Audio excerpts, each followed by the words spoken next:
Hello, everyone. Welcome to day 3 of Givers and Gamers. Things might look a little bit different to you. We are not at KFD headquarters. Instead, we are at the University of Kentucky Federal Credit Union Esports Lounge, located here in Lexington at the University of Kentucky. We are very grateful for their help today in making this hopefully the most successful third day of Givers and Gamers of all time.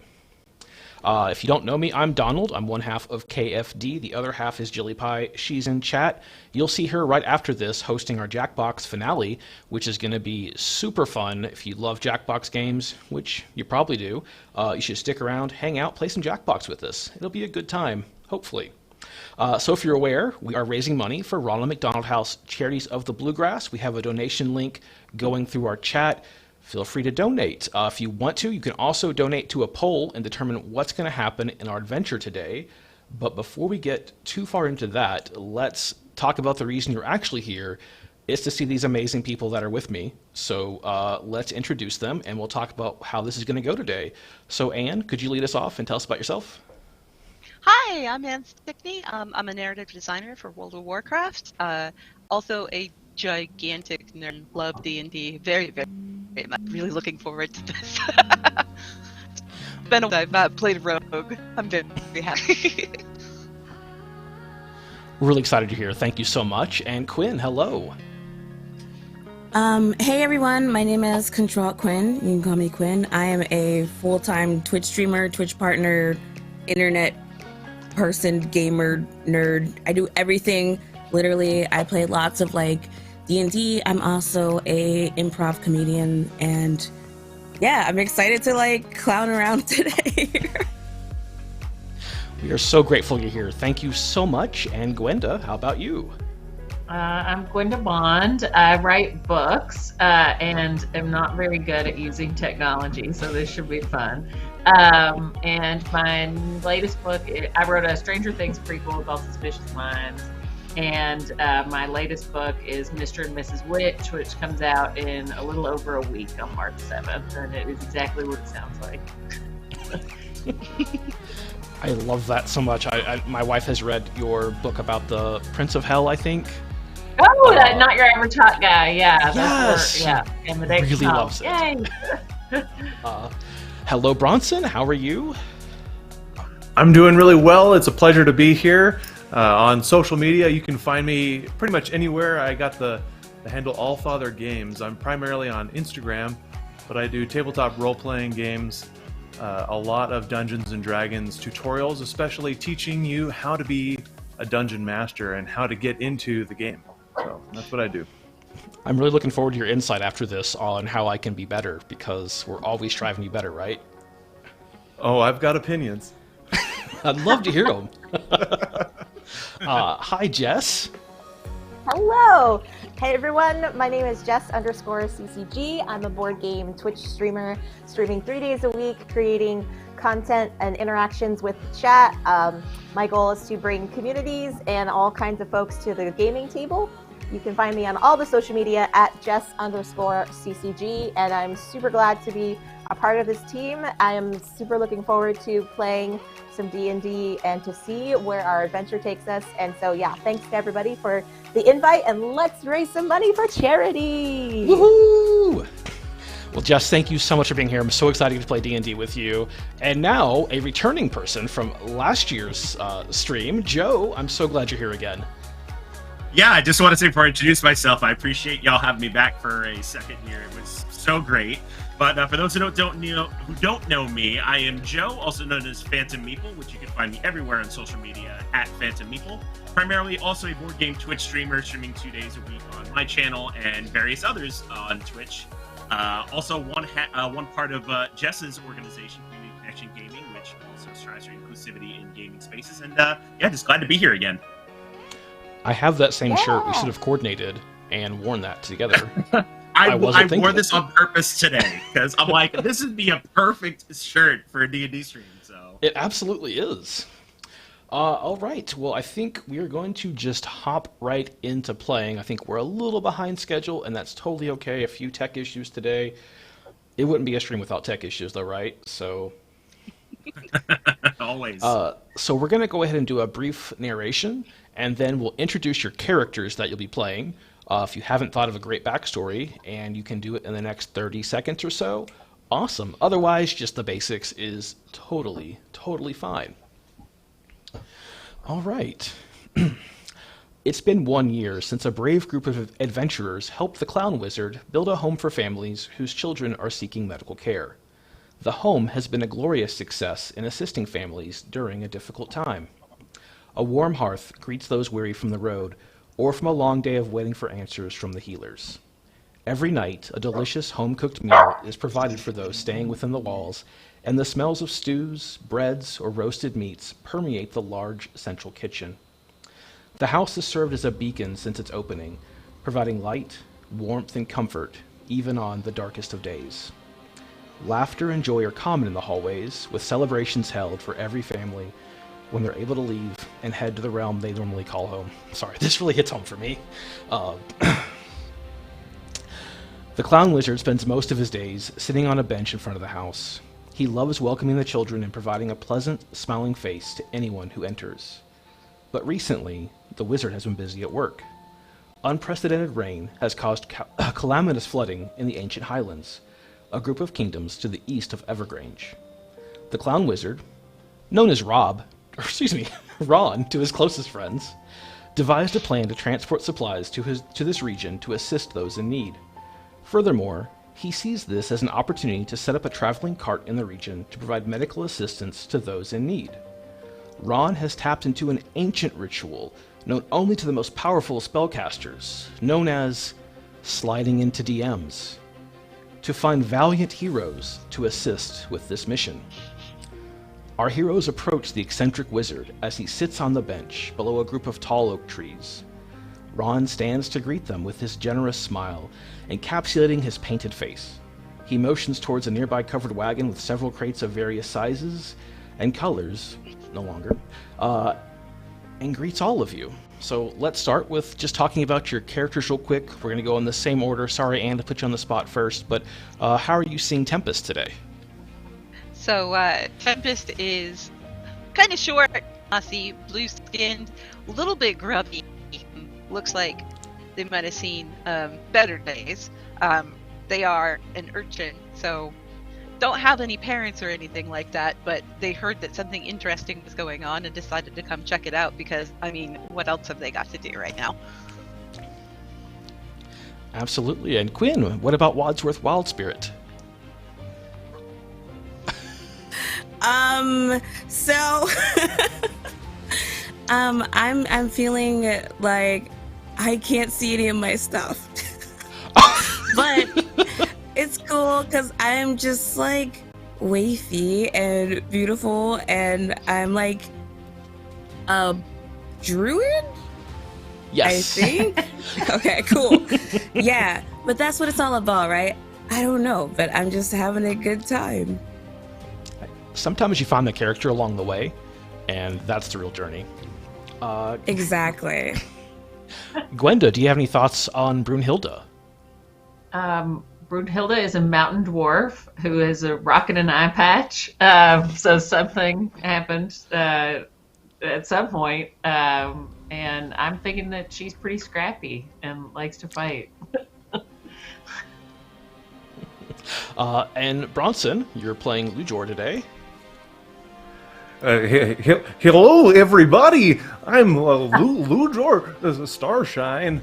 I'm going for a kind of a teenage elf. I've been kind of kicked out of my lands ever since I broke into a local tyrant, my father's home, and I'm just trying to do good as much as I can. That is absolutely amazing. Jess, how are you feeling about Princess today? Oh, Princess is absolutely fabulous. I mean, look at my pearlescent skin. I mean, if you were to put me in front of the biggest of taverns, I could close the place down. Everyone would be drunk on ale and joyously singing my praises. But alas, that was my previous life. And yet I am still there looking for a duo route, if you will. So I'm looking for my player 2. Maybe I will find it on this journey, maybe not. Maybe I'll sing a sad song to sleep. But for now, I am here. Love it so much. And Joe returning as Sylvan Rose. So Sylvan Rose is a former military officer turned mercenary. Gruff Tough has seen everything and anything, but now spends his days doing good as a mercenary. That is fantastic. Sorry, we're having another slight tech issue with Roll20. Just trying to sort through that very briefly. But let's see if we can hop into our first little bit. So Ron, as he is affectionately known to his friends, points over towards a group of crates next to a covered wagon. And, Hey, everybody! Okay, so here is the deal. We need to load this up, and I'm gonna need you to take it all the way to the ancient highlands. You should get there by the end of the day if you leave now. But, okay, here's the deal. I'm not good at loading wagons, and I see some really strong muscles in this group. So how about we work as a team? I have heard that teamwork makes the dream work. And I think if we all work together, and by we all I mean you all, if we get this loaded up, we can take it to the highlands, and then there's a little bit more of an adventure for you there. And suddenly his whole demeanor changes. A cloud covers up this early morning sun. He leans in real close. His voice completely changes. I don't want to alarm you, but I've heard that someone has unearthed an ancient evil in the area. It may not wish the highlands to be recovered. I just need you to know that and be on your guard. Taking care of these people is all that matters. The cloud shifts away, revealing again his painted, smiling face as he looks to all of you. But anyway, first up is loading this cart, and then you all can deal with anything else. I trust that you are more than capable of handling any of that. Right? Absolutely. Yeah. We'll be fine. We can do it. Yeah, loading carts Shall are fun. I give us a little ditty to start us off? And I pull out my please fife do. and I'm testing out. Yeah. We're loading up the caravan. We're loading up the caravan. We're loading it up. How's that? How's that? That was fantastic. Let's load up the caravan. All right. I think we're having a couple issues tonight, so we won't be able to show our chat at home some of these puzzles and maps and stuff, but you can see by the players' faces how much they're going to be enjoying this. Ooh, I'm sensing some Tetris coming. Oh, Tetris! I would be lying if I said the trailer for the Tetris movie coming out did not inspire this in some way. Just looks Oh, great. Donald, you clever DM you. Well, do the puzzle first, and then we can talk about clever DM or not. So as you all are aware, there's a covered wagon with 6 boxes of different shapes and sizes. And if you move them in the cart just the right way, you can get everything loaded up and get headed on your journey. How does that sound? Oh boy. We got this. Tempest We'll is be kind of fine. like looking at all of them. No. Tempest is We should start very with the big. tea. So all of you can move these crates. You can just pick it up and drag it into the right place. But chat, there's always something for you all to do. If you donate, there's a poll going on for what is going to happen at their first encounter, which will very likely be right after this puzzle.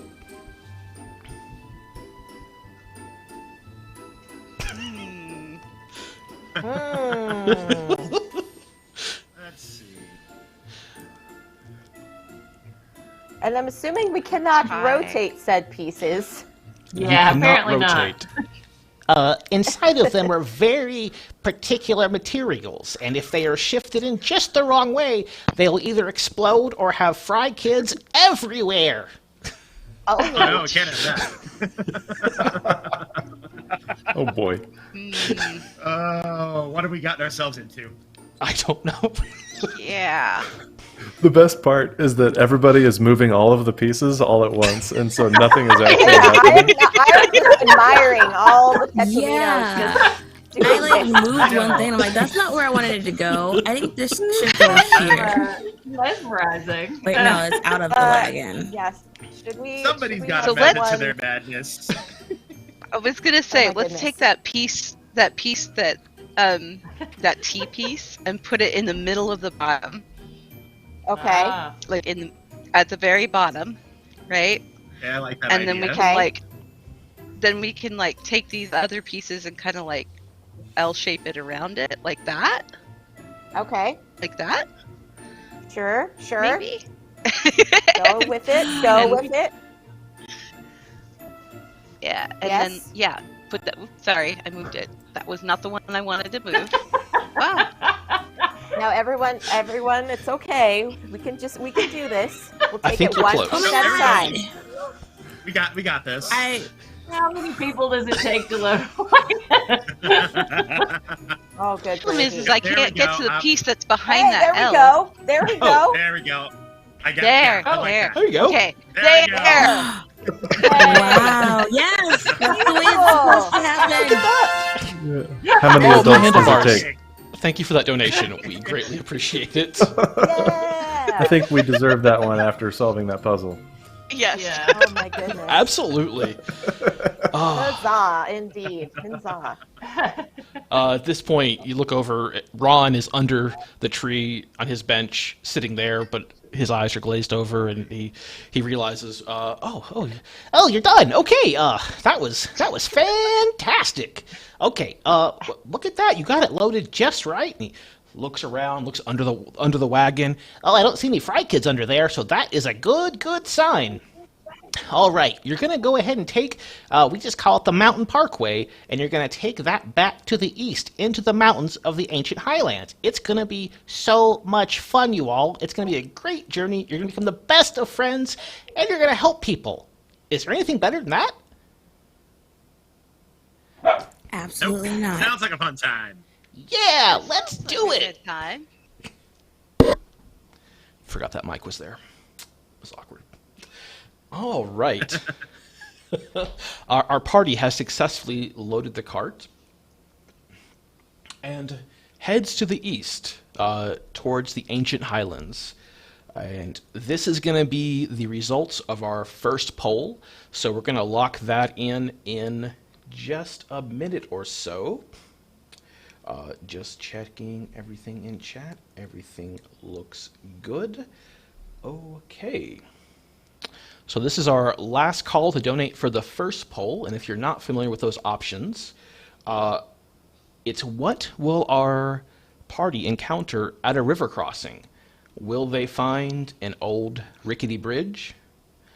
Will there be a helpful guide there to help them ford the river? Or, am I seeing that right? Is that... Uh-oh. There's something in the water. So we'll give just a minute. Do you all have any preferences on what you might encounter here? I'm having flashbacks to Oregon Trail. Yeah, You we're should. gonna top the wagon and float it across. The next encounter is dysentery. Oh no. Dun, dun. There is no Make- saving make a her medicine for check. dysentery. You just die. All right, we're going to go ahead and close our first poll, open up our second poll, which is going to be for the next encounter after this, and we are going to head on to our next encounter of the river crossing. And we close that, and the winner today was... Oh no, there's something in the water. I'm sure you were all hoping for that one. Of course. Oh, always. All right. Oh, that's the wrong one. With the cart successfully loaded, the party heads out of Evergrange. The cobblestone road quickly turns to well-worn dirt as they leave the small city behind. Horse and hippogriff farms dot the countryside. I'm sorry, give me 1 second. Nope, I'm good. As they trek through the verdant, rolling hills. The remnants of crops from recent harvests line the fields in nearly perfect rows. Wisps of smoke rise to the impossibly blue sky, denoting the location of both humble farm hovels and elaborate estates alike. The frequency of these dwellings steadily decrease as the distance from Evergrange grows. It's late morning when the party can hear the telltale signs of a river just ahead. Pops of color, yellow, orange, and light reds, season the landscape as the trees grow thicker near the water. A small encampment rests near the bank, the remnants of a campfire smolder, the smell of burning wood hanging thick in the air. And again, that was the end of our first poll, and something in the water somehow won. I don't know why you all would go with that. And we're all on the next map. The river crossing seems like it's pretty well used. You can see the water's a little bit high at this point. We're still pretty far from the ancient highlands, and this area hasn't been hit by this tremendous flooding. So the water is still possible to cross. But there's just something that doesn't feel right. A section of water seems at first to be moving in the direction it shouldn't, and these bubbles pop up out of the water every so often. Which of you is brave enough to approach the water first? I'm gonna check it out. Tempest is gonna check it out. Tempest is brave. I like Tempest. Tempest is Yeah. brave. Can I just like say how nervous this makes me? What about it makes you nervous? I don't know. I'm slow to trust. So I just want to say be careful. Make sure that you're like, I don't know, perception, looking around before you absolutely. cross. Absolutely. Trust me, I don't know like what the I'm look of doing. this at all. So Tempest is gonna kind of like creep towards the water to take a good look at it. Okay. While Tempest is doing that, Princess pulls out her mandolin and goes, dun dun. Did you hear that?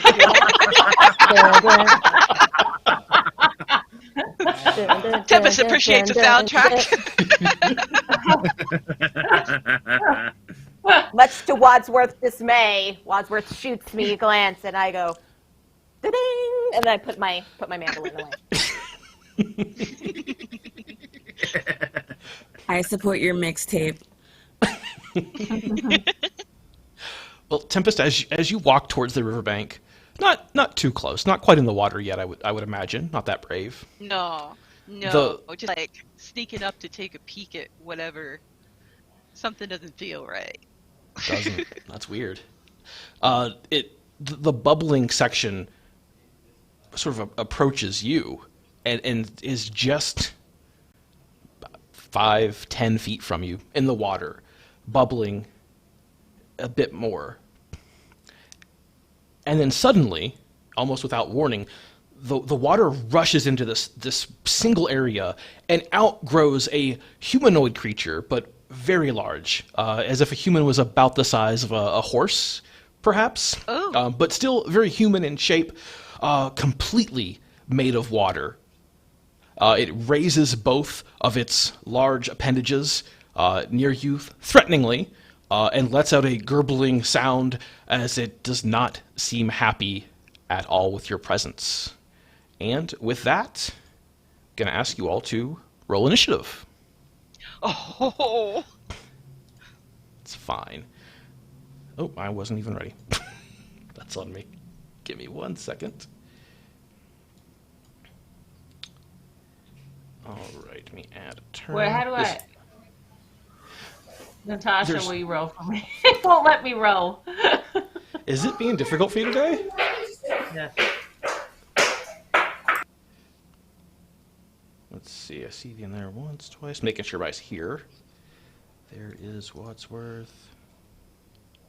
I don't think mine went into the turn order. Let's see. We got Lujor. We got Sylvan. We got Wadsworth. We got Brunhilde. Princess we is got not in there also. We gotcha. We'll just right Did Tempest click. get put in there? Tempest had a 17. Oh, let me fix that because you're at 9 in here for some reason. Yeah. I don't know why. And Princess had a 6. Gotcha. We'll get all this straightened out here. No problem. Okay, is everybody else correct? I think so. I see, Joe, you actually got a 21 to start. I'm going to get that fixed for you. Or who knows what happens. There's a bunch of initiative. It's fine. It's fine. Everything's fine. Turn orders are never important. All right. So with that, Sylvan, you're up first. You see this water elemental raising its fists up in the air in a threatening manner. It looks to be not happy with Tempest for whatever reason. What would you like to do? I'm gonna yell out at it. I'm like, why did you block our way? What language are you going to use for that? Let's see. Ooh, what languages do I know? Let me look at that real quick. I mean, Coplin would be too obvious of a choice. Let's see.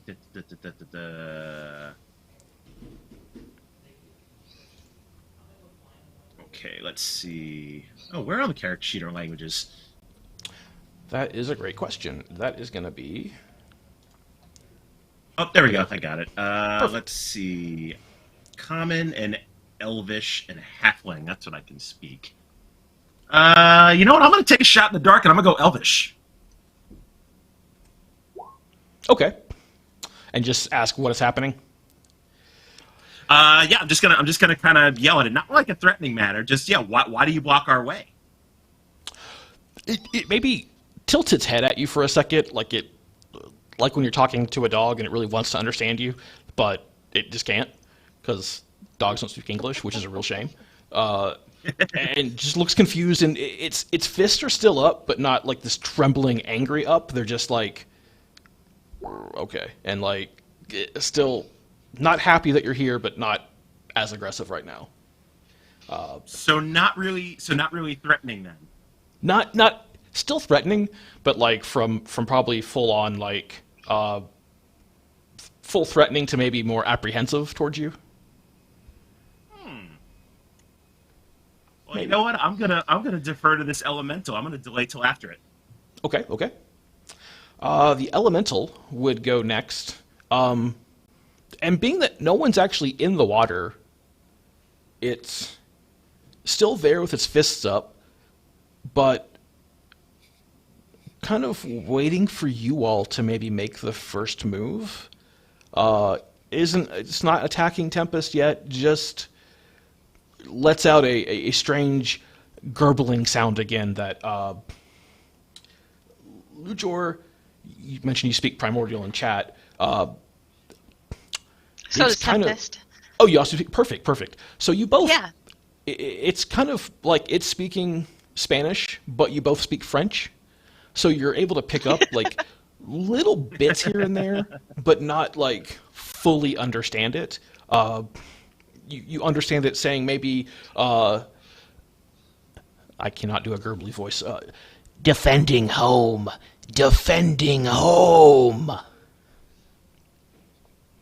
And that's all it's going to do currently. And so, Tempest, you are up next. So Tempest is going to kind of like put their hands down and kind of like palms up, kind of the whole I don't have any weapons or anything, right? And in Primordial, we're French. See if maybe they can pick this up, but say we aren't here to attack your home. We just want to get by. Okay, it's processing and pondering as you say that, but no other actions. We're just gonna talk. Yeah, and I'm gonna like hold an action, like hold an attack action if it decides to attack us. But go ahead and give me a persuasion skill check, but you have disadvantage because you're speaking different-ish languages. Okay. How do I do that? Ability if you checks. click on your token, Yeah. at the top it will have like a skills button. Ah, there it is. Okay. and then that'll drop down. Persuasion. Perfect. So with that roll, you got a 12 and a 5, and since it's disadvantage, we take the 5. Yeah. And I kind of chat, got a -1 anyway. not here for talking. Yeah. Chat, as a reminder, you can donate and give anyone here. You can give any of our players, or if you're feeling malicious, you can give the DM advantage on their rolls. You can give them a nat 20 or nat 1 on their next roll by donating. You can heal the party. Oh, yeah. Chat is heavily involved, so if you're in a bad situation, you can beg for help. Begging's encouraged. All right. It doesn't seem to be swayed by your plea to let you pass, but you know how it goes. Lujor. As Tempest is making this plea in her broken primordial, I will actually step forward and lend aid with that and kind of pick up where she, hey, that's actually the wrong usage of that word. And so I will actually make a similar attempt with my knowledge of primordial to persuade this water elemental that we are just passing by and that we're not actually a threat.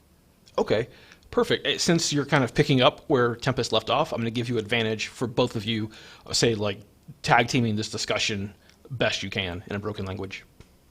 Okay. Oh, Nice. so much better. So with the 18 and 25, with advantage for the two of you working together, 25, it has now completely lowered its fists and just... I would just like to go home, but I've been displaced. Am I still in my turn here? Can I carry on conversation, or are we going to move on? Since we're not doing a lot of combat here, I am good with making this more of a role play. So if anyone else would like to jump in at any point, you are more than welcome to. We'll keep turn order up just in case things go sideways. But we're maybe out of combat, out of initiative right now, and just having more of a role play moment. Okay. But yeah, I would probably just gesture at the caravan cart behind us and say, we're also just trying to help people who are probably also displaced.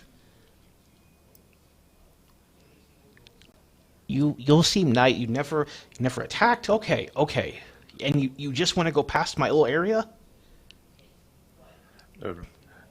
I'm sure that this bridge is a great home for you. Just understand that people pass by here a lot, so maybe just lay low and no one will know.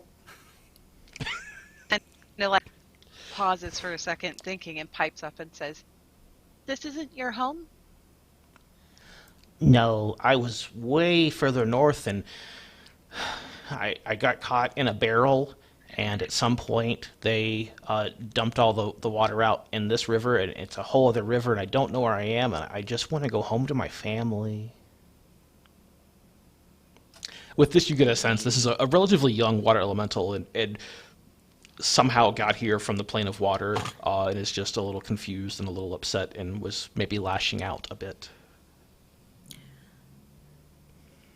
Can we ask, like, where can we help this creature get back home? Does anybody have a banish spell? Yeah, I was going to suggest that. Like, can I ask this elemental, like, what can we do to help? And also, is this bridge sturdy for us to cross? The bridge is sturdy. You'll be able to cross it without too many issues. It's swimming kind of under the bridge, back and forth now, maybe showing signs that it's trusting you all a bit more and is showing a little more of its playful side. Well, I came from this beautiful area. It was blue. It was the deepest, most beautiful blue. It was nothing but deep and beautiful blue, as far as you could see. It was always wet, and I loved it. I don't know how I got here. If you could send me home, I would love it. Oh, Stanton, thank you for that donation, my friend. Stanton donated $20, and I think in chat, in our Roll20 chat, Natasha or Julian can let us know what that was for and who got advantage, maybe, or what that was. I think, Quinn, since you're a druid and you have some understanding of the planes and elements and how all those work together, if you could give me a wisdom just check, just to like kind of search your memories and search your knowledge of what you might be able to do to take care of this creature. In theory, if it's working today, if you click on your token, where are you? Well, you're not showing up. There you go. If you click on that, you should see in the upper left of the screen. Sorry, somebody with a very large truck just drove by. They're really cool. Say something like lightsaber battle behind you. No, they have a massive truck and they are awesome. If you click on the ability checks, and then it should drop down and say wisdom. Oh, awesome. And then one of you can use inspiration on a future roll if you so choose. And you just let me know ahead of time, and you have inspiration, thanks to Stanton and his generous donation. Okay, so I see you got a 17 on your wisdom check. So you know it came from the plane of water, and realize that none of you here currently are powerful enough to banish it back home. But Ron, when you get back, could probably do it.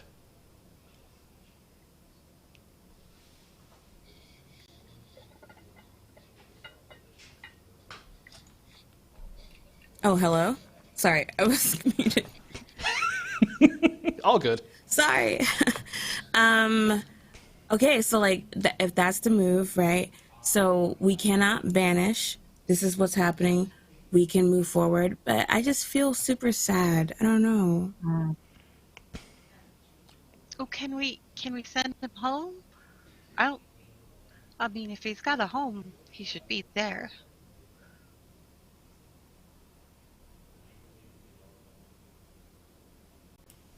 Well, I'm thinking that once we get done with our job, we could probably ask Ron for help.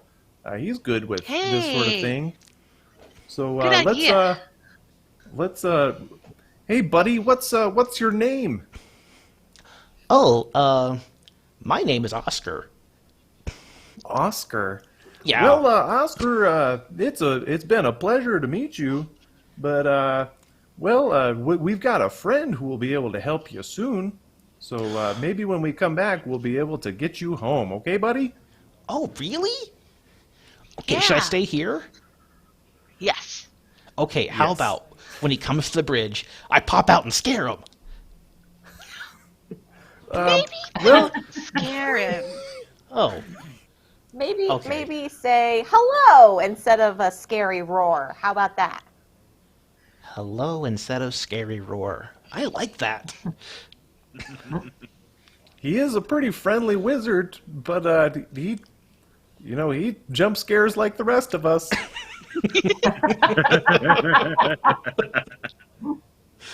Okay, I will hide under the bridge, and when he comes, I will pop out and give a helpful hello and not a roar. Yes. Okay, I'm gonna go back to chasing fish now. Okay. Have fun. Bye, friends.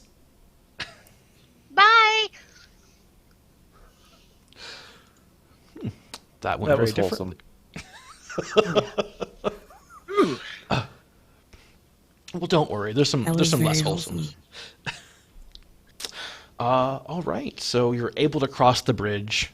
Your trusty horse Jeff leads your covered wagon. Jeff is a beautiful brown mare.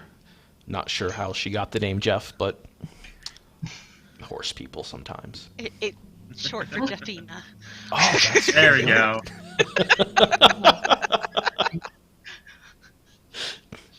All right. So now the river is at the party's back, and the hills begin to come a bit rockier, a bit steeper. The ancient highlands aren't too far now, and the majesty of these mountains is even more apparent. But the forest begins to grow thicker around you, and the dirt path begins to show the evidence of heavy storms which have recently passed. It's not really uncommon to see a couple of broken carts that are hauled off to the side of the road. They've been abandoned by a merchant or a farmer due to the road conditions. A little ways further down, you find a large patch of this venerable evergreen trees, and they just surround the road itself. The aroma of these trees just waft into the wind, and it becomes a very peaceful, a very serene area as the shade of the trees and the gentle coverage of these pine needles just begins to maybe lull you into a false sense of you being safe, perhaps. Then suddenly, out of seemingly nowhere, a very suspicious noise catches all of your attentions.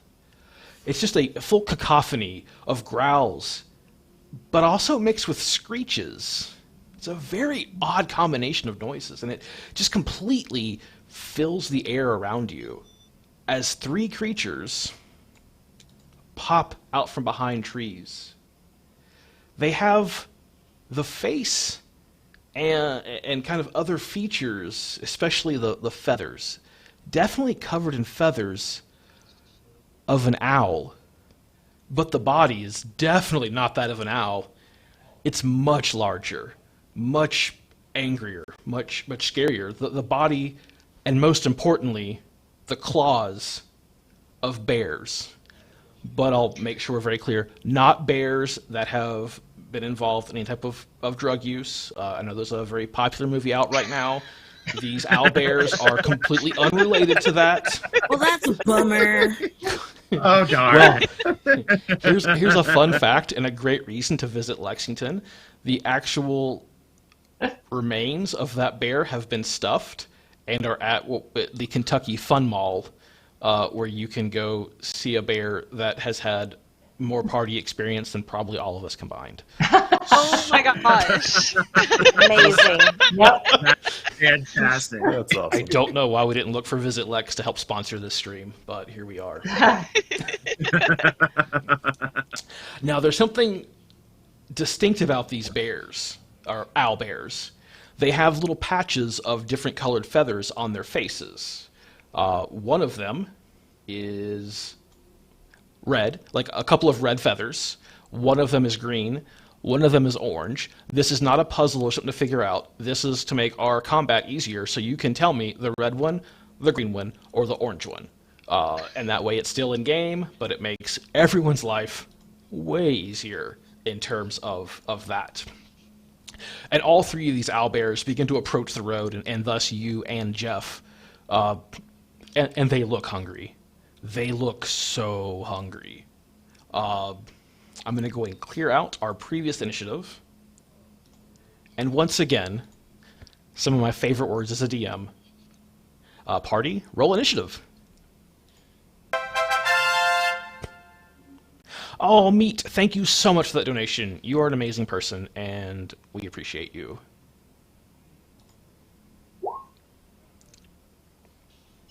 And we're just having our party roll initiative real quick. And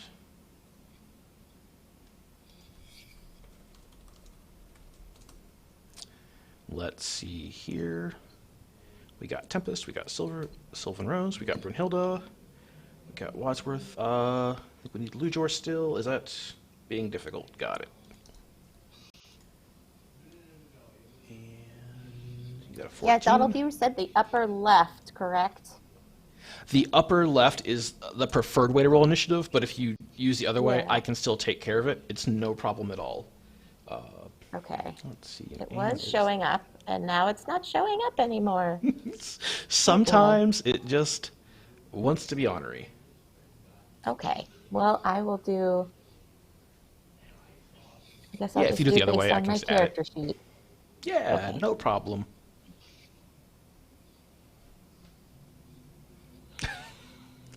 Wadsworth the Brave. There we go. Get it, Wadsworth. Get in Wadsworth's there. like, I got this. It's fine. I'm over here not checking distances, and Wadsworth's like, prepared. no, I'm in. Let's For go. that. All right. Wadsworth, you are up first. So, Quinn, they look hungry. They are definitely aggressive. What would you like to do? Are you still having issues with the character sheet? I can see it, and I Okay. can see the bears. Can I move forward and like just say, "Hey, what's up?" I guess you are a druid, I guess. But- Yeah. Yeah. So you do have a first level spell that is speak with animals. So would you like to cast that? So, yeah, I do. Okay. Like that a lot. Beautiful.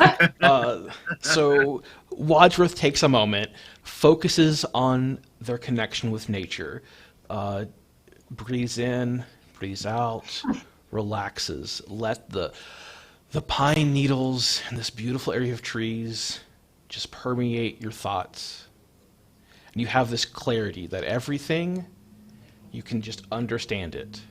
And the green owlbear is just mumbling like, I haven't eaten in 3 days. And that gnome is mine. I love gnome. But you're gonna... Wow. Okay, but you understand this, and how would you like to respond? Can I just say like, "Hey, you can go fish. Like bears like fishes, right? To eat."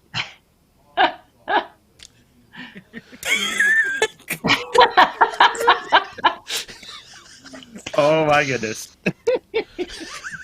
Right? That's valid. That's totally valid. It's fantastic. I don't know how... And okay, there's a okay. river back there with a cool water elemental who's our friend now. Oh, yeah. Okay. We can live harmoniously here. Well, we tried to have to. fish, and this critter popped out of the water with arms raised and just roared at us. What are you supposed to do with that? I think you smell just like food, and you're right here. No. Can I like hit them now? Now Can I hit the now we're bears? done. Negotiations are over. Oh my goodness. Yeah, They're Bruno so was like, tiny "I'm and excited," cute. like, You know what? Normally your action is casting the spell, but this is too good to like not have it. So, how would you like to hit them?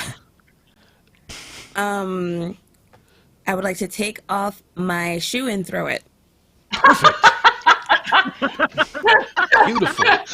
Can you The actually chunk like of show us boom. the actual action of shoe throwing if you are successful? Yes, I want to see Yeah. this. So what do I do to do that? Oh yeah, this is just completely normal for the rules. You would love it. No, I Can I honestly just throw love my it chancla? Like, when players are just like doing anything like this. Okay, perfect. Natasha has rolled a dexterity for you, like a dexterity check, because you're just taking your little gnome shoe off and chucking it. Do you want to use your party's inspiration for this? Is this that important to you? I feel like my friends would save me. So, I don't see know, I'm Bronson being nodding like- yes. yes. Worth it. All right. So with the inspiration, Definitely worth it. you get a crit. You get the 22, basically a nat 20. So nice. excellent use. That is a This devious is my shoe. kind of chaos. Yeah. Yeah. Yeah, definitely want the Excellent. chancla. Yeah, So right? you're gonna roll 2d4 damage with your little gnome shoe, just chucking it. I think Natasha will probably take care of that for us because roll 20 is being difficult for you, and I greatly Yeah, appreciate you still Throwing playing my with us. chanclas? I do. I appreciate it. I love it. How much emotional damage does that cause? I appreciate that as well. Oh yeah, like 2d4. emotional damage. Of course. Yes. Wow, Maximum max damage. Max damage. You chuck So this shoe. If Right it in- It's my favorite number. if it was a crit, is it double damage? It's so you roll double the dice now with with okay, 5th edition. okay. Instead So of double that number, you would roll Okay. normally 1d4. You roll 2d4. Oh, okay. Just for randomness and funsies. All right. So the green owlbear talks about eating gnomes, and you're like, absolutely not. Just boom. Perfect throw. Oh my goodness. That is Bonks you funny. right in the forehead. It Wow. just has its beak open in just complete shock as both red owlbear and orange owlbear turn their heads to look at it. And it looks at you just completely in shock that this happened. Just but who throws a shoe? I mean, really? I'm gonna eat you and you're gonna throw a shoe at me? Whatever. I'm not eating that gnome. It's too spicy for me.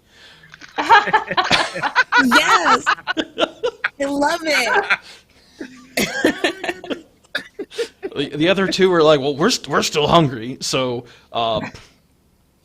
they're reluctant though,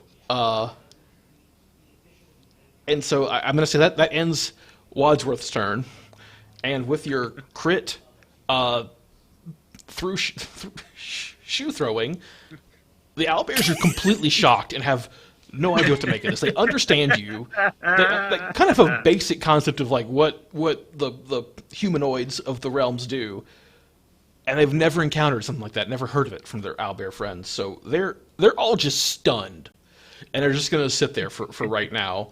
Brunhilde, you have seen all this unfold. What is Brunhilde's reaction? I have. I think Brunhilde would say, that there's no way she's losing a shoe. So when she has a battle axe, and so maybe she's gonna advance on them and menace them with her battle axe. Okay, like swing at them or try to intimidate them? I think try to intimidate.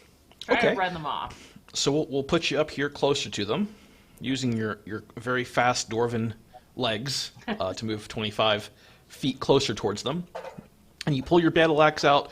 What do you want to say? Like, what kind of noises do you want to make? I'm gonna make like scary dwarf noises, like Would you be okay battle giving us an cries example? I don't know. Oh yeah, Okay. come on, Gwenda. Please give us the example. I just start laughing at them because Okay. they're so disconcerted by the shoe. Okay, let's do that. Perfect.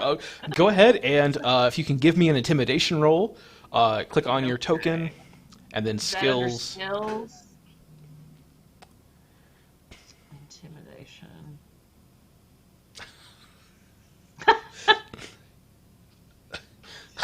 All right. Gwenda got a 21. Oh, nice. One-eyed dwarf with a battle axe, a spear, and a shield out. And just, Mockingly laughing. Maniacally laughing. I love it. and I think only Wadsworth can understand the owlbears when they speak right now, but they're definitely like, what is happening right now? Man, no, I ain't eating none of them. I ain't, nope. And the red and orange ones are both like just scurrying off back into the forest. The green one is still sitting there with the shoe at its beak. Just guys, where y'all going? Still not quite going anywhere yet. Princess, how would you like to add to the chaos today? Well, Princess is just looking at all of this and going, "My gosh, I would never take you on tour with me."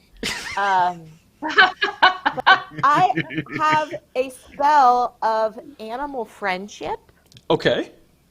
so I'm going to try, if I can, to try to be kind to them. Let us know that we are not tasty. Obviously, one's spicy. Obviously, one is not gluten friendly. So we need to just move on and let them go fend for themselves. I pull out I have some dried meat or something, and to try to offer like a peace offering, if you will. Okay. Okay. So, animal friendship cast. Get some of your rations out.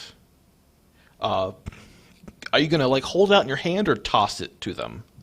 I am going to toss it because I am not a fool with the giant beak staring down at me.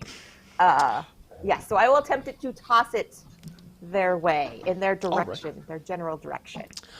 You're able to toss it next to the green one, who gives a couple of curious sniffs. And bends down and takes a couple of, really, with this large creature, takes all of that dried meat in its beak at once and just and looks to Wadsworth this is way better than gnome. Y'all got any more? So I look around to my compatriots and go, okay, dump your rations. Most of you should have some like orbs in your inventory that are basically food rations that are just magical. I think almost everyone should have that. If you don't see it, you have it. It's totally fine. But you have enough food to get you safely to where you're going, even without those orbs and other like extra bits of rations. It would not put you in a bad place to do that. I'll dump some. Yep. Yeah, Tempest, Like two. go ahead and hand them over. Okay, perfect. So a little offering of food to the owlbears, and as this is happening, Red and Orange kind of come back and they're poking their head out from behind these trees and just like sniffing the air, as you imagine an owlbear might, and cautiously approach. And Green looks to Wadsworth again and just like, Can I say sorry? about the shoe. Yeah, that was a little extra. I'm sorry, but No, I was we afraid you were cool. gonna eat me.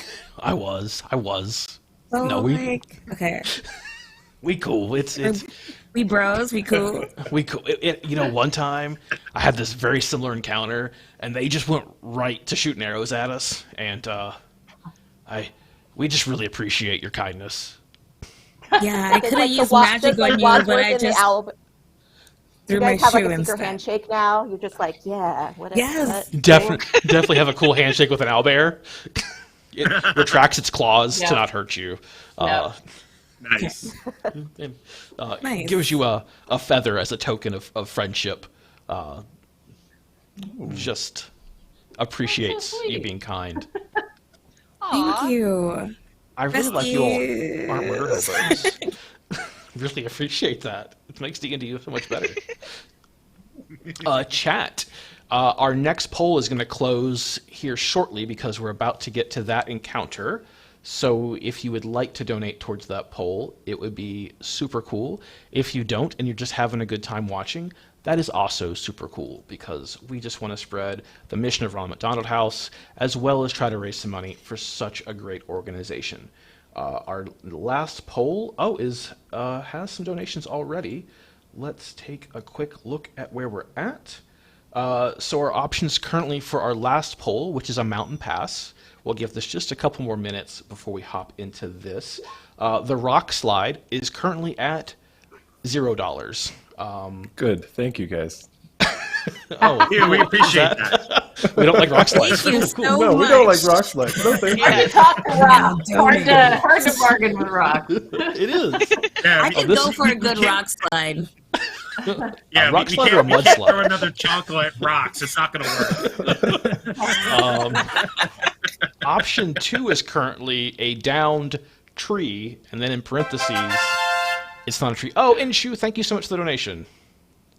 Yay! Thank you. Let me refresh and see what that might put us at. The downed tree is currently at, and again, tree, but it's not a tree. Spoiler. Spoiler, course I not. love Nothing's ever simple. mimics. Mimics are one of my favorite monsters, but that's not going to win today. Because our third option is currently at $66, and our third option is called So Many Goats. Yes. We have Bring on just the the right goats. party for this. Man, goats. So we will have that poll open for just a little bit longer, in case anyone makes a donation and change the results. But I think with so many goats winning, I don't see that losing its spot. Oh, the donation. Thanks, Natasha. The donation was for goats. We all love goats. Oh my goodness. Your owlbears, your new owlbear friends, seem to really be enjoying this food, and are kind of making their little home here and curling up and all sharing a meal together and not paying you a ton of attention now. But if you get up to them and want to pet them or anything, they're totally cool with it. Heck They're yeah, cool I love owlbears. hug an owlbear. The This is feathers the are only surprisingly chance I'm soft. ever going to have to touch an owlbear. Give Brittany a fist bump. So that the world knows, everybody in Roll20 is now touching an owlbear. We're cuddling. This It's is cuddling. the best day ever. Very sorry we didn't get to show the map on this one today, but it's beautiful. It's absolutely beautiful. We'll all these owlbears and friends today. I think at this point we're going to close our second poll. Thank you all so much for your donations. If you would like to still donate to give the party inspiration, if you'd like to heal anyone, if you would like to give me a nat 20 for a future roll, that would be awesome. But really, I don't think it's necessary. But I thank you all think for you the got donations. DM inspiration.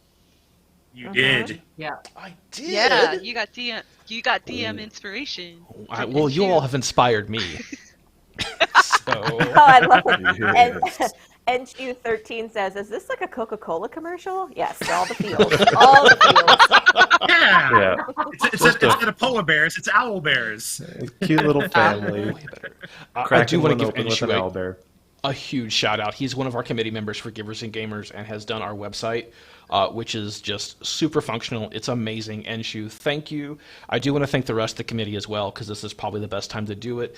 Michelle has a Twitch who has been active all weekend. She's handled our board game lounge, has taught games, has been just an amazing board game inspiration for us. Michelle, thank you so much.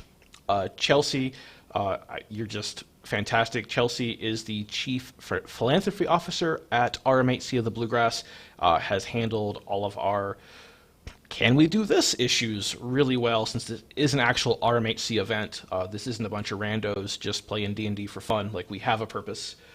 Chelsea, thank you so much.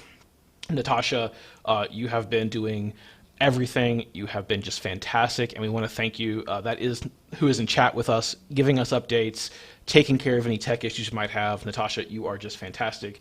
And of course, last but not least, Jilly Pie, thank you. You're amazing. I couldn't do this without you, and I'm glad you're my best friend, my wife, and thanks. I'm glad we do this together. We try to be wholesome on KFD whenever we can. This is so much wholesome. There's a lot of bad stuff in the world, and I this isn't the love it. place for it. So We is all good. need the owl bear hug sometimes. we all need Yeah, owlbear right. hugs. So fluffy. Man. It's better to get hugged than to get eaten. Or throw a shoe. All Yeah, valid. absolutely. I don't know. Are you all excited to the maybe idea. have the next encounter? I love the idea of no chancla because Bring on the thing goats. is like Bring on the maybe goats. like 3 inches, right? It's just like this little tiny thing. Doing 8 damage somehow. Yeah. Yeah. You must have hit like a sore spot on the owlbear. Like It packs a kick. No, they Instead were of just packs a kick. channeling. They were just channeling their inner Abuelita, just like, here we go, next damage.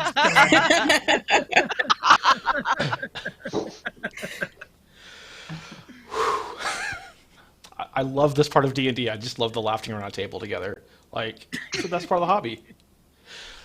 So, we will head on to this mountain pass. And we have no idea what we're going to encounter, do we? Well, No clue. you're definitely No in the idea. mountains. You're definitely in the mountains now. The air feels crisper, yet your legs begin to burn as the path becomes arduous. Jeff.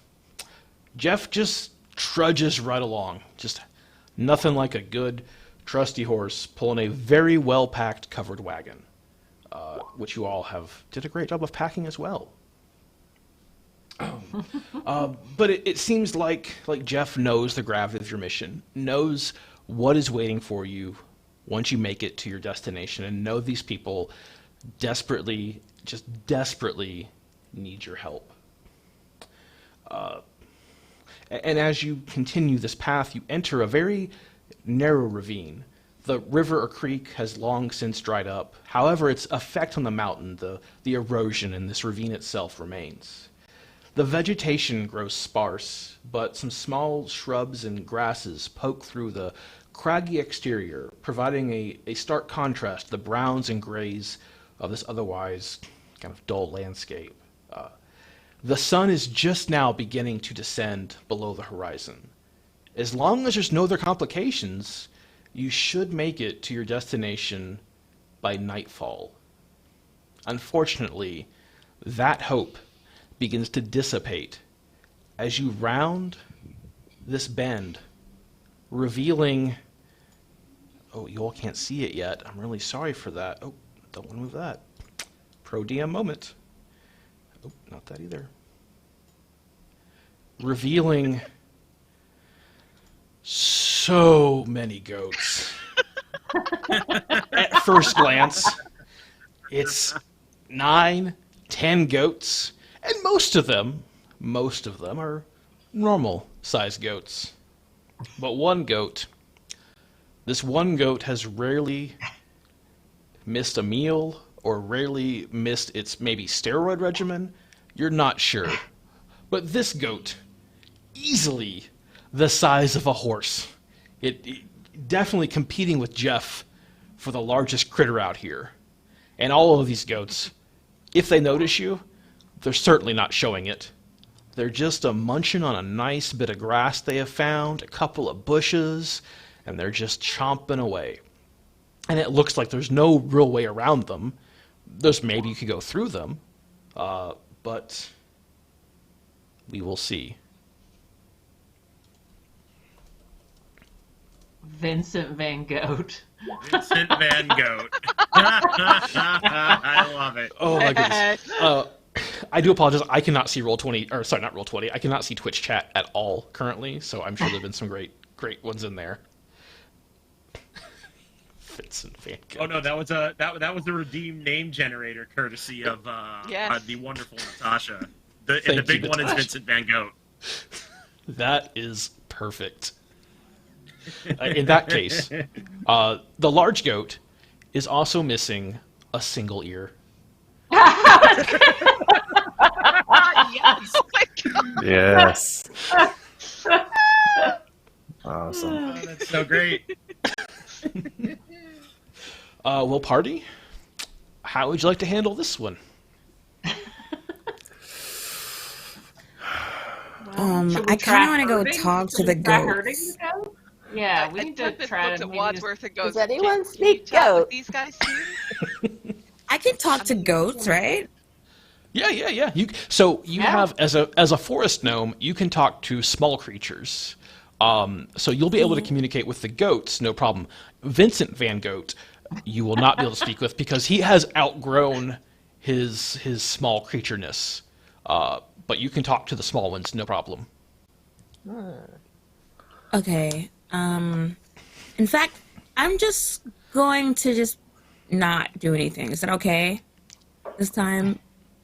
Yeah, of course. I'm sorry, I don't have the skills. All right, I'm just gonna not. You're just like you're done. Got it. Yeah, I'm Does still anyone recovering have, from getting animal handling or? Is your arm kind of sore from throwing that chancla? yeah, it's like a lot of strength that was like all of my strength, basically. I'm so tiny. But yeah, some of you will have a. Wadsworth, you can talk to the little goats, right? Yeah, but I'm nervous. Okay, I can go talk to them if do y'all want me to do that? Before you do that, so Tempest is gonna kind of like sneak forward just a little bit, if that's okay. Yeah, that's fine. And cast Mingle with the Wind, Okay. and it's an air genasi spell. It allows me to cast a levitate spell. I'm going to levitate Vincent 20 feet in the air. Yes! Yes! Yes, you are. Vincent's just going to go up like a big goat balloon. Oh, man. Cool. So, this is probably like a weird time to let everybody know that goats make me nervous. I'm not very comfortable right now. Oh, Like in chat, somebody just said Vincent Van Float. I love it. So now, like the giant goat is floating. I'm gonna pull out my wand of webs and just be prepared to halt any rushing goats. Cool. All right. Before we get into our full goat situation, with when Vincent realizes what's happening, would anyone else like to do anything? Well, with the rest of the small ones, could I with animal handling attempt to corral them and get them out of the way so we can pass? So that would be using animal handling and herding these goats if you would like. I would love to try. Okay. We'll go ahead and give me that roll. Does anyone else want to help Sylvan Rose herd goats? I will assist. I have a spell of, I will butcher this name, I apologize. I think it's pronounced thaumaturgy? Thaumaturgy? Yeah. Yes. You got it, thaumaturgy. Yeah. So yeah, it allows my voice to boom 3 times its normal range. So I'm gonna be like, "Move, you goats, back away from us!" To try to puff myself up and help Sylvan corral them. So I just want to make sure we all understand this full scene of what's happening. Did you have something first, Quinn? Can I teach you how to talk to goats? So that when you do that booming thing, I taught you how to communicate with them properly. So I ask you, hey, how do you say "move, you goats" in goat? You say, "Move, you goats." That's how you say it. Okay. But, okay, yeah. So the real noise, what everyone else would hear who doesn't understand, is but it translates to "move, you goats." So I taught you that. Okay. So when you boom your So voice, the goat screams.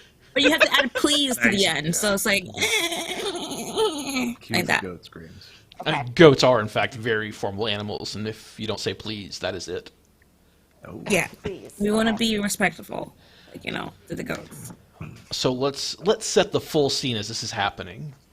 You come around a bend into this ravine and see a just collection of goats all eating and mostly minding their own business right now, but you need to get through, and it's very important that you do, in fact, get through.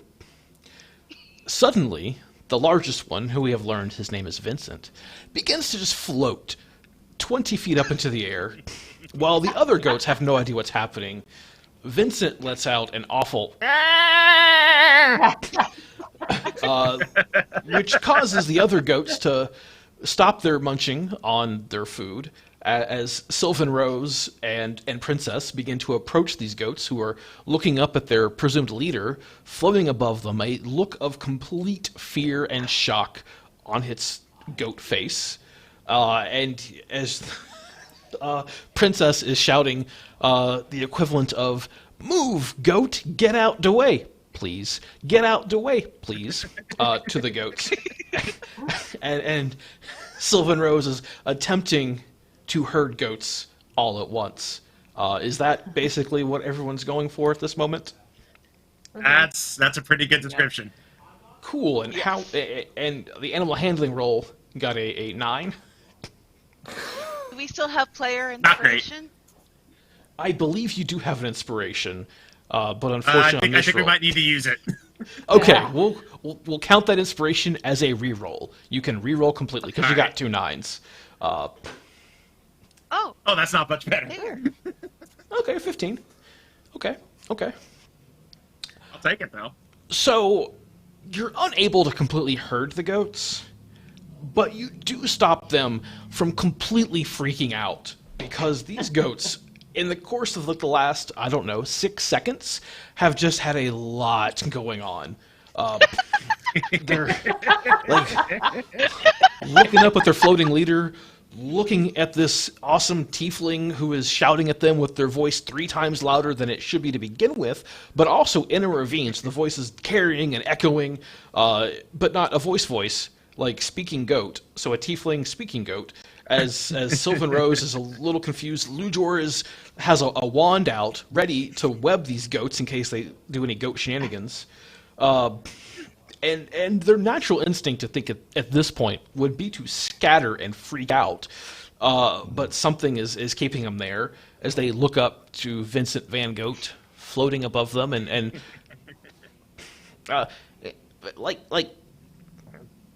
I guess with Vincent Van Goat, I don't know how to do a Flemish accent, but I can do a bad French accent for a goat. Where do you want us to go? Where? The food is here. Our friend is floating. You come to our ravine and you're causing chaos. Chaos, I tell you. What do you want from us?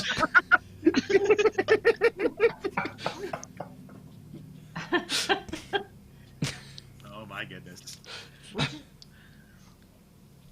Can you teach someone how to, can Wadsworth teach someone how to say, "We just want to pass by"? Sure. I think Wadsworth, you're able to call upon nature if you so choose, to pass off your ability to speak to small animals to someone else for the moment. Yeah. The tiefling, you're still projecting your voice, correct? Correct. Like booming.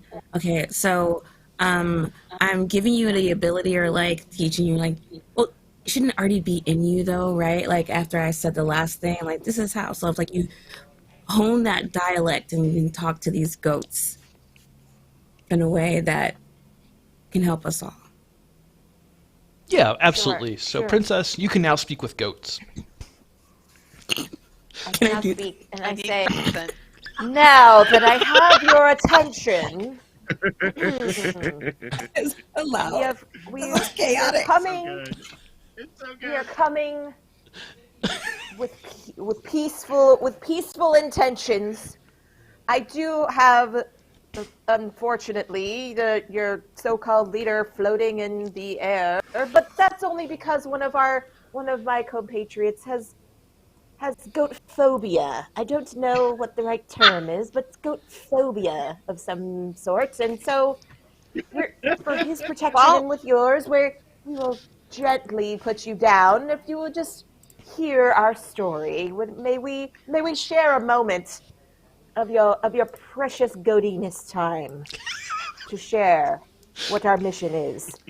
And I and I sit down and I'm tuning up my voice. I'm doing some quick vocal warm-ups.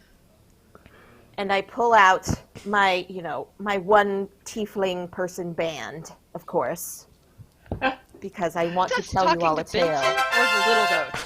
I am talking to the little goats because Nice. they are more influential, Okay. obviously. Obviously. So I'm going through and I'm explaining.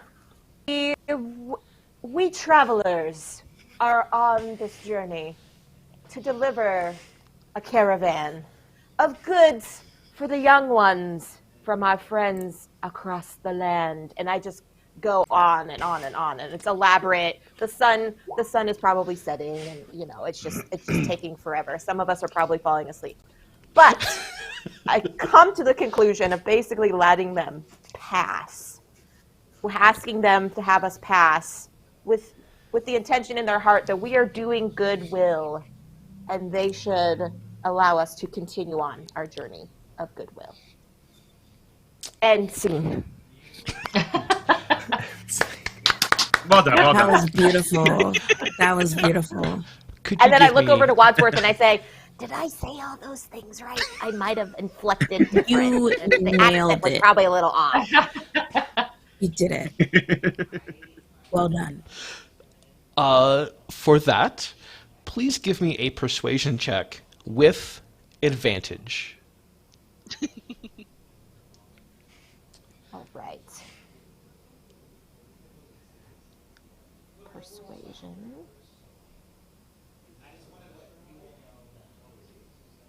Where would that be on my character sheet? I It's do have probably- the ability checks, but it's not showing up. Oh, it's maybe easiest if you click on your token on the map, which is Okay.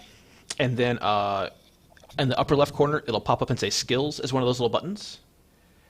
If you click that, Okay. there's a drop down. Perfect. I was looking in the wrong area. And then for advantage, It'll automatically roll 2 dice in our chat, and you'll take the higher Oh. of those 2. beautiful. Look Okay. at your rolls. Whoa. Ooh, Nice. Oh, A nat nailed it. 20. Nailed it. nice. One of the goats, which is maybe second in command, as Vincent Van Gogh is still is he's floating above, completely frightened, no idea what's happening there. You come to a ravine. This one pulled out a wand and is pointing it at us. He's going to attack me. Okay, but we are very good goats. If you put our friend down, we will climb these walls and be gone from here. But we would like a snack. Something sweet, but not too sweet. Maybe cookies. The thought of goats I climbing look the around walls and say, just well, gave all of me- my rations have been given to the owl bears. So I Alright. like slowly back out.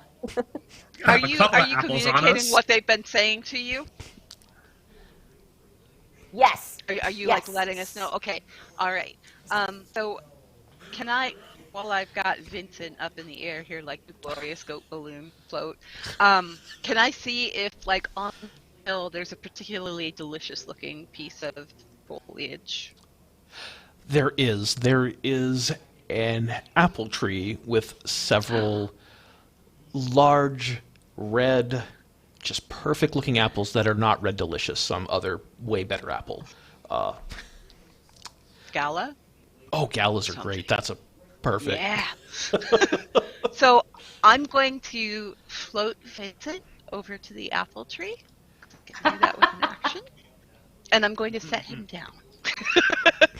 I have all the goats grouped, so they're all just moving.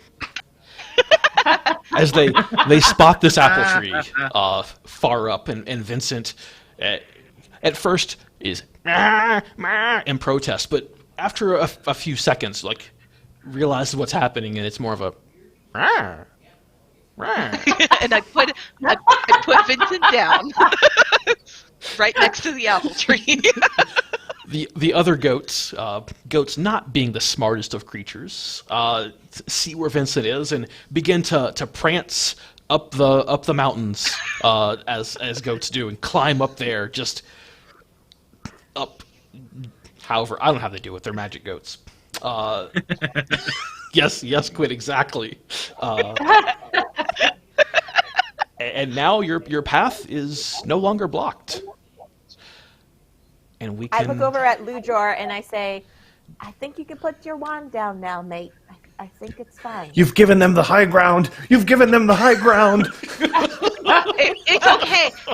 There's apples up there. They're distracted. We get through before they finish tearing that tree down. Yeah, just pat them on the back. Let's go. Like, they're good. Let's go. All right, I think that was pretty fantastic. We are going to take a quick break and show a video of one of our families and what Ronald McDonald House Charities does and means to these families and one of their stories. So hopefully, Stanton, if you can hear me, if you can roll one of those videos that is not who we are, any of those other three, that would be awesome. And yes, as Chad is saying, get your tissues ready.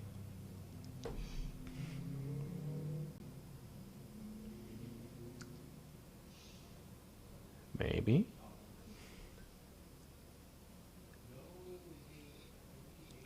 Okay, this is awkward. I'm going to magically disappear for a second and talk to the person in the next room, and that video will start shortly.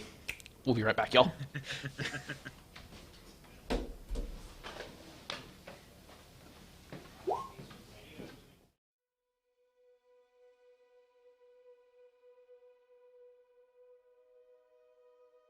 My name is Carla Dewerson, and this is my husband, Gavin Dewerson. Our youngest child is Wiley.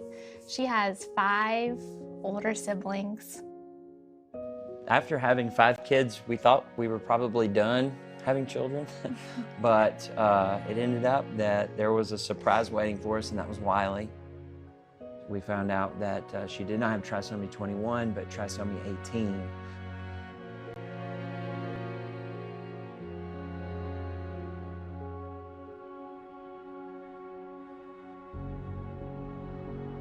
Well, when we thought that Wiley had Down syndrome, we sat down with the kids and we were trying to explain how Wiley might be different. I remember Bo said, "So, are you saying that she's gonna have superpowers?" And at first I was like, no. And then later I thought about it. I was like, actually, yes. Yes, it's like having superpowers. But she did have quite a bumpy first year. So we were in and out of UK's cardiac PICU a lot. Yeah, and, first year. And thus in and out of the Ronald McDonald House family room a lot. Wiley, before she got her heart repaired and the time that she was very sick, we did reach a point that they allowed our family to come in because we weren't sure how much longer Wiley might live. And so all of us gathered in the room, extended family too, so that we could take turns going in and saying goodbye. One of my favorite memories is Wiley's 6-month birthday, and we made like little cards for her to put in her room, and we were all in there just spending time together. It was a lot of fun. Yeah, I'd say that's probably my favorite memory as well.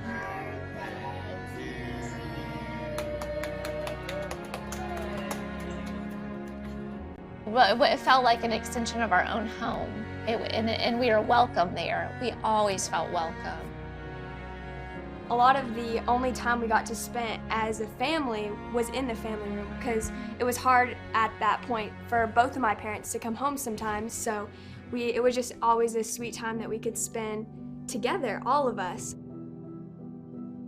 I would say that the RMHC family room, it was our family room for a good year of our lives. We have a lot of memories that were there. I would joke about loving the food and the coffee. It really was something that every morning we would watch the clock till the room would open, it's amazing to me how something as simple as a cup of coffee and just some silly little treats can make a difference. I'm crying about Pop-Tarts. But it really does make a difference, and to have a place where you can go, yeah, it's wonderful. She's able, growing and developing, and we enjoy family life at home now. But whenever we do go to the hospital, the family room is still where we find peace and comfort. I would just want to say thank you to everyone and all the people in the community that helped make that room possible, because it's something that has made a big difference for us, something that I hope to volunteer in myself and help in any way that we can to give back. After Wiley spent a good year at the hospital with the doctors and them intervening and helping her, they suggest now with other little children that have trisomy 18, they're like, well, let's try the Wiley way. And so we're honored, and we think the Wiley way is great.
And we are back. Welcome back, everyone.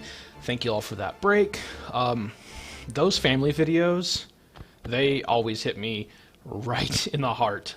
This is exactly why we're doing this event. We want to support this charity, not only the families that stay there and that use these resources, but also the staff members. They work incredibly hard. I'm very fortunate to get to work with several staff members on the committee for this event, and I see what they do and how much they care about these families and how much they care about just making the world a better place. And it's noble, it's beautiful, and I'm really glad we get to do this event. And then, you know, personally, I'm a little selfish, but I love getting to play D&D with really cool people for a really great cause. And this is like my dream. Just like have a dream team here of players, right? So it's just perfect. I'm glad we're all here together to do this. Can I say something? Absolutely. That's absolutely like, I'm so happy to be here and to do this with y'all and like literally change the world and having fun and raising money. Like, what? That's so cool. And thank you for everything that you've done and do as a DM and handling the chaos and the chanclas and everything. Amazing. Amazing. Round of applause for our DM. Beautiful. Round of applause. Yes. I think it's really being a good DM. It really depends on your players and the attitudes they have, and you all have bought into this. Oh, Lady Taka, thank you so much. $50, Lady Taka, that was so generous. Thank you so much. That is fantastic. Awesome. We really appreciate everyone just hanging out. We get that not everyone is in the position right now to donate. We understand that, the economy being whatever mess that it is right now. But you all being here and just hanging out with us and learning about this mission is just as important as making this money. And just, again, a huge, I can't say thank you enough to the 6 of you for taking time out of your day to play D&D.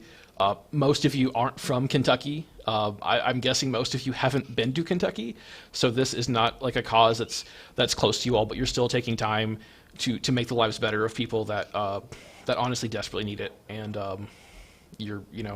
this wouldn't happen without you all, just to be super clear, and thank you all.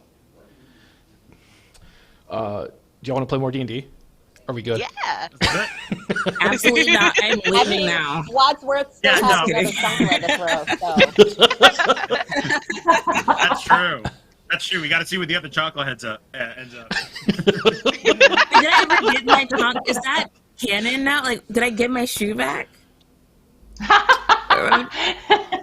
That's Give it back to you. really the important question. Yeah. Oh, Basic Witch, thank you for the donation. That's chat. Is that a chocolate return donation? Chat. We need your call on this. As That we would build. be cool. Chat, as we're building the legend that is Evergrange. So this is like my one-shot world. This is the third charity stream that has been set in Evergrange. The first was for a local charity called Glean Kentucky, which their mission is to take unwanted produce and distribute that to people that don't have access to produce. If you have a food desert, which a lot of people live in. So that's how we started this realm, and then we are now using it for Ronald McDonald House just as a continuous. It's basically a little bit of Kentucky, just thrown into a fantasy realm. I'm sure most of you picked up on that with the ancient highlands being the Appalachian Mountains, which is we have some RMHC facts that can go through chat right now. That is like one of the poorest regions in the U.S. I believe out of the 30 poorest counties in the U.S., 10 of those are in Kentucky, and I believe they're all in that region of Appalachia. So what we're doing here is helping people. One. Yeah, I'm from one. Exactly, and it's hard to get out of that poverty. So, and I just couldn't imagine like facing medical debt for your child being in the hospital and then looking for a place to stay in a city you don't know. That's got to be terrifying. So all this money is going to families that need a place to stay while their child's in the hospital. And a lot of what the Bluegrass chapter does is premature babies. So people having a child before full term, and there's a lot of medical care there, and there's a lot of questions and a lot of a need to stay near the hospital and take care of everything. So it's just one less thing. And in the local chapter, they have a shuttle going to area hospitals. they take care of food. As part of our fundraising total for Kentucky Fried Dice, we have broken 1,000. So Jillian and I are going to cook dinner at the house one night as volunteers. We've done it several times before. We love doing it. Cooking for like 50 people. It sounds like a lot of work, but you know, it's fun. The families appreciate it, and it's just great. So if you're not near us and you have an opportunity to volunteer at your local Ron McDonald House, I would really suggest reaching out to them. They're typically always looking for volunteers, and it's work that is really helping people. As Quinn said, you're changing the world. You're making it a better place. That's awesome. So we have made it past the goats somehow. Thank goodness. Bronson, is that like a character thing, or do you really not like goats? I don't actually have a problem with goats. It's just a character thing. I just spice it up somehow. It was like, oh no, did we hit a soft spot? Oh no. Right? Yeah, you brushing up against it, but we're okay. Like, I normally avoid spiders for that reason. Like, people have a very deep fear of spiders, and I get that. So it's like, I just normally don't use spiders in games. But I had no idea if we might be afraid of goats. Yeah, those hourglass eyes will get to you. The rectangle eyes. Goats have rectangle eyes, right? Yeah. Yep. Yeah. Nightmare fuel. They're cute, but nightmare fuel. Jilly Pie's family had goats for a while. They live in the mountains of North Carolina. She does not like goats. There are some goat facts that I will not share on stream, but if you're ever curious, just send me a message. I'll tell you all about some disgusting goat habits. Oh boy. Hey, yo. Nope. See, now I'm going to have to Google seriously, that. though, yeah. Yeah, absolutely. Just go right to video. Just go to YouTube. Just disgusting goat habits. It's totally fine. No, I'm good. No, cute pygmy goats Smart. All playing smart. together. That's All right, so we will continue our journey.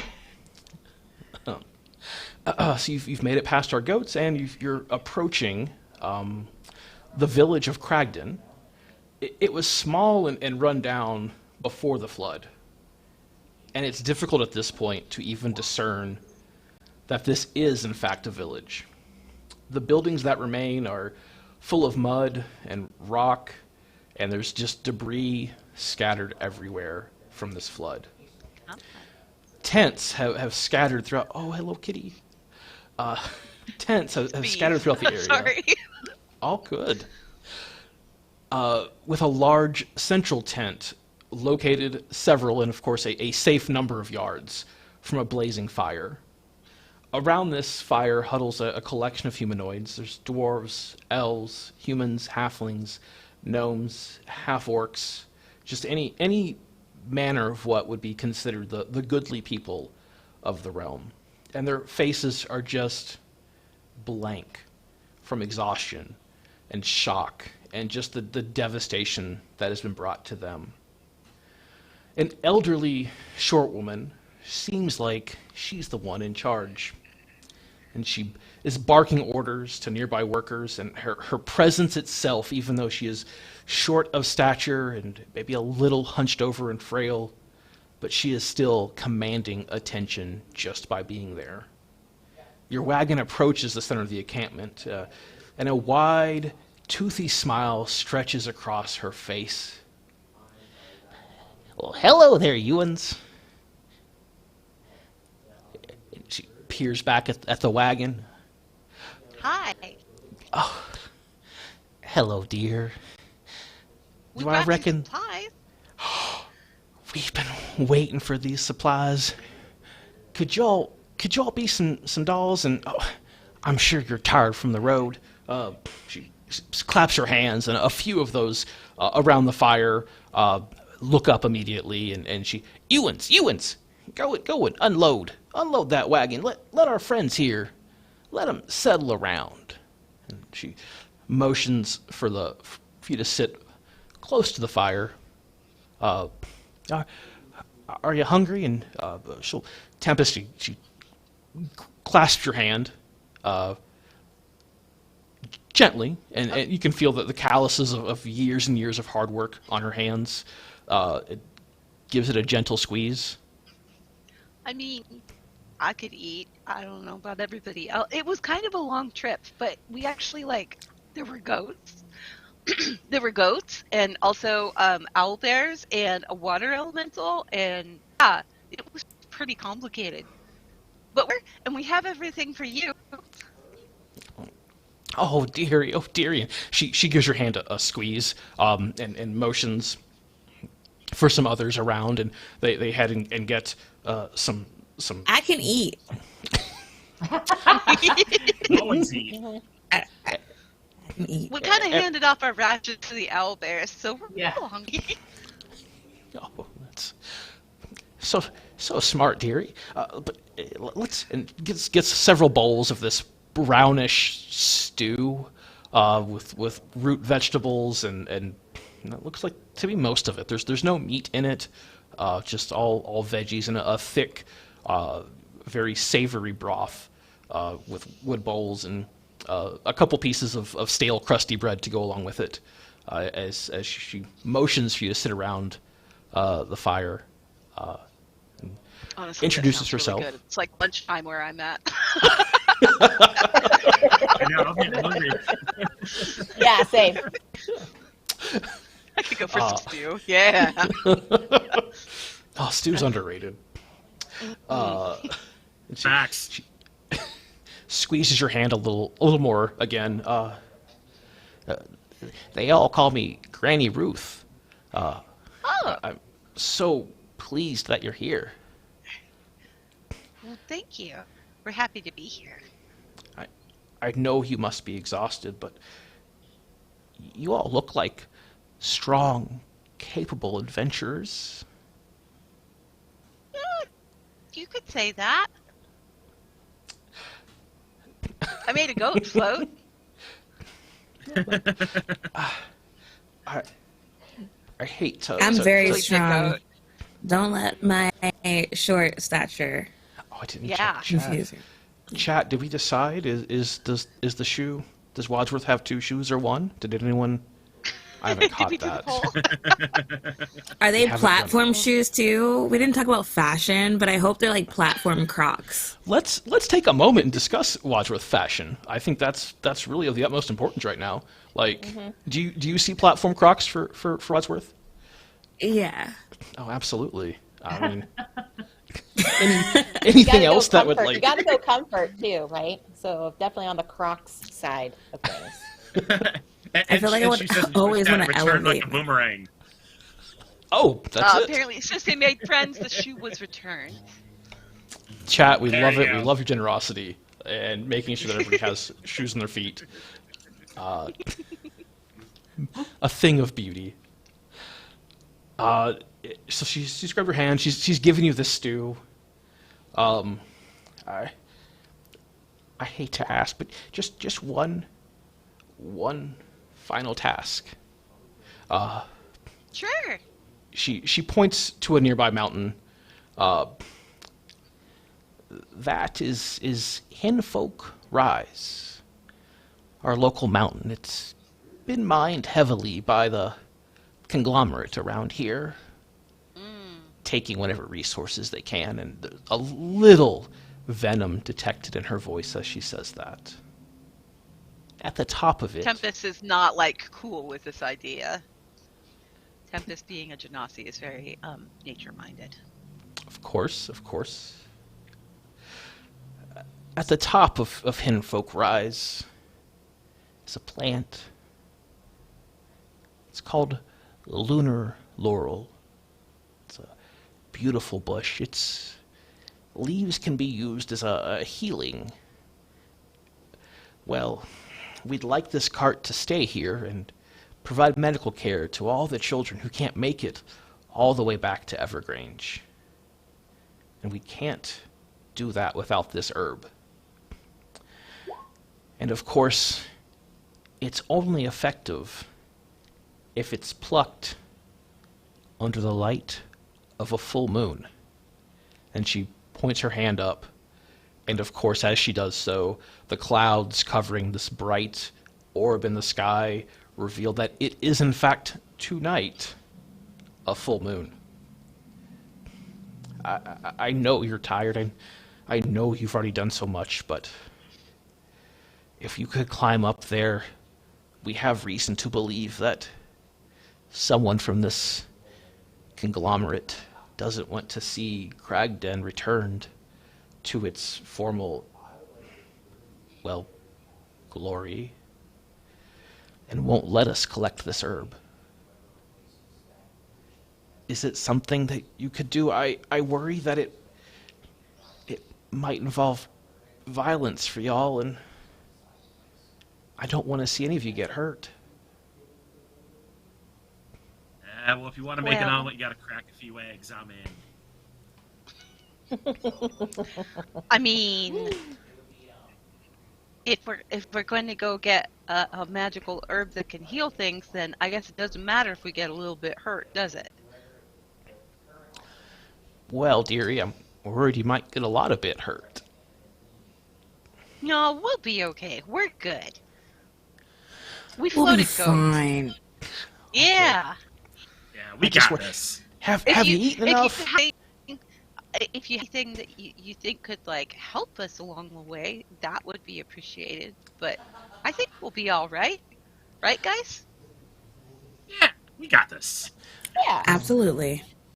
I think all we can do is hope that there's some benefactors out there in some far-off world watching over you, donating for a good cause,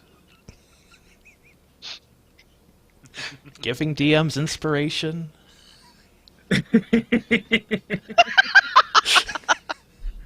If only that was a thing. If only that was possible. Or giving players inspiration, just in case. Thank you, chat. You all have been more than generous today, and we greatly appreciate all of you. The fate are easily manipulated. Not to say, not for nothing, this fourth wall's kind of thin.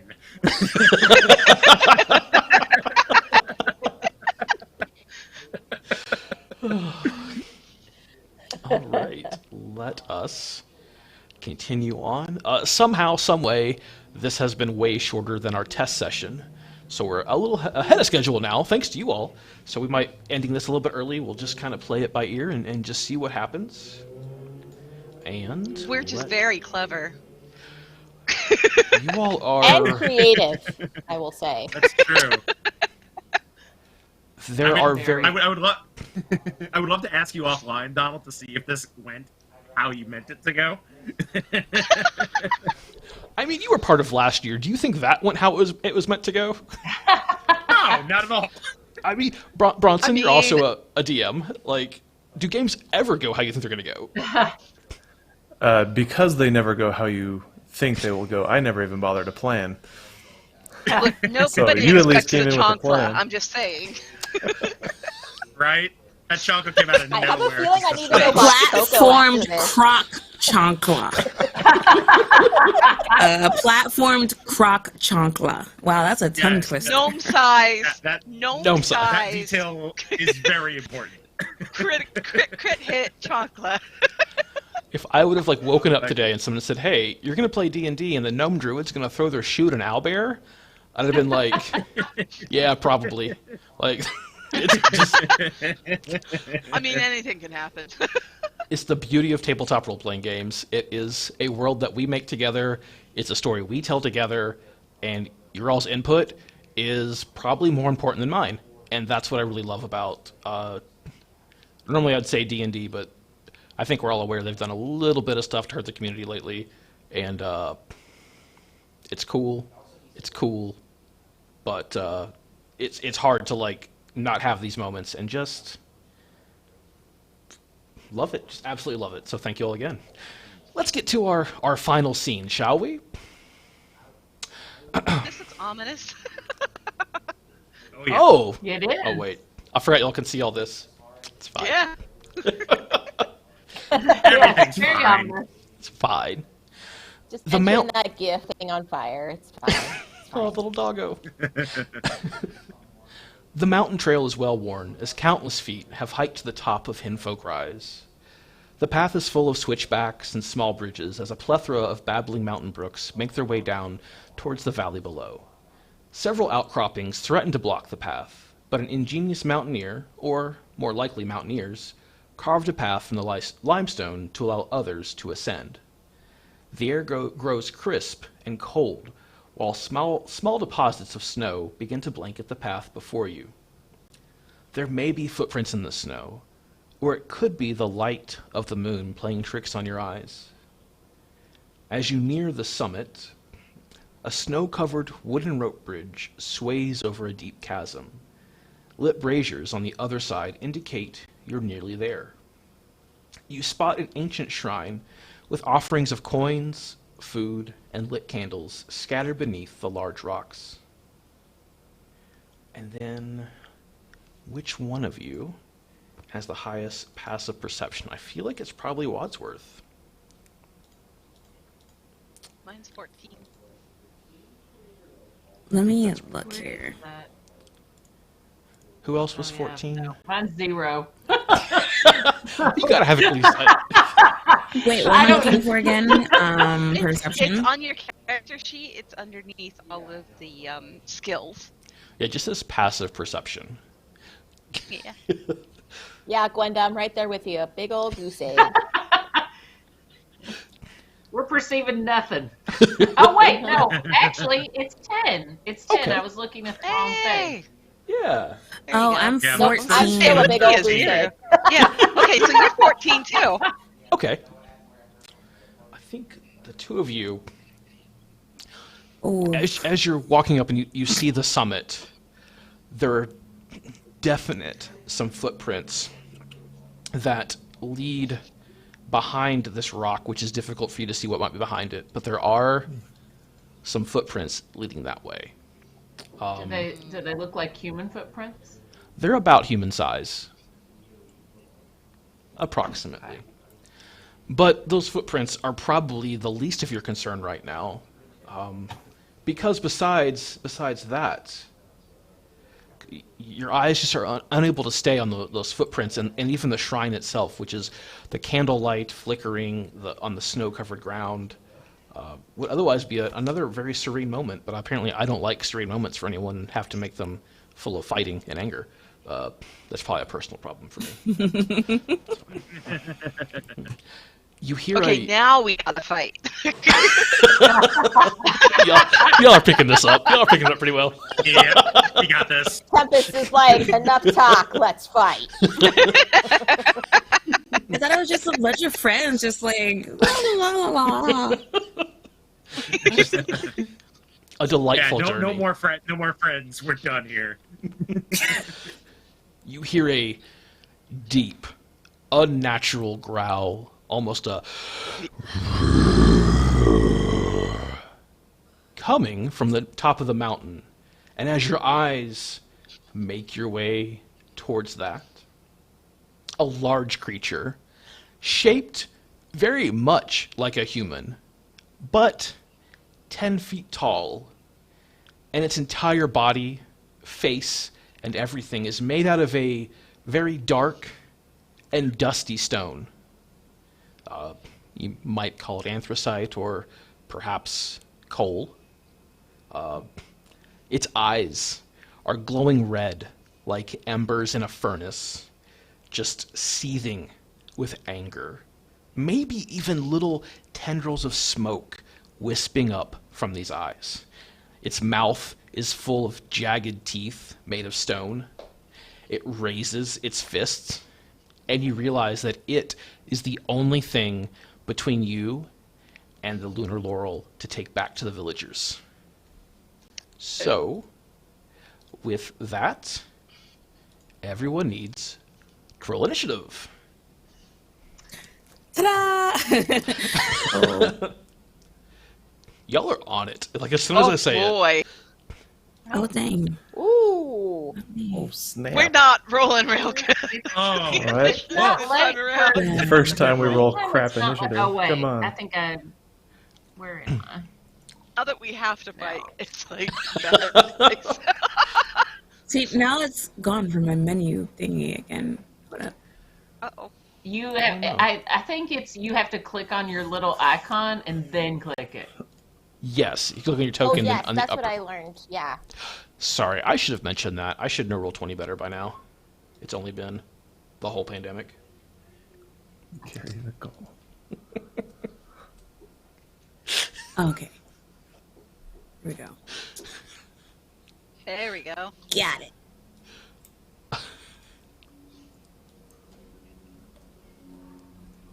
Just Nice. making a little, Oh, little goodness. update here. had a request. I Princess, have a question. Yes. Would the coal? I mean, I have like a stone cunning. Mm-hmm. Would I be able to use? Okay. Oh, did you want to use stone cunning to figure out about this? Yeah, what this is, and we're trying to figure out what it is. Sure. Give me like I'm trying to think of things that Brunhilde's good at. Like a history or arcana. Yeah, history is the Let's do a history check real quick as we're on this bridge and you can see it before we get too far into it. Oh, not great, but 13. Okay. With a 13, you've probably ventured to the Ancient Highlands before. It's an area that is full of beauty, it is full of natural resources, and it is full of very hardworking people.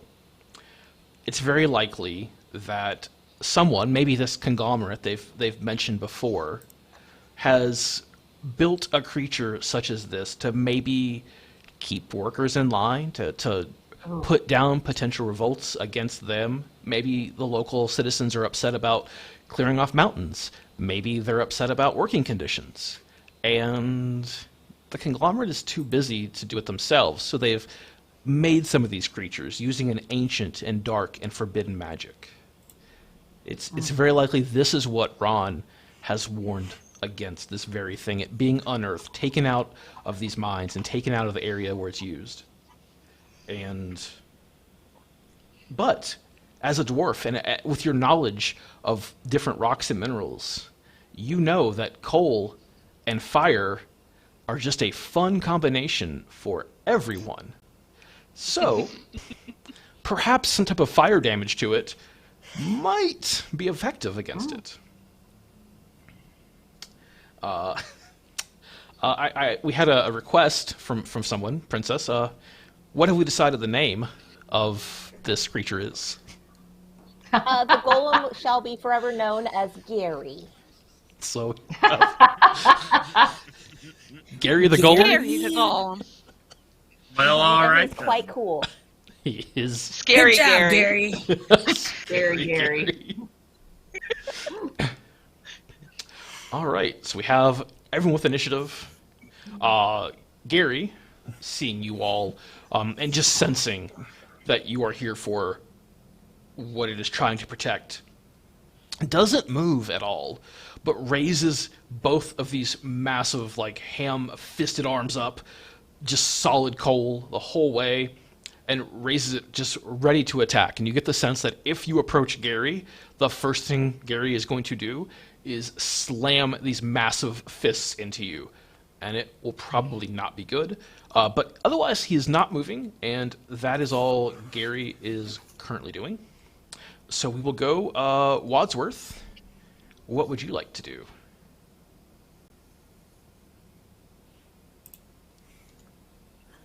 I'm looking at my character sheet because I want to see like where my attacks or spells are. I have spells. Can I just do that? Like attack with a spell? You can. But I don't. Is that bad or good? Should I do that right now? The beauty of a tabletop role-playing Yes. game is there's nothing that's good or bad. Like it's what your character would do. So it's all good. I'm just so tiny though, and I don't want to like get hurt. You know. Well, if you've got a spell, Badly. the spell has a range on it, so you could stay far away while you cast it. Yeah. Usually, depending on Would what you like spell a you wanna use. suggestion? Yeah. So one thing that druids are really great at is support. like not necessarily doing all the damage and the heavy lifting on their own. So one of the spells you have is called Fairy Fire. And what that'll do is if it hits, it'll line this golem with not real fire, but like this illusionary fire in these beautiful, vibrant colors. And that makes the golem easier for your friends. That's so pretty. Oh, yeah.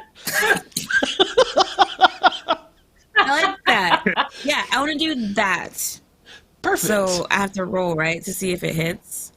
So this one's a little different. We're going to cast Fairy Fire, and it pops up in chat for us so we can all read what the spell does, and just like give some basic info on it. There's some other parts like concentration. I think a lot of us are new to D&D 5e. A lot of us are new to Roll20.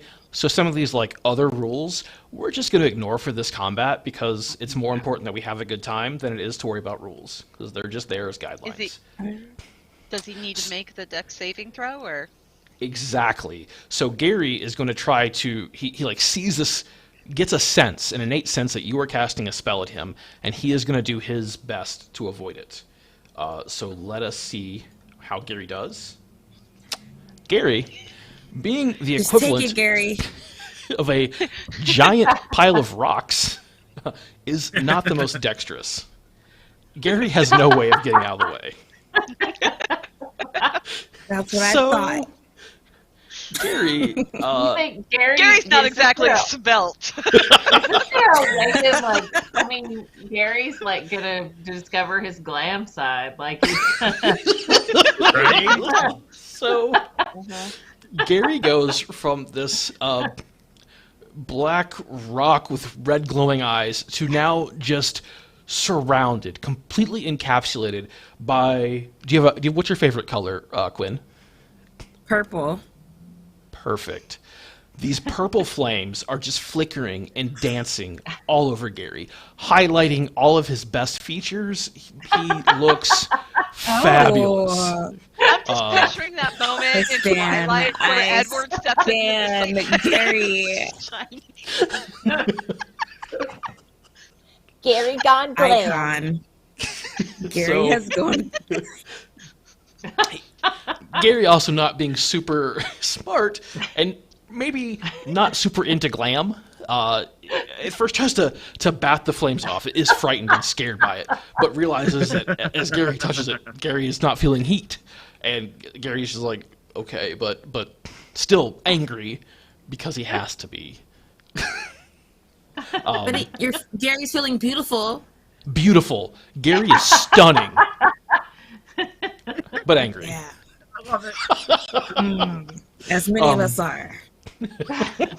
So that would be your action. If you want to move, you can. Otherwise, you can kind of stay where you're at or just do whatever. I'm going to go right here. Perfect.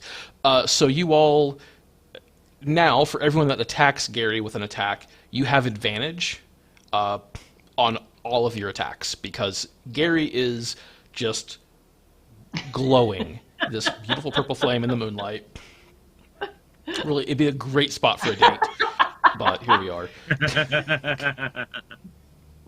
All right, so that is Wadsworth's turn for combat. Brunhilde, what about you? Yeah, so I'm gonna guess that none of my like invoking peace and that kind of thing is gonna work on Gary. So I guess I will go with like battle axe, and this time I'm gonna try it because he's rough, right? Maybe to break up. Sure. Just raising the axe and charging right on in. Yeah. So what do I do? Ability for that, or so we're gonna move you over next to Gary. Unfortunately, one side effect, and it's a little bit more than your speed, but we're hand waving a lot of stuff today in terms of rules because we're just here to have fun. Exactly. But Gary was ready for you. Gary expected someone to approach. And as you get there, one of Gary's attacks, his hand just reaches down, trying to slam into you. Because Gary is not messing around today. Ooh. Chat. I rolled a nat 20 on this first attack. Oh, no. Brunhilde's snap. other eye immediately combusts. I like that the Hey, chat Princess. is reminding me that I have Princess. inspiration right now. Like, Yes, I'm listening. I'm listening. I'm going to ask you if you have a spell in your kit. It's called Silvery Barbs. I do not. Have that? Okay. I do not. So I was going to say that makes him roll, but Yeah, I don't know I was if going. anybody's I even was high going to enough do a level to different have spell. that yet. Yeah. Yeah, it's a reaction Darn spell, it. so it's like you could do it if you see something bad happening, but yeah, in your kit. Oh boy. Oh It's all boy. Gary slams down, and Brunhilde, you take 22 bludgeoning damage. Your shield raises up at the last possible second, and blocks just a bit. You can feel it in your arm. It's gone numb from that. Well, it's just too bad because otherwise I would rebuke the violent. Because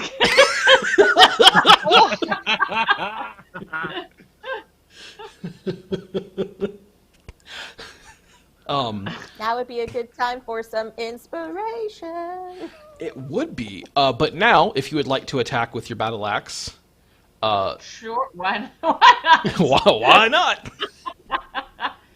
Let's see. So is that ability or is that? So or do I this one's a hit it? little bit different. I haven't made the macros for that because that's a lot of work. Maybe and Natasha can do it for me. Oh, Natasha, if you could do, Brunhilde would get 2 attacks with the battle axe, being a 5th level paladin. If not, I can do it real quick.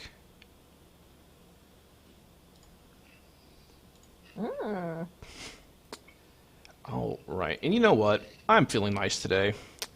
I'm gonna give you one of my inspirations if you would like it. Sure. I mean, I don't really know what that means, but I will take it. So your I am first a attack, charitable god. just a charitable dude that wants people to have fun.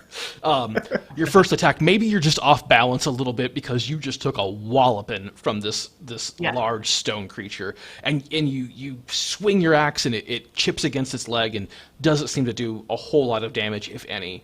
But then you come back with a backhand and slash it on the other side of the leg, and it lets out a small in pain, and you're sure that one connected, and it's hurt for a little bit of slashing damage there. Excellent. So that Take would be, that, Gary. See, doesn't it feel better to put a name to the thing you're slashing at? It does. It does. Does it? If anybody that's currently listening, feels is named worse, Gary, I honestly. just want you to know we have nothing against you.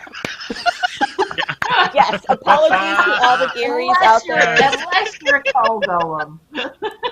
Years from now, you'll meet someone named Gary and have flashbacks to this moment.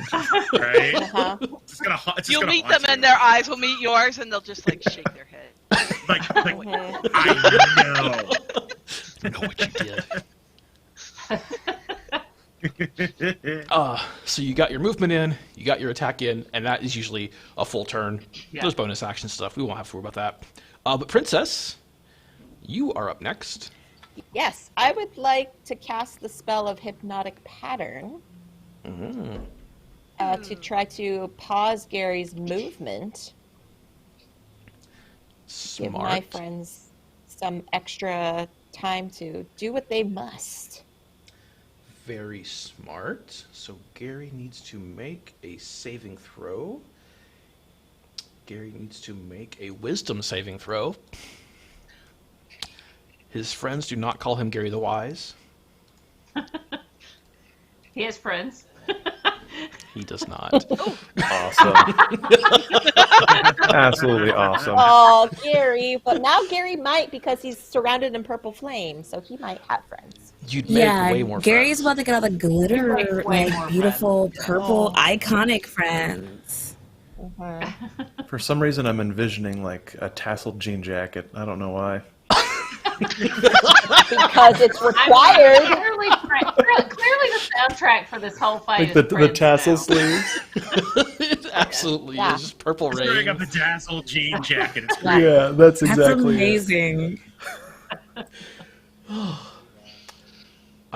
Okay, well, Gary, without his friends, is completely enthralled by this hypnotic pattern you have put in front of him. I imagine it's probably even more purple flames. Gary now buying into his purple flame loving self. So we will add that. Gary is charmed by you now as well and cannot move. So Princess, you feel like you're probably safe. Right now from Gary's attacks. Not 100% sure if the rest of your party is, but Gary.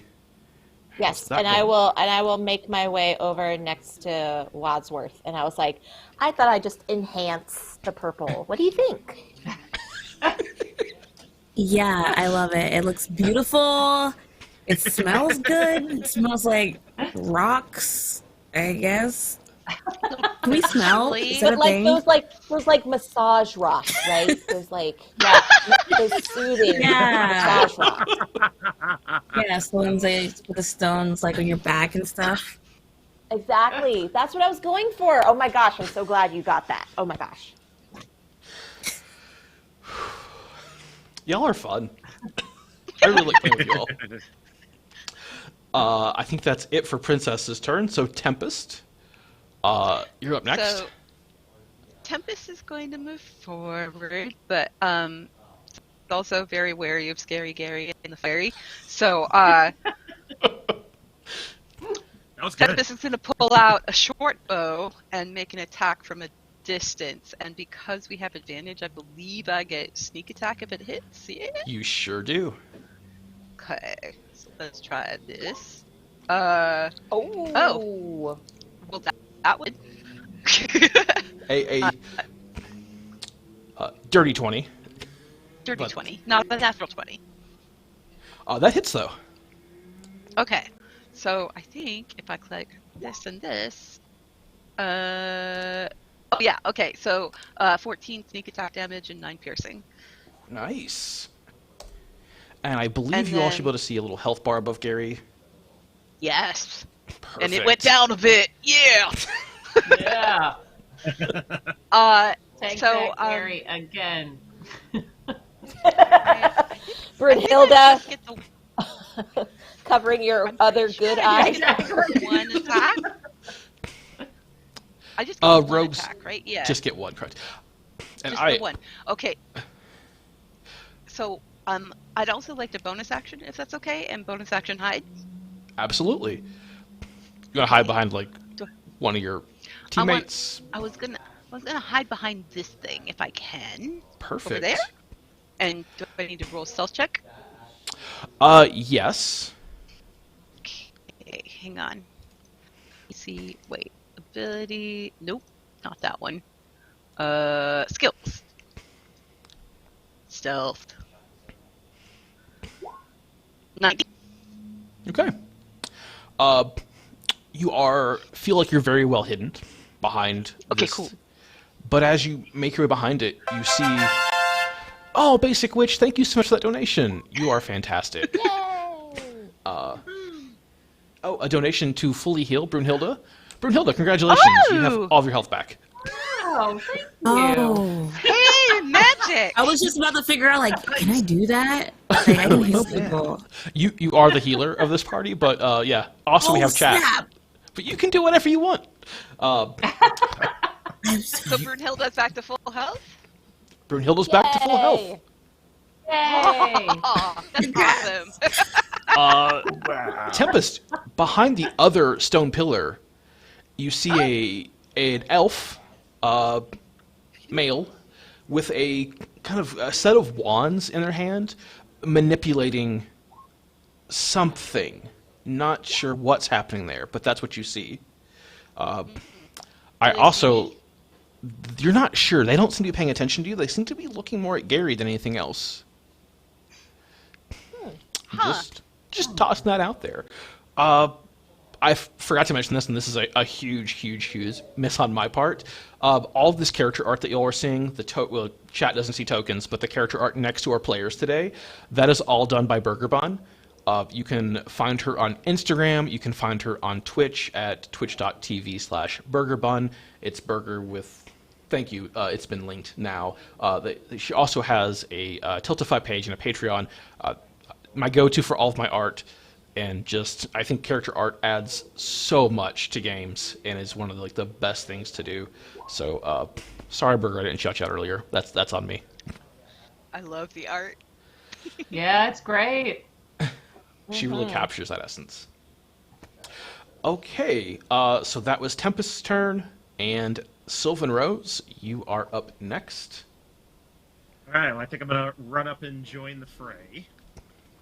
And then let's go ahead and take a pop shot at Gary. This one's going to be a seeking arrow. Oh, nice.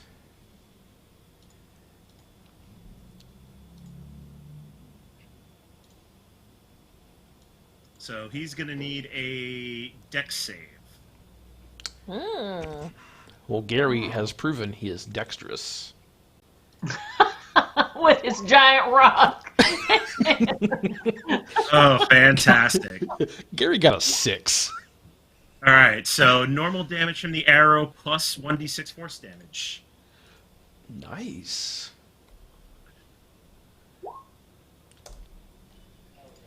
Ooh.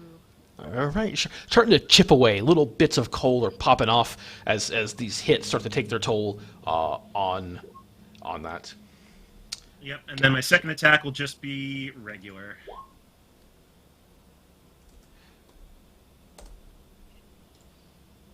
And that should hit because we do have advantage, right? With the you have advantage fire. on all of your attack rolls. Okay, Oh, fantastic. thank goodness. That should hit. Yeah, 24 hits. Take that again. Gary. Scary Gary. Take that. Yeah. Just chipping away, Nothing chipping on us, away. Gary. Gary lets out a couple of as he's taking this damage. Very upset. Gary is a very upset piece of rock right now. Anything else for that turn? That'll do it for me. All right, Lujor, you are up next. Okay, I'm excited. You've been pretty flexible with movement here, so can I just move my token forward? Absolutely. Excellent. So we'll just kind of go in this ballpark here. Lujor, yeah, I want to actually maintain. There we go. We'll go ahead and cast. So as Lujor runs forward, you can see the teenage angst, kind of the teenage insecurity disappear as he runs forward and is filled with his sorceress magic. And over the last 10 feet or so, he launches into the air in a very Thor-esque ambiance as clouds instantly form around his body and a bolt of lightning erupts from his hands to strike Gary the Golem with a bolt of lightning. So we will go ahead and lightning bolt that. Max level. He needs to make a dexterity save. Come on, Gary. Oh. Somebody believes in you.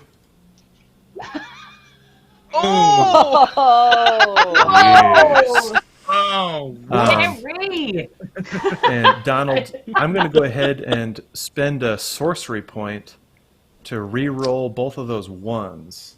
Okay. So I'm going to roll 2d6 there. So we'll -2 and add 3, I guess, is what we're... All right. We're Nice, add even 1, 30. so a total of 30 points of lightning damage. Chat, I know you Yes. can't see this, but Gary got a 0 on his dexterity saving throw. I don't think Gary's really feeling it today. As we take that 30 health off. Maybe he's just mesmerized by all the stuff that Wadsworth and Princess did. Maybe. He's Yeah. purple. He's having. I mean, he's hypnotized. Yeah, he's still not having a very good day apparently. All right. Gary is still like he can't move from his spot due to being hypnotized, and he can't attack Princess because he is charmed by her. But he is going to just try to punch Brunhilde again. He's like, I got to do something. I have to do my job, which is to protect this bush from people that are trying to use it for good. Because, he's evil. So it's all good. Spoiler alert.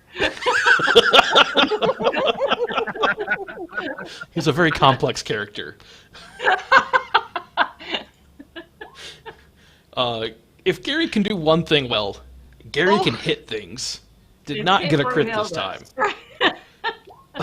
But Brunhilde, you once again take 23 bludgeoning damage as this whole fizz just pounds down on you again. Woo!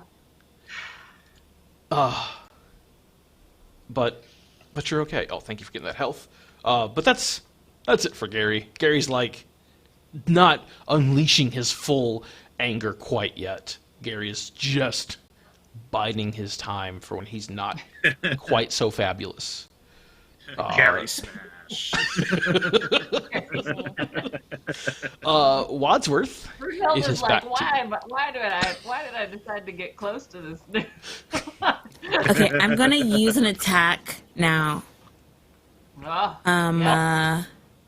Thunder Wave, as per suggested to me. That's gonna be a good thing, right? To help save, or I could just heal Brunhilde. I could do that. I don't know. Yep. I'm so indecisive. Dice. Anyways, dice. That was a reach. There's a dice joke in there somewhere. Indecisive. Yeah, it was there. I was looking. So yes. So I think I want to attack though. Yes, okay. Attack. Brunhilde's like, avenge me.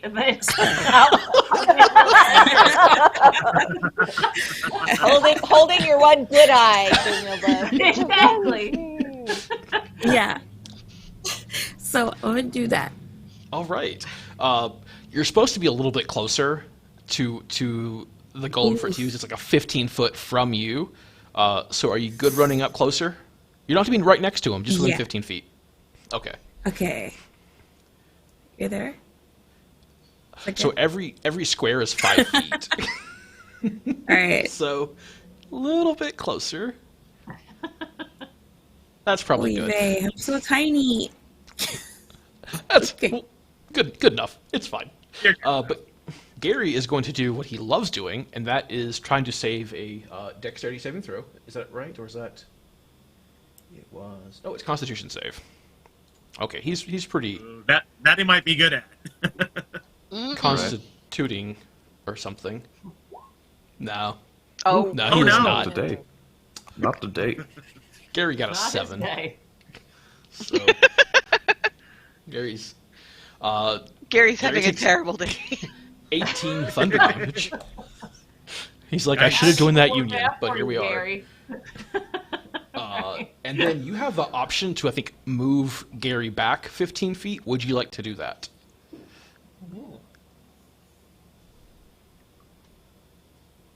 Me? Yeah. Your spell, your choice. Don't do it. No, I don't want to do that. Cool, Gary, stay and put then. Cool. Nice, that was a good turn.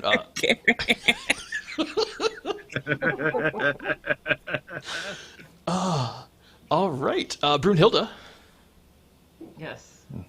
Oh, am I too damaged to do anything? Do I need you to can heal you can still myself, attack. I think you have some healing I'm potions gonna- on you. I'll do this battle axe. One-handed. Perfect, and you get to Do I do have that to hit twice. the other You get thing? 2 attacks. Oh, Yeah, we'll I take it. see. Nice. Beautiful. Hey.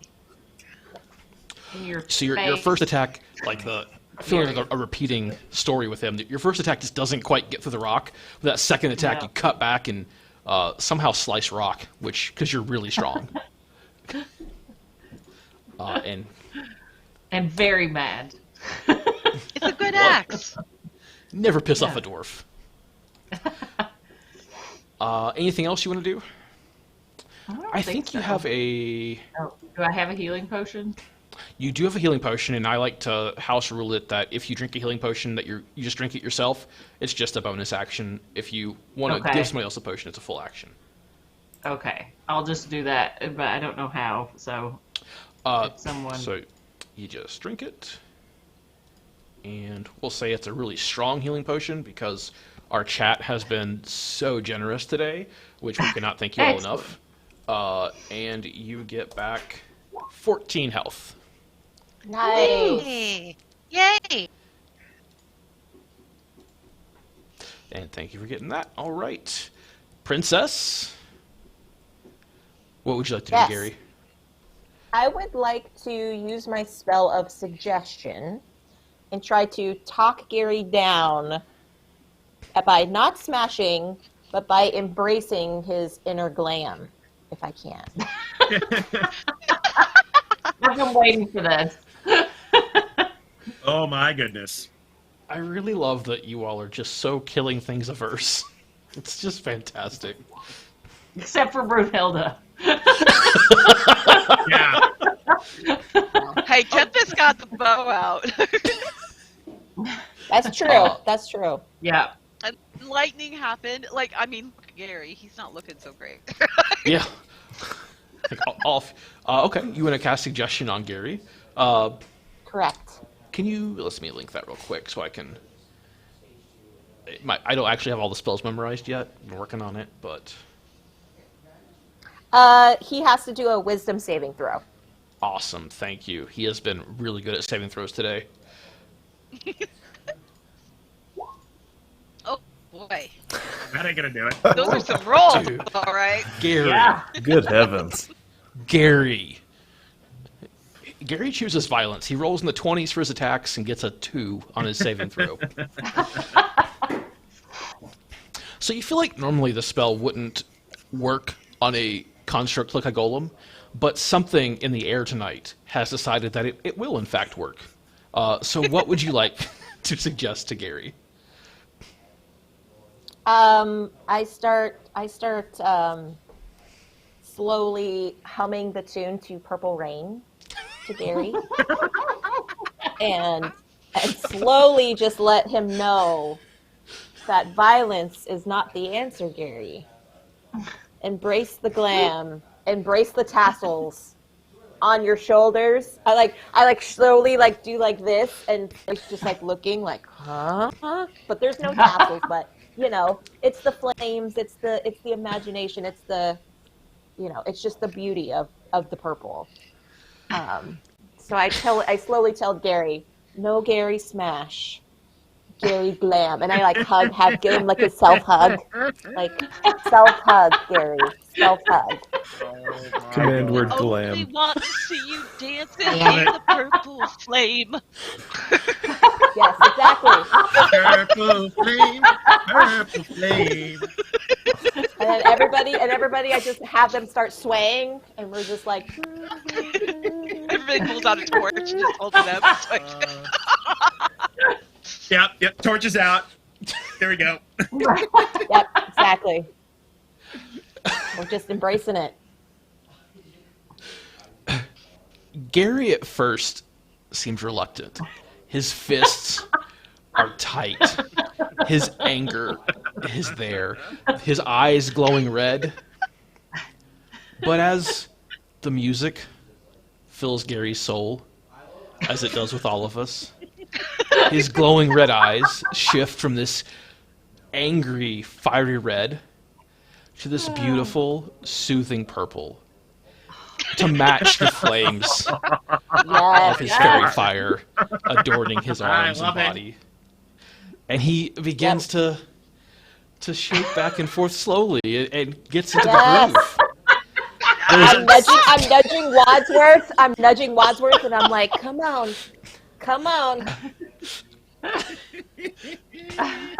Gary's fists unclench and go down to his side, and he begins to shift back and forth and is unsure of what to do with his hands at this time. Gary's never danced before.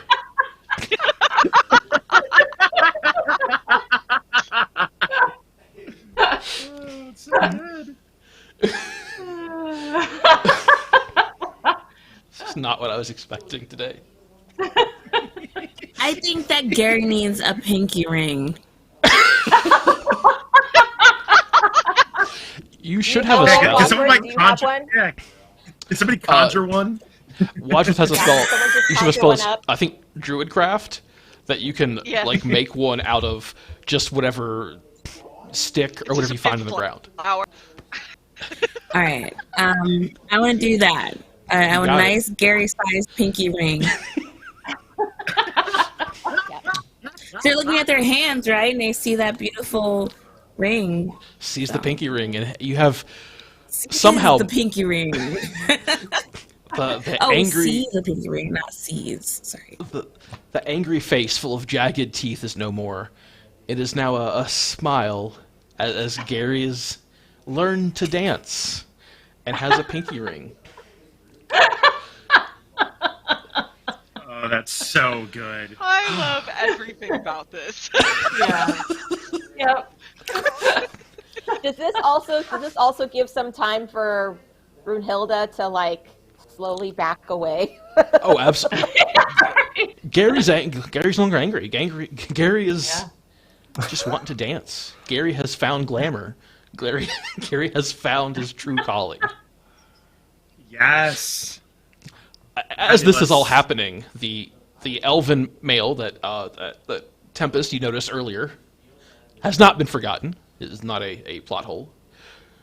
Drops the Right. contraption in their hand, and as that happens, Gary just stops everything, just frozen in place. Okay, so yeah, I was gonna say Tempest is that dude, that lady over there. It's a female looking token, but it's a dude. It's a dude. Gender's Okay, just so rushes that out, person. drops it, rushes out. What are you doing? This is a killing machine. This is made for destruction and keeping people like you in line. What are you doing?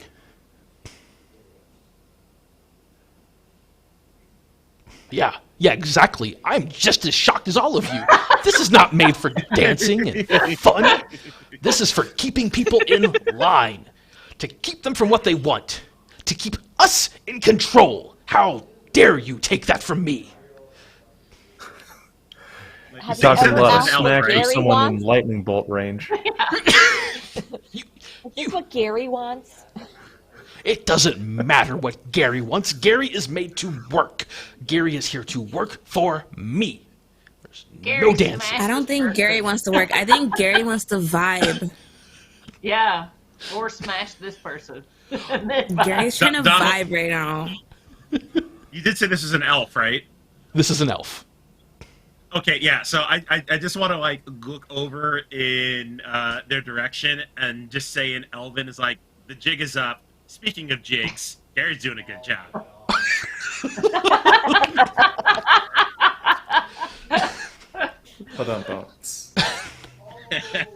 Somehow the control that the device seemed to have over Gary is broken.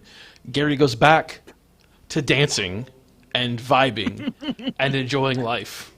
The elven dude is looking at you all in disgust, looks at Gary in disgust, just shakes his head, and just starts to walk away, mumbling under his breath. I'm just like.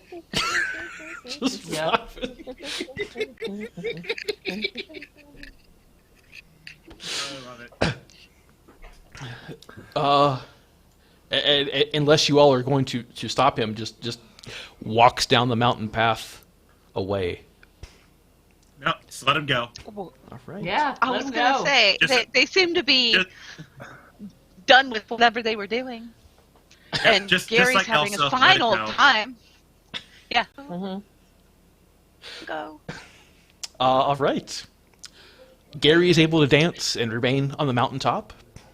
Did you say that the elf dropped those wands that they were holding? The elf did drop the little wand contraptions. They are Can just Tempest go pick those up? absolutely. Tempest is just gonna Free go wands. grab- Yay, free wands.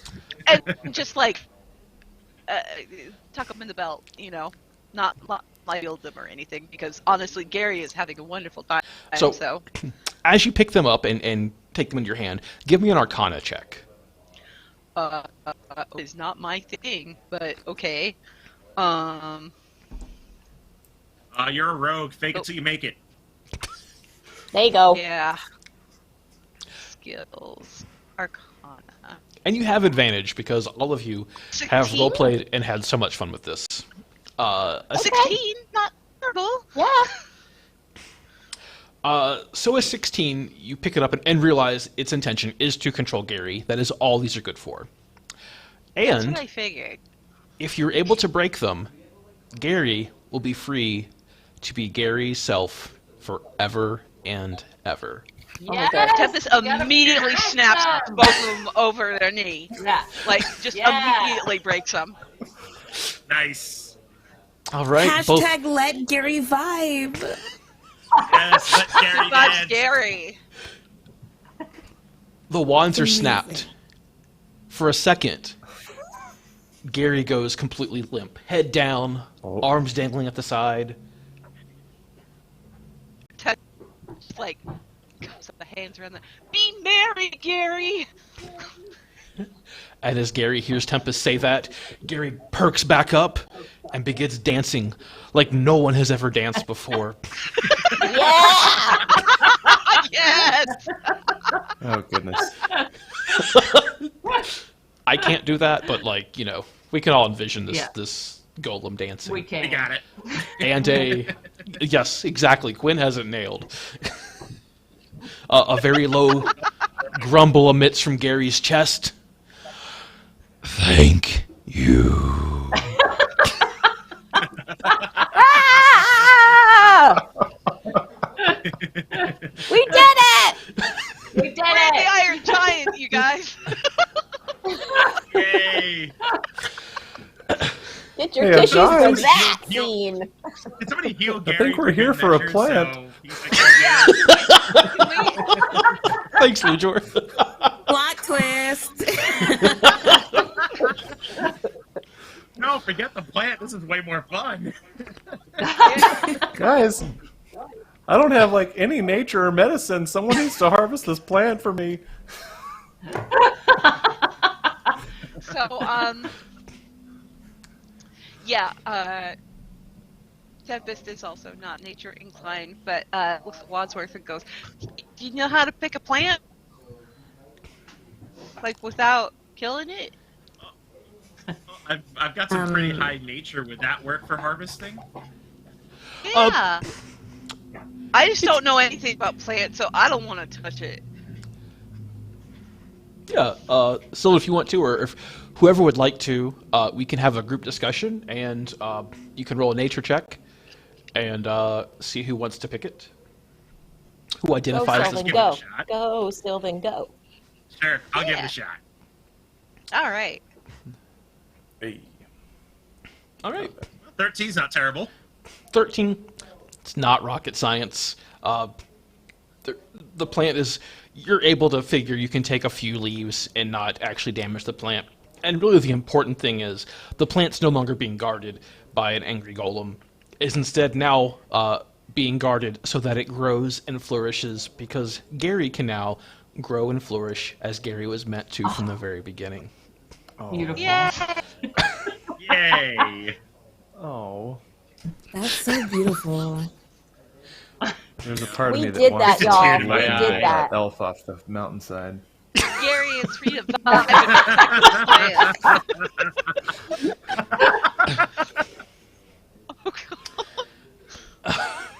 That's so good. Yeah, this is not how the test session went at all. Cool. This has been freaking awesome. Absolutely fantastic. Is that what you wanted to say? You know, I think the Gary beauty of probably needs a home, and there's a local Yeah. village that could probably benefit from having a friendly Gary the golem nearby. Yeah. Having somebody strong around would be a really good idea. What do you think, Gary? Yeah. Gary nods and just, Gary, help. Yeah, Yeah. Randy's And gonna she love says- you. yeah. But does Gary still All dance? Gary will Yeah, always and Shu dance. says Gary needs to meet Granny, so... We go back to the Yes. village and Gary's like moonwalking the whole way. Yes. Absolutely. Did we adorn him in some, like, kind of tassel-y thing? Just, like, out of branches and leaves and... Of course. Why would we ever want to discourage Gary from looking fabulous? As you're Nice, making your way let's down the do it. mountainside, there's lots of little leaves and adornments, vines and such that you're able to place onto Gary, who comes down looking way more fabulous than he looked when he made his way up there to begin with. Granny Ruth notices you coming back down the path with Gary in tow, and has a completely horrified look on her face. We made a friend. She looks as you're approach.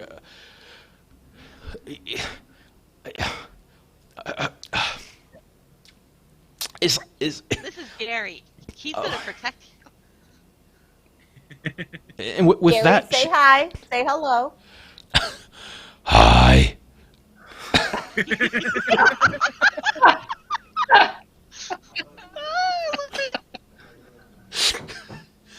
Oh my goodness.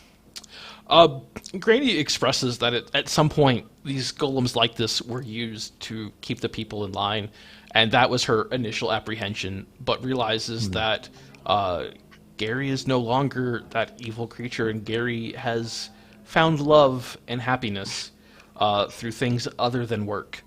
So Gary got his groove back. Yeah. Yes.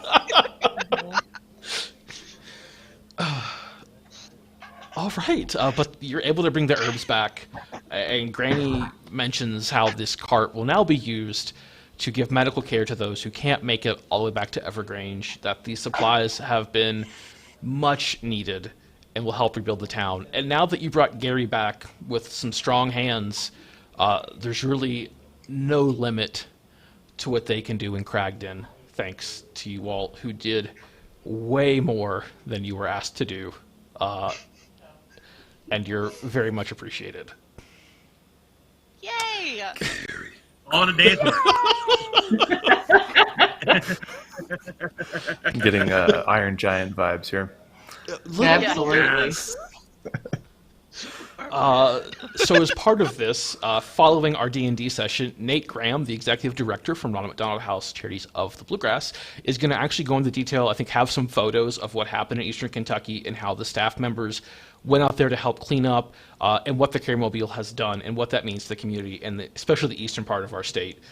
So while we did have a great time and really changed the narrative quite a bit on what it was, which is awesome, like this is a very... We can't forget, when we get back, we have to tell Ron to go, like, help the water elemental get home.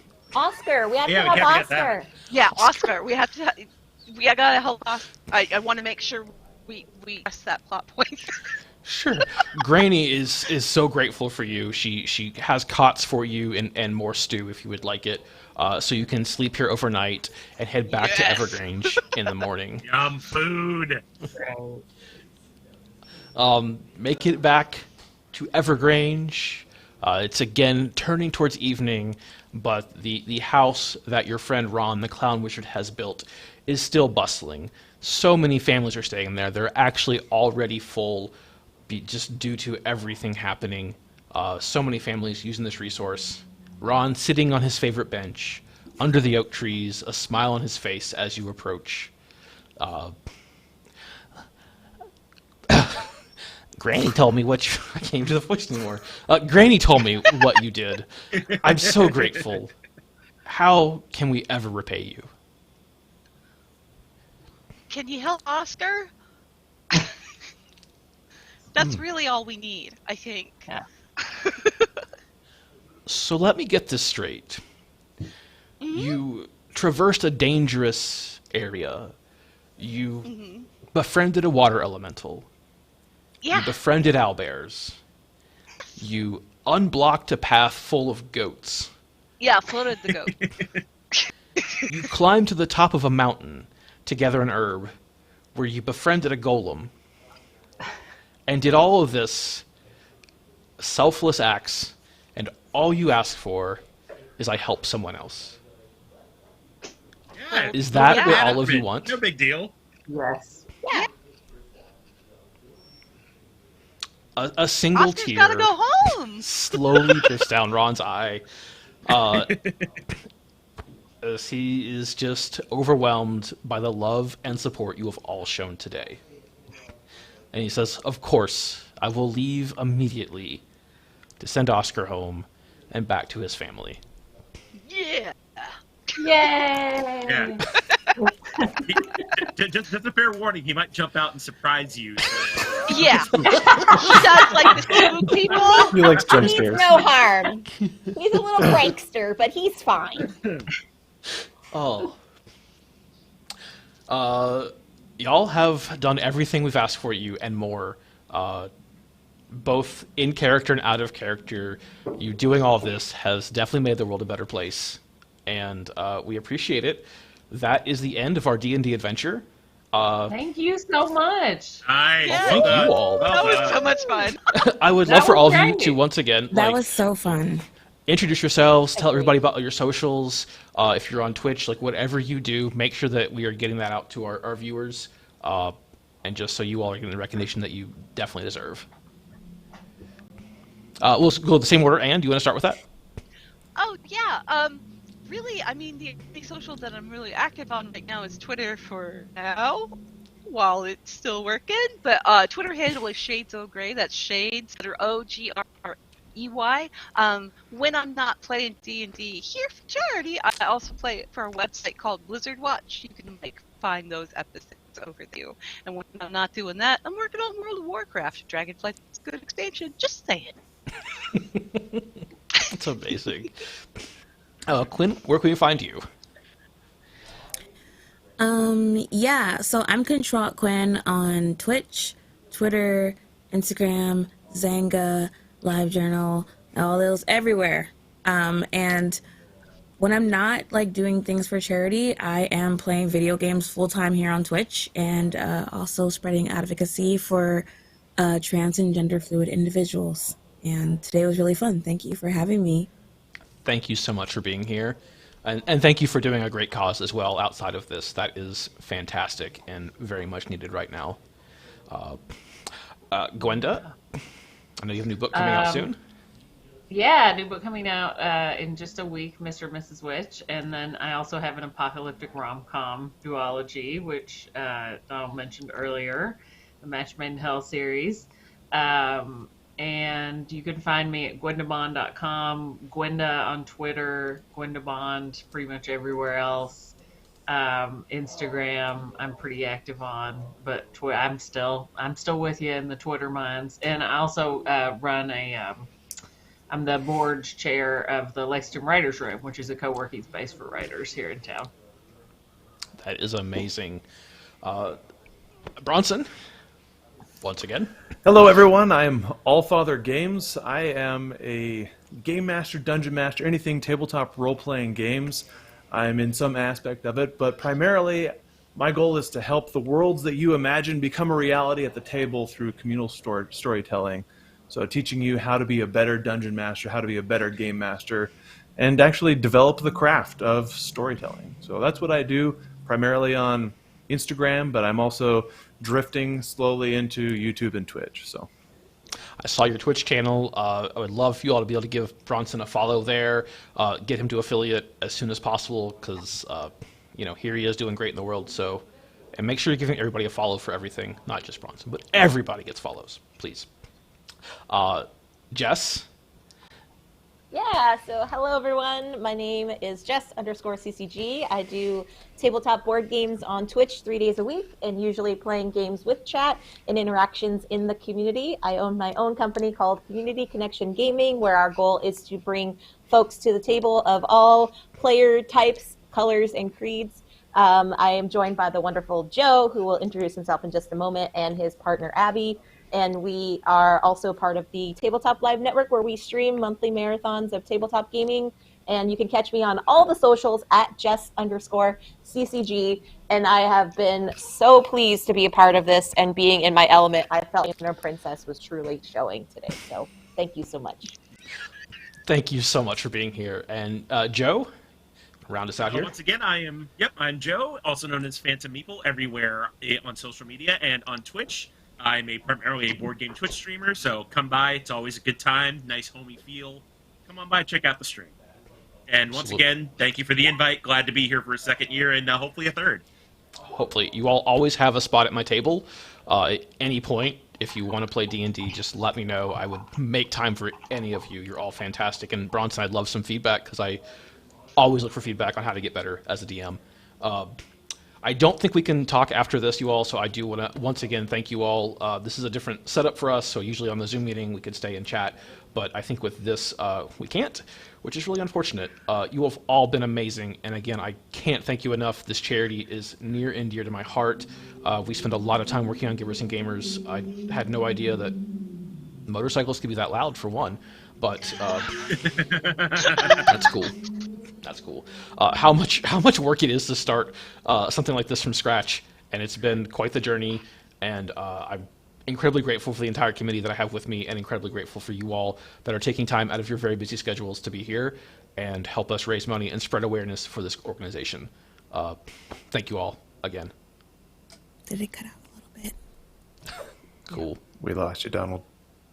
Oh, that's cool. Well, thanks if you can't hear me.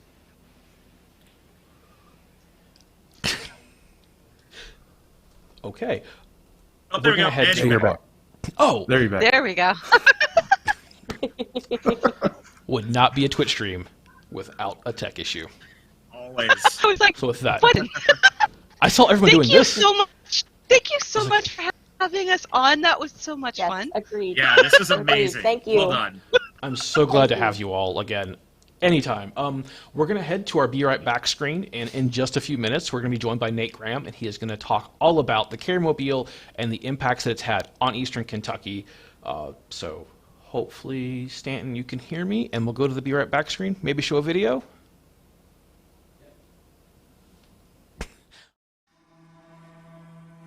On April 5th, 2021, Sam and Billy Ratliff would be delivered news that no parent wants to hear. Born at only 26 weeks, their twins' lives were at risk, and they would have to travel hours from home to get them the life-saving care they would need to survive. On Monday, April the 5th, God had everybody in the place where they were meant to be. I was pregnant with monodi twins. I had just picked Eli up from preschool and felt like just didn't feel normal. And so I called the hospital and they said come in just to be checked out. We ended up delivering the babies here in Pikeville. Due to the fact that our NICU is a level 2, they were unable to care for the boys where they were 26 weeks and 4 days. The boys were born at 2 pounds and 3 ounces. One of the NICU doctors from Pikeville actually came in and spoke to us just briefly about things that may happen, and he actually mentioned the Ronald McDonald House and that we would need to go ahead and get on that waiting list. It wasn't until about 10:30 that we were able to see the boys briefly before the transportation unit came to get them. It was very tough. It was truly the longest ride to Lexington that I've ever driven. I was speeding quite a bit because I wanted to get down there. It was God keeping me safe because about 30 minutes into the trip, I actually catch up to the ambulance that's carrying the boys. It kind of brought peace to me that I knew that I was right there with them. One of the big things they told us as soon as we got to UK to the NICU was that it's going to be a roller coaster ride, is the way they described it. And, you know, it truly was. We hit some very high highs and some very low lows. While Sam and Billy were in Lexington with their newly born twins, they unfortunately had to leave their 5-year-old son, Eli, at home with his grandparents, 3 hours away. 1 week into their stay at the Ronald McDonald House, their prayers were answered as the COVID restriction preventing siblings at the house was lifted. Now, instead of hours away, they were merely minutes apart. I knew that there was babies that was born very early, so I just gave them a little hug because of They was born really early and I didn't want to give them a squeeze hug. They took Eli whenever he had came. Daria had made sure that to keep it interesting for him, did scavenger hunts, colors, crafts for the boys. There was something special each time waiting for him. I love that I could stay every single day. Each morning, Daria would fix like a breakfast, a little sweet treat, or you could take something to go. Each evening would come back, they would have a meal either from a community or someone had cooked there in the kitchen. And it was like we were there in the dining area, like as a family together. The first time I tried that brownie, I liked it. Because their stay was so long, Billy had to utilize all of his paid time off and was going to have to return to Pikeville with Eli, leaving Sam and the twins behind. Little did he know the police chief and mayor were working together to create a policy. This would allow his coworkers to donate their vacation time so he could stay where he was needed the most. And I already had officers and myself as well who wanted to donate Billy time that we had and wasn't using. If it could be used, we wanted to give it to him. We've talked it amongst ourselves and we don't really understand why that we don't have this policy already, so we need to try to do the right thing and we want to make it to where Billy can be with his family and still get paid. I mean, you just mentioned it right now, I get chills. You know, just thinking about how blessed we both were, how great of people that we work with. As a school counselor and as a police officer, we're always available to help others, and it was just a little bit more difficult to switch those roles and to be able to receive that help.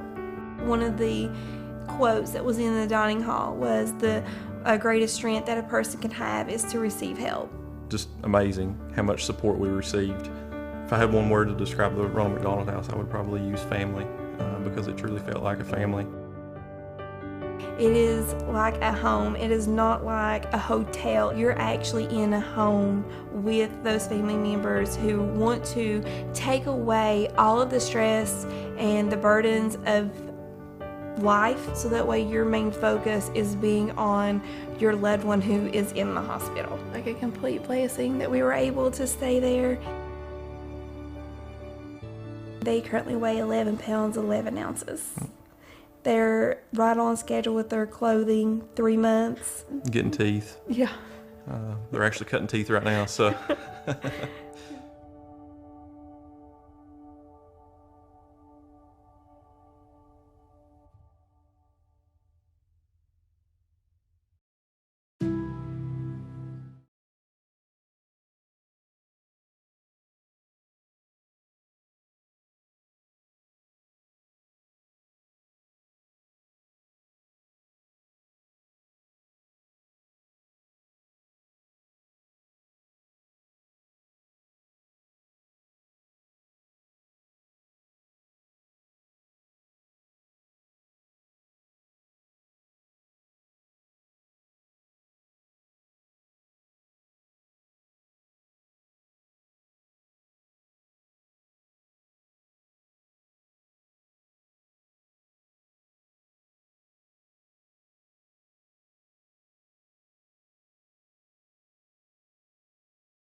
Hello, welcome back everyone. I hope you enjoyed that session of Celebrity D&D. It certainly did not turn out the way I was expecting, and it was hilarious to watch. So thank you again to all of our celebrities for joining us for that session.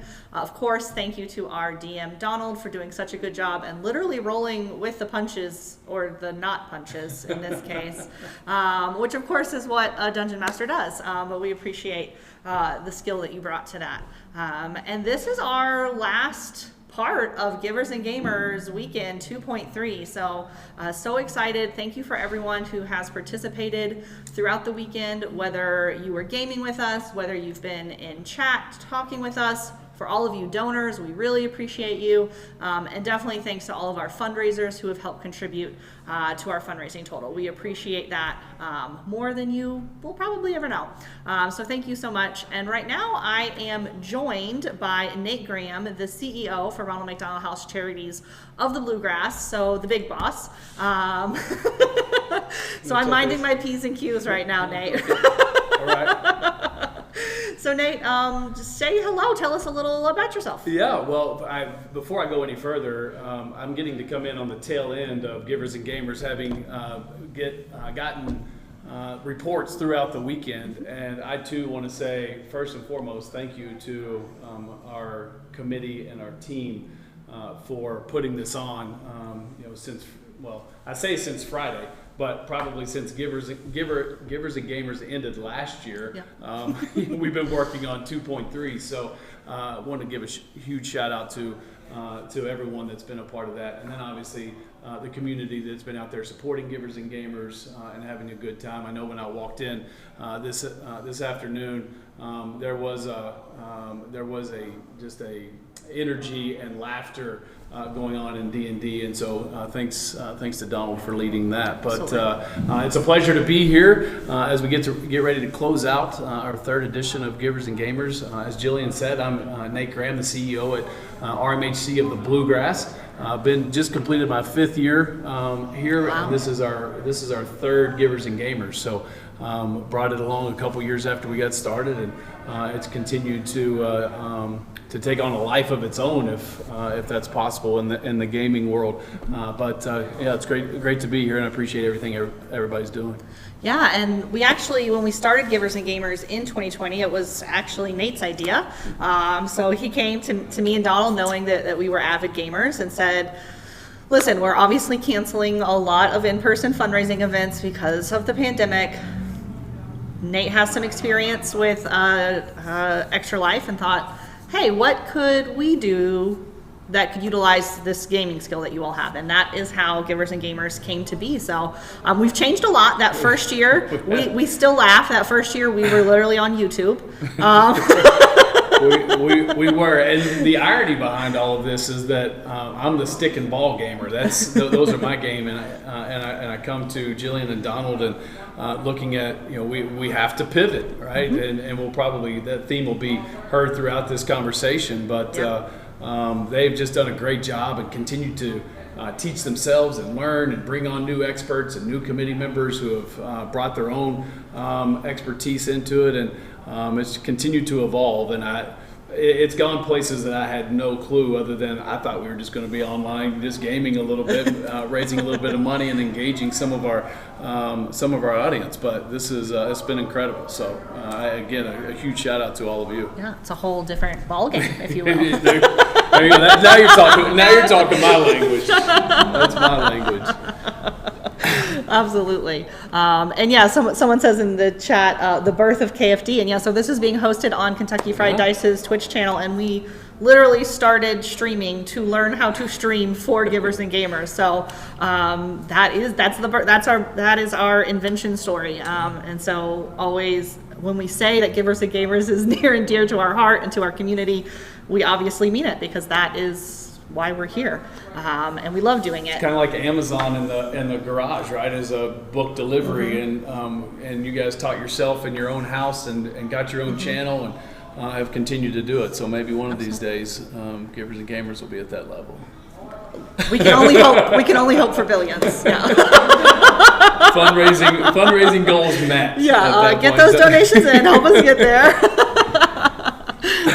Absolutely.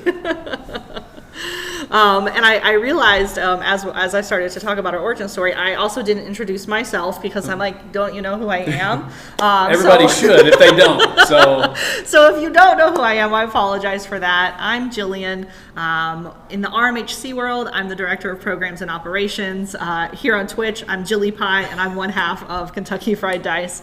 Donald and I run Kentucky Fried Dice together. So you got to see him during Celebrity D&D. You're seeing me during this session, and together we make up Kentucky Fried Dice. So yeah, I realized I forgot to say why. Well, I'm here. I would have made the same assumption Yeah. that everybody knows who Jilly Pie or Jillian, depending on what world we're looking at, who you are. So we're excited to be back after Celebrity D&D. And if you've been watching us all weekend, you have seen we've done a variety of things. So we had Celebrity D&D just now, but we had a different D&D game on Friday night, which was much more combat heavy because it included some combat. So that was super fun. One of our committee members, Michelle Has a Twitch, hosted our board game lounge over the course of the weekend. We had our very first Sims event. So Basic Witch, another committee member and RMHC staffer, hosted Imagine the Next RMHC in Sims. And that was such a cool experience. And we're going to have to show you some of the screenshots. Nate was out of town, so he didn't get to see. I did not get to see, yes. I've been traveling since last Sunday. However, I did get to see what I looked like in Sims. And I'll take it. That's what I said. I was like, I'm looking pretty good. I am in. I did find out that you like to just wander aimlessly around the lawn in Sims. And just stand there, yeah. But hey, you know. That's my Sim skill. Yeah. Well, I didn't wander. I just stood there. So anyway, it was pretty cool. I was quite impressed. Yeah, Basic Witch made several of our staff in Sims. It was awesome. She did. And we had participants who submitted different ideas of rooms that we could have in our next RMH, and it was really cool to see. So we'll have to show you some screenshots of those, and certainly you viewers go back if you missed it, watch the VOD, and that's actually on Basic Witch's channel. I'm not familiar with Sims, so I didn't know what to expect. I had no idea the level of creativity that could be brought to that. So it was just awesome to see. We had a great time. And then we also did Golf with Your Friends. So that is a putt-putt video game. Okay. And that was our streamer invitational. So we had a bunch of streamers join us.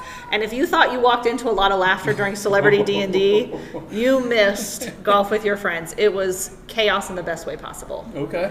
So it was super fun. So all that to say, we have just had an amazing weekend with literally something for everyone, and lots of work behind the scenes. So I'll echo Nate's thoughts in thanking our whole committee for all the work that they have put into it, because it was a lot of work, and we appreciate y'all. So I do have to ask, has there been any sleep mixed into to the weekend for all of you that have been pushing through this weekend? I personally have slept very well.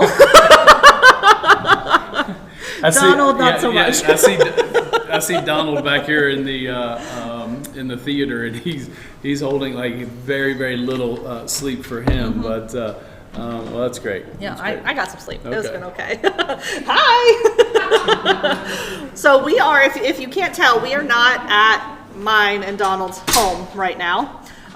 We are actually broadcasting live from the UK Cornerstone Esports Theater. And so that's, obviously, this is not my house. This is How cool would it be if you had this in your house, though?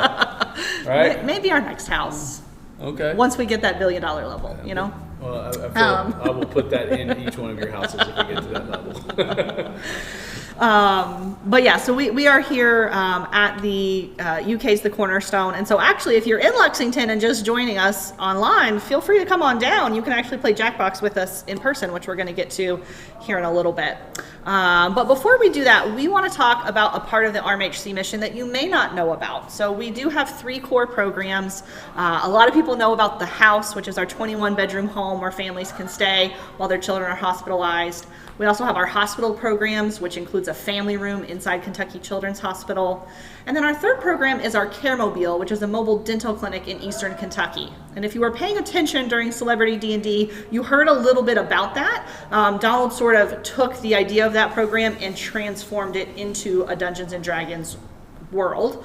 But we wanted to make sure that we took some time before we moved on to Jackbox games to talk about the real Caremobile and Eastern Kentucky, who we serve through that program. So Nate, tell us a little bit about the Caremobile in general, the work that we're doing through that program. Yeah, so what an incredible program that it is. And if you want to think about it simply, it's really taking access to pediatric dentistry out to those who are underserved. We've been running this program now for about 17 years. With Dr. Stone, who's been leading that program since the onset.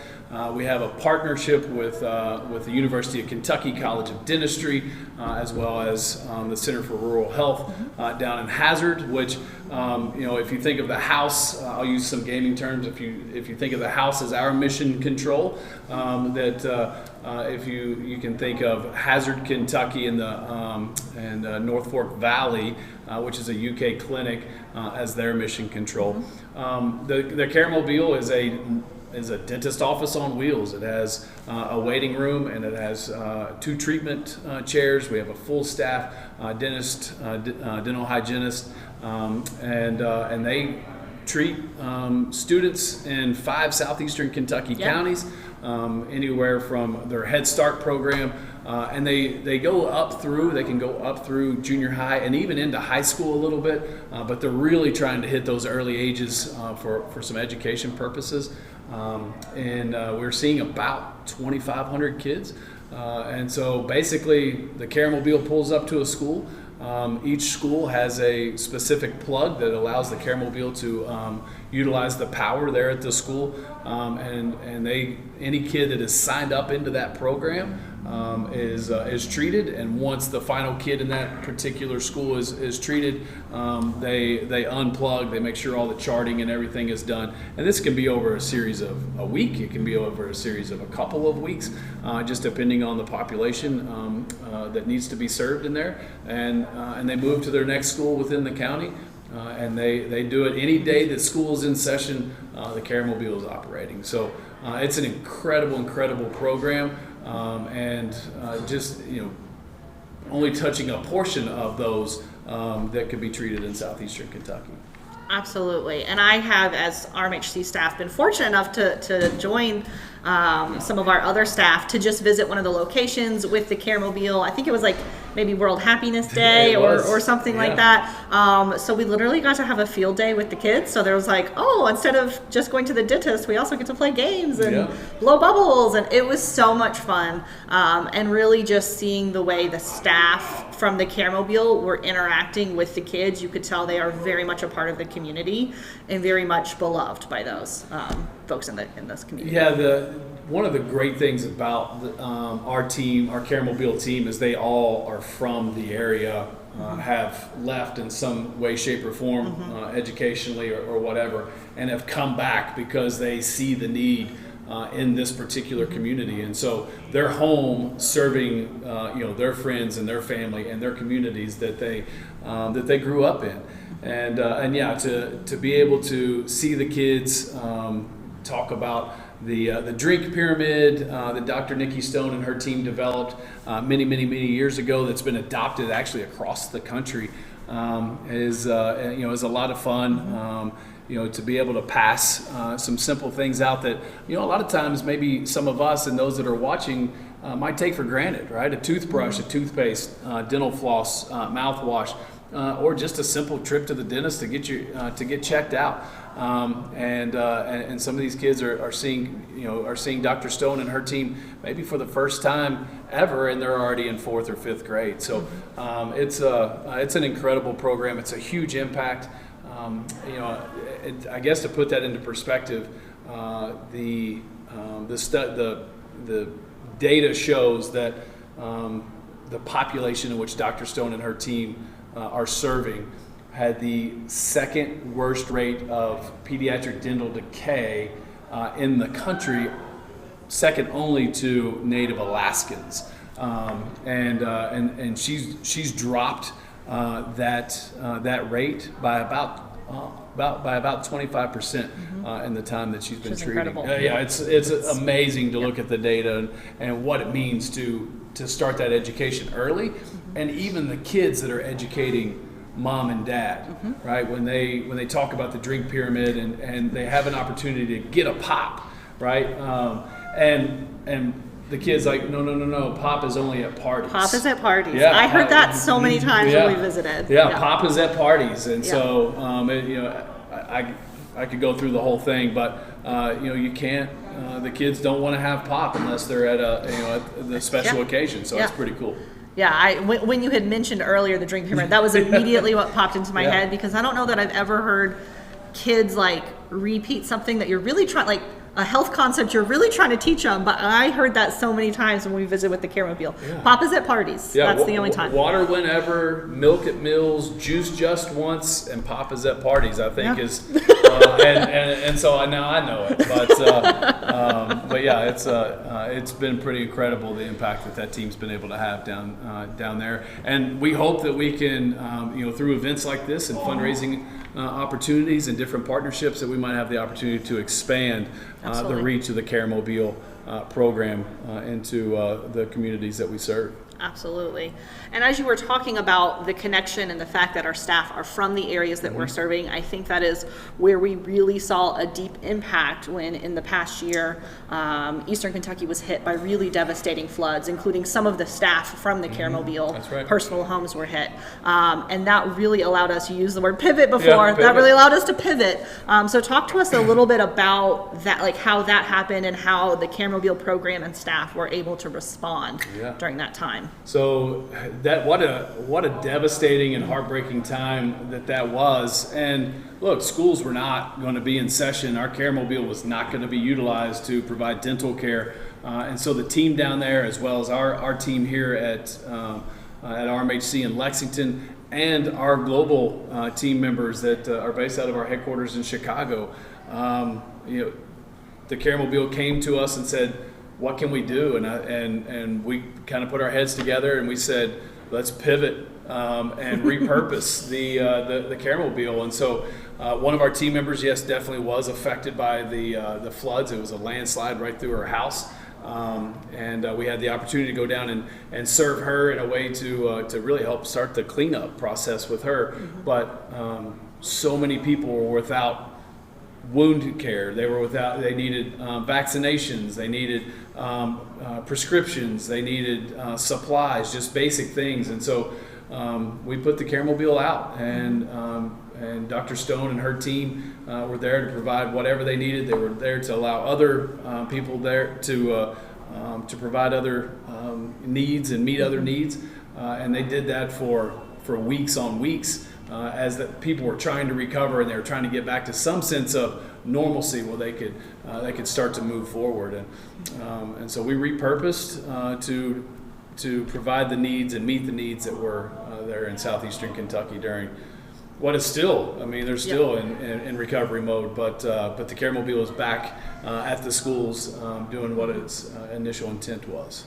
Yeah, I thought that was, obviously a terrible time for our neighbors in Eastern Kentucky, but being able to use folks who are already there, like boots on the ground, literally, folks who knew the community and who could then not just help serve the community, but help translate to us what needed. So when we did a donation drive here in Lexington, our community is always so supportive when we put out the call, and we were able to ask for the very specific things that we could take immediately down to Eastern Kentucky so that it could actually be put to use. And I thought that was just a really beautiful testament to the work that we were able to do in that area. Yeah, and you said it best, the community. It was an outpouring of love of how can I help, and we were a drop-off spot. We made several different trips down there. We had one team member and her husband made one trip alone, just with their vehicle full of bottled water and a few other basic supplies, and then we loaded up a U-Haul and took cleanup supplies. We took bottled water. We took some food. We took a lot of different things like that.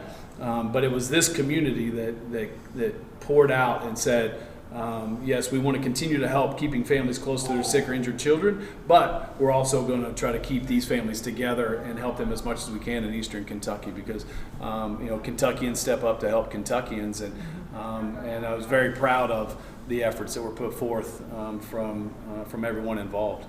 Yeah, absolutely. I got a little chills when you're talking about Kentuckians helping Kentuckians, because that is so true.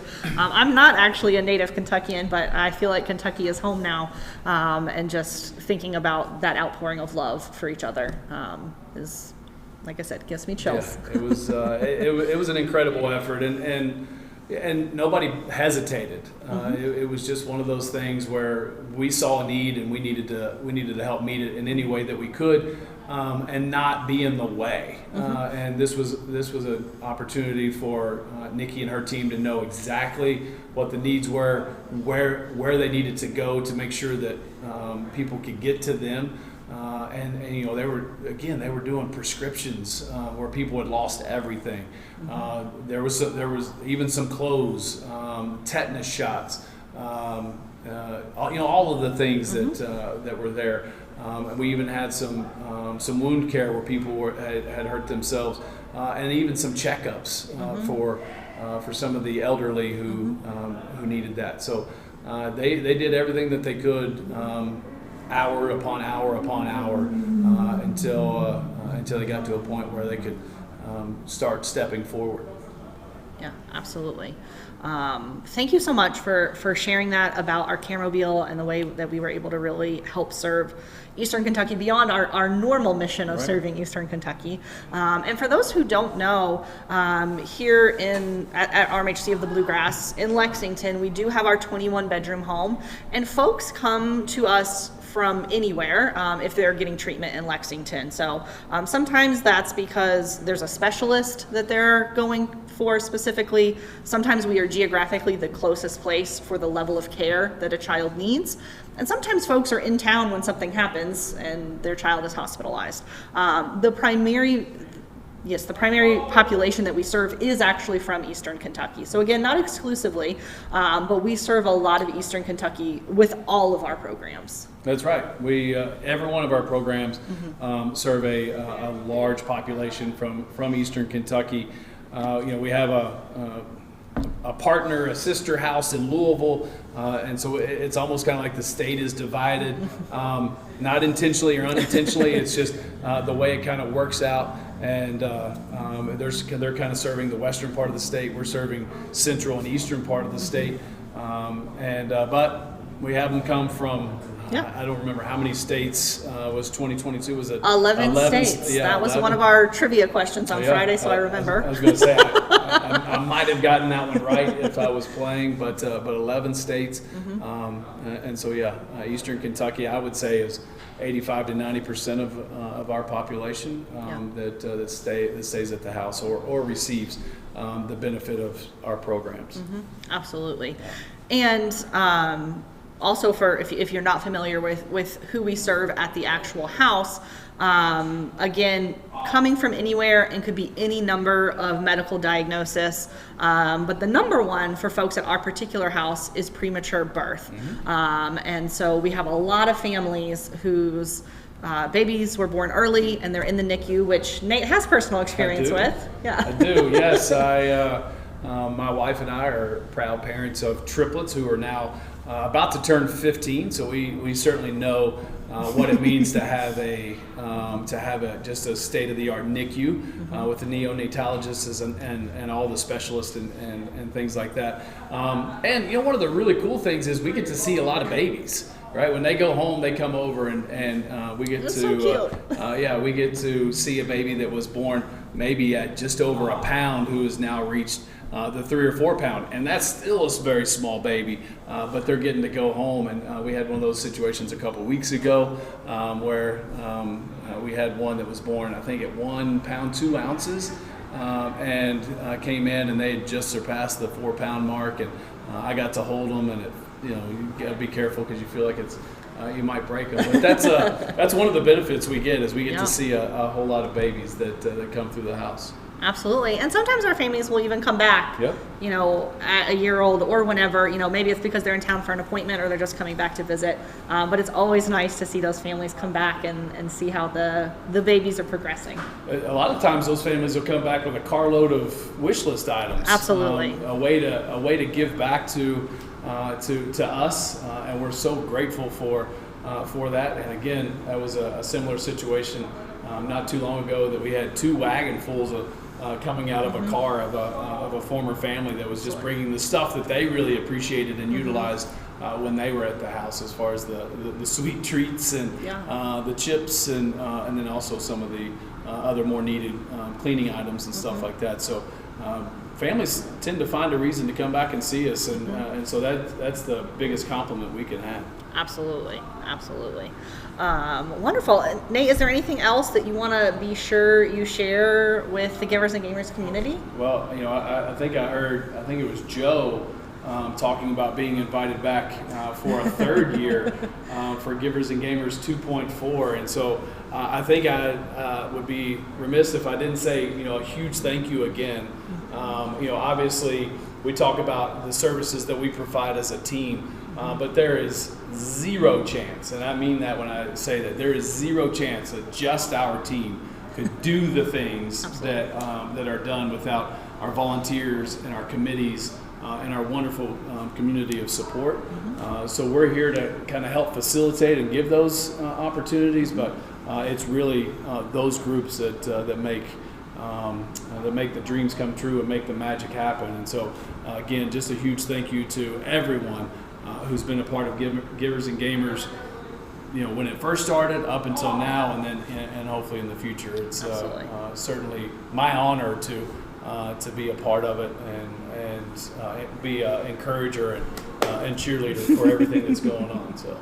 Well, we appreciate that. Thank you so much. And yeah, I feel like I would be remiss if I didn't say part of my job is managing volunteers.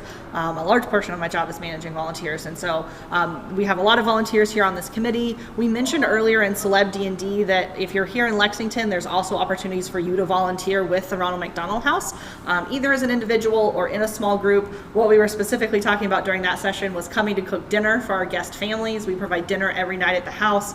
KFD has committed, because we hit a milestone of $1,000 to our KFD fundraiser. We will be coming to cook dinner. I mean, if y'all want to get us to 2,000 before we close, we will also cook dinner again. Happy to do that. But so that's something that, one, if you're in Lexington, you can come cook with us as KFD, but you can also bring your own family or friends or work or church or group that you're a part of in to cook as well. So lots of great ways that you can contribute to the mission and to the families that are staying at Ronald McDonald House. And Jillian's talking about dinners, but she's also open to, if you want to come in and cook some breakfast, if you want to come in and bake some. We love a brunch. Yeah, bake some cookies, make some sandwiches. Yes. Whatever work. Jillian and her team do a great job of kind of what works for you and customizing the experience there. Since Kentucky Fried Dice hit 1,000, you got to cook dinner, right? Yeah. That's what I understand. You're claiming that 2,000 that you would cook dinner another time. Yeah. You know what? If we went to 3,000, maybe I'd jump in there and maybe I have to cook dinner for the whole house. The Givers and Gamers committee and the families. I'm in. So. And I'm good at baking. I was going to say that. So if we hit $3,000 and I'm bringing everybody, involved. and I'm making bacon for everyone. Bacon for everyone. Anybody that wants to come can have bacon. Pre-pandemic, Nate had kind of started a tradition. Not every week, but frequently we would have bacon Thursdays, and it's come back once. And we loved it. Yeah, I just started back. We loved it. Yes, so we hope it comes back. I will continue doing that. I like to surprise the team. It's a nice work perk. With the smell of baking wafting through wafting through the house. So I will bring back bacon Thursdays and come by and have a piece of bacon. Absolutely. Well, thank you so much for joining us for this. And so what we're going to be doing next, we're going to transition. We have a couple of things to do. We need to share with everyone who won our PlayStation 5 raffle. Very excited about that. You're not eligible because you're a staff member. Sorry. I was also bummed. I put Freddie Featherstone.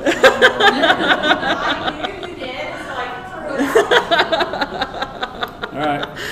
So we're going to do that in a little bit. We are going to play some Jackbox games, and so everyone who's here with us can play. Also, if you're joining us online, you can play. And then at the end, we're going to share our fundraising reveal and let you all know how much money we raised. Because what you see on the screen right now, that is from the KFD community, what we've raised. But we have lots of different people who are fundraising, plus our corporate sponsors, plus our raffle, plus all different kinds of things. So we want to let you all know the total impact of Givers and Gamers for this year. And so we will be doing that a little later as well. We do have our students in the back helping produce. So they are employees here at the Esports Lounge, and they have been phenomenal. So let's go ahead and tell them thank you as well. So thank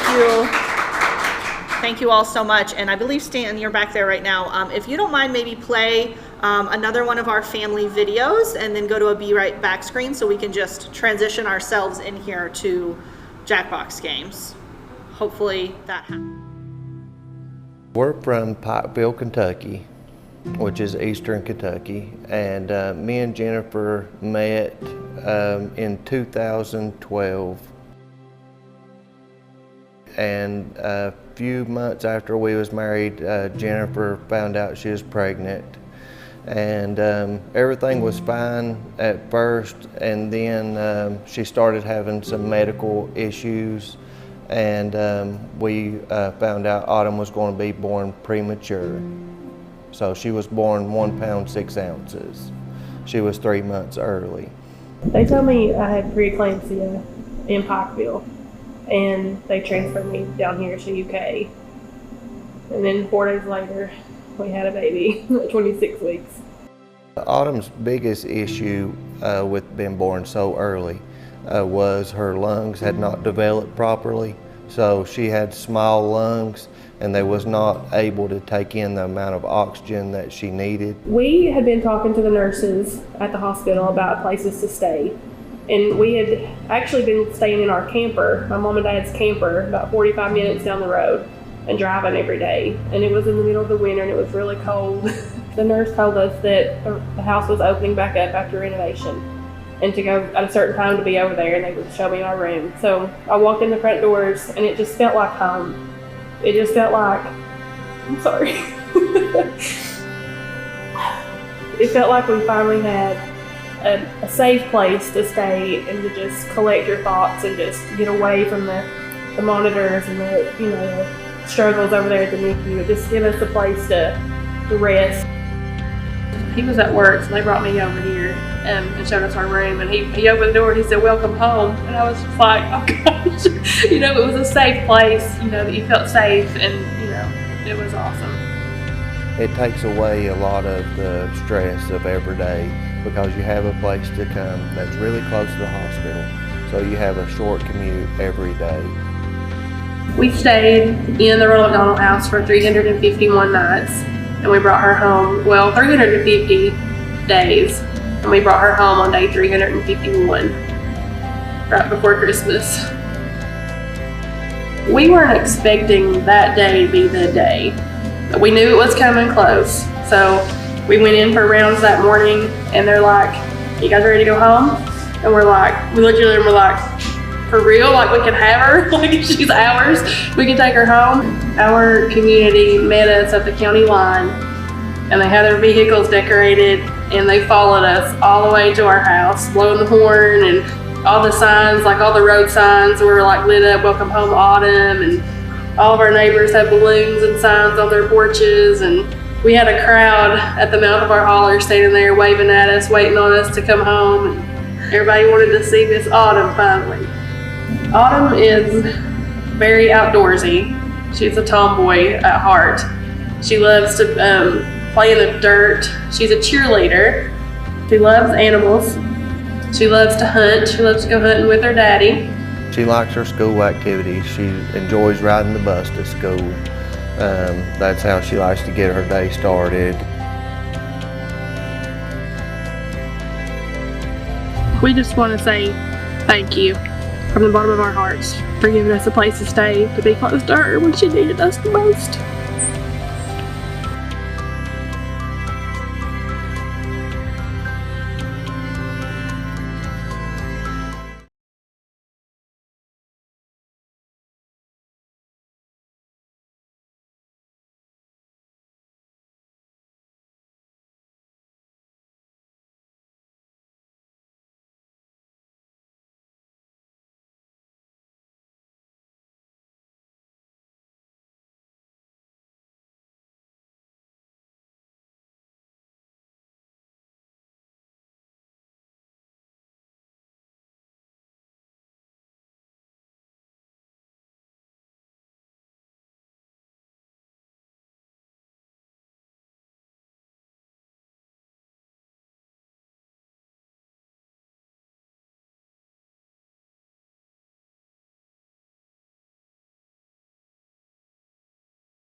Chill. Okay, we're back, y'all. Hello. So the camera that we're looking at is this one over here, just so everyone knows. Michelle, you are not visible. Let's all scoot. New cup, moved Let's in. all scoot. I just have to move that with me. Or you can do it. Either way. Move down. We're all Is friends. Michelle visible now? No. Oh, there she is. Just leave it. I love it. I love it. Oh, wow. The reveal. The magic area. The reveal. Everybody, that's Michelle. Well, welcome back, y'all. As we mentioned, we're doing things differently than we've ever done them before. We are in UK's The Cornerstone Esports Lounge, and so we're all figuring it out together, which is part of the fun and part of the chaos. Yeah, we like it. So before we start with Jackbox games, which if you are in the audience and would like to play along, go to jackbox.tv and enter in the code. Oh, we got a lurker, Kristen. Yes. We are full for players, but you can still join the audience, I believe, of this game. NDLQ is your room code. But before we start the game, we have a little bit of business to take over. So we did our PlayStation 5 raffle drawing, and we're ready to announce the winner. So the winner is Jesse Edgar! Jesse, I do not think that you are watching right now. We'll be in touch with the details, but very, very excited for that. Thank you to everyone who purchased a raffle ticket. Sorry for those of you who didn't win. Only one person could win. But that was a really amazing way to help us with our fundraising total, which we will reveal later. And so very excited for Jesse to have won that. Congratulations. Yeah, so congratulations. Yeah. And we raised $1,300, which is the number of nights stay that is our average length. Oh, congratulations! Full circle moment. Someone was with us on trivia. You would have learned 13 nights was our average length of stay. 1,300 nights. Average length of stay. Stop. No, I sure don't. That's what it came out like. Our average length of stay is 1,300. I knew what you meant, Chelsea. Thank you. I didn't, Chelsea. Are we live? We are. Everyone can see you. Everyone can see you. Everyone can hear you. all of our followers. Tens of tens. No, twos of twos. Oh, twos of twos followers. All right. So we are about to play our first Jackbox game. It's called Junktopia. So this is in the new Party Pack 9, so this may be new to a lot of folks. We did recently play this for Donald's birthday. It was super fun. It will tell us instructions, but I know this group and we'll be laughing and stuff, so you won't be able to hear. So I'm going to give like a quick, so you understand what the game is. The game is basically like Antiques Roadshow meets Storage Wars kind of situation. Like you are picking a random item and you're going to give it a name, a backstory. You're trying to increase its value so people vote on it because you want to buy low, sell high.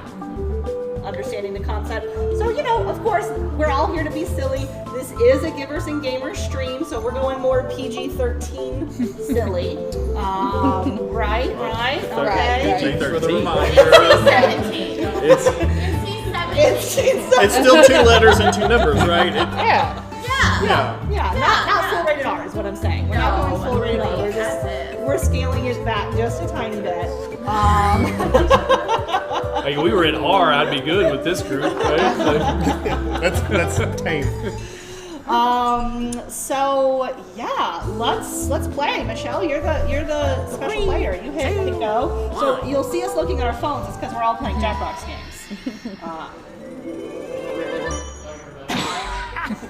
Howdy, humans. Welcome to Junktopia. Y'all may have noticed I've turned you into frogs. But don't worry, I'll poof one of you right back if you make the most profit reselling some strange That sounds antiques. like Larry the Cable Guy's voice. See, I love weird old human things, but I hate Tomater. their boring backstories. That's why I need you. Here's the plan. First, I'll take you to a local shop to buy a mysterious item. Then you're gonna name that item and give it some funny details. Make me laugh, gosh darn it. Finally, it's time to showcase your silly item so your peers can appraise it. The money you paid for your item will be subtracted from the appraisal value, and voila! You've flipped it for a profit. Hopefully. Flip it The real frog with the good. most money at the end of the game wins. Oh, yeah, But it's not about the money. Flea market Quest to flip. get your bodies Yeah. back. A real Zero's journey. Yeah, you guys got me. Time to make a purchase. Okay, so now we all get to choose our item. You get 3 choices. On your device, you'll see 3 items to choose from.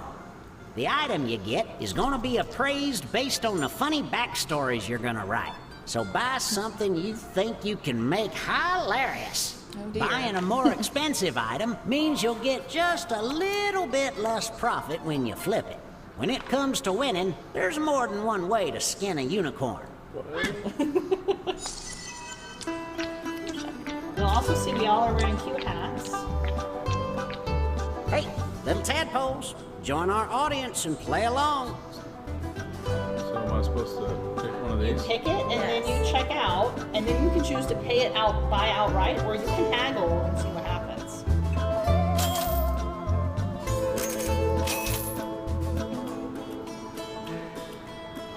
Which sometimes what happens is you pay more. I'm not saying that's what happened to me, but it could have happened to me. I think I just paid one. Yeah, probably. Sometimes haggling works out. Sometimes it just offends people. You have the audience to thank for these discounts. And that Thank you, concludes the shopping. Hope you like that dumb thing you bought. Thank you, audience. Except I messed that up and tried to haggle. That was nice, and I still paid more than the Yeah. original price. Whoopsies. Now it's time to flip these babies. Let's start with a name. What should people scream in terror when they see your item?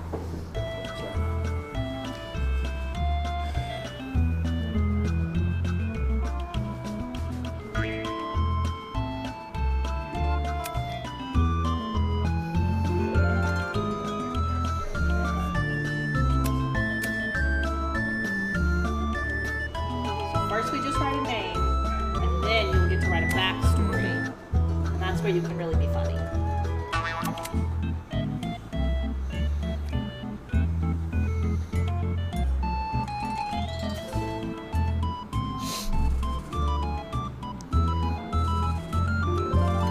We're a little up close and personal in this wizard's business. This was a really Get talk. Get that name.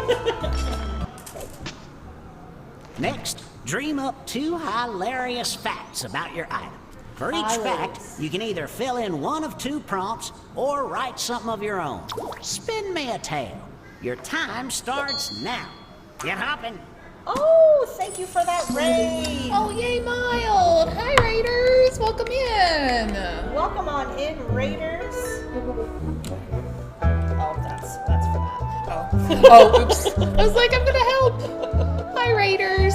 Hello, we are in the middle of Jackbox Games, and we are here for our Givers and Gamers charity weekend. So thank you so much for coming on in. We appreciate it. Hopefully Donald is able to give a shout out from where he is. Nope. Okay. Thank you all so much. It's a mild raid.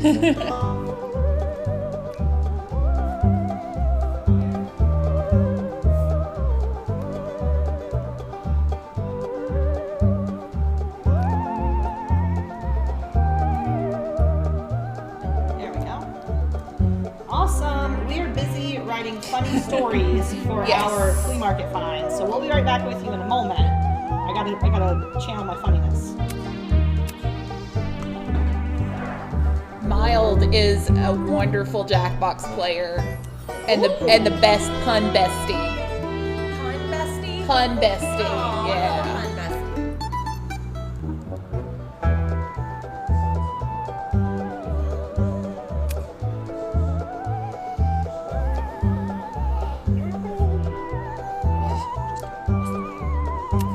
You lost it all. Oh no. Yes, welcome on in, Live High. Thanks for being here. Yay. Bees go buzz. All the besties are here. Extremely mild. We love it. Thank you all so much for coming in. This is our last session for Givers and Gamers, and we are at the UK Cornerstone Esports Theater. So that's why we're all here at a table, snuggled up together, playing Jackbox games just to celebrate an amazing year of fundraising. Absolutely. So thank you all for coming. And we are, of course, still raising money, so I'm going to go ahead and make that donation. Back it up, Herman I'm trying to listen to everything that's being said. And totally. Oh no. that's the downfall with Jackbox. There we go. It's a lot. I guess I should have. There is a charger in there, but it's for Android. Sorry.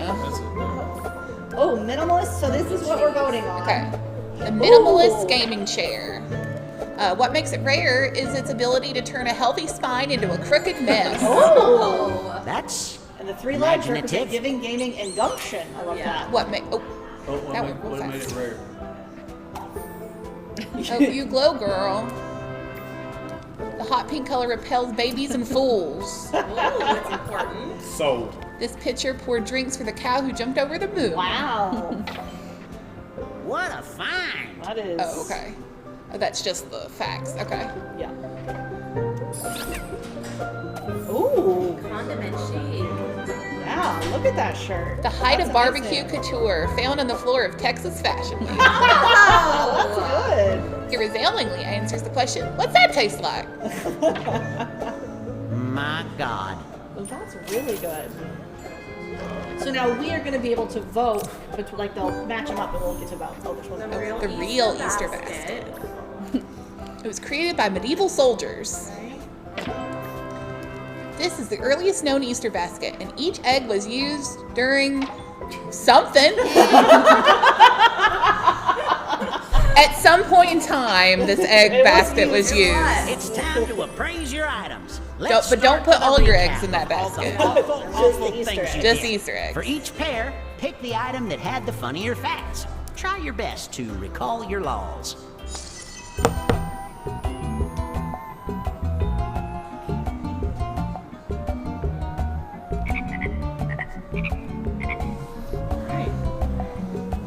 Okay. About 48 seconds. Pick which one you like better. Yeah. And then it'll do another 2, like it'll have you vote several times. And that's the appraisal process. It's very technical, just like it is on Storage Wars when they're like, yeah, that'll definitely give you $600, obviously. The numbers have been run. Let's see what your items are now worth dollar-wise. I'll give you about $350. The final value is... That's a good one, Michelle. Ooh. And here is the audience's input. But you bought it for... bonus. Great example of buy low, sell high.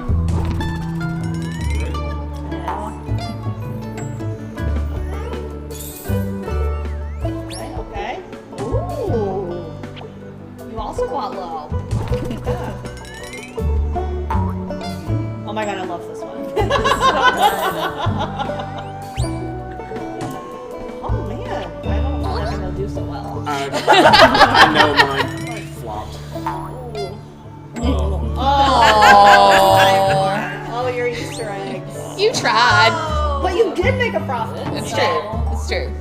Better than nothing. Yeah. Stretch those frog legs. Time to see the next batch of stuff.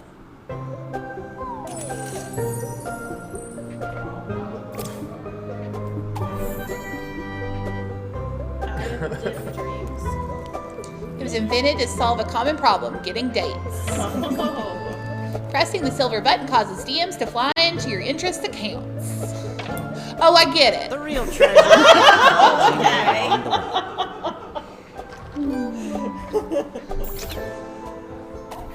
The Donate Donut.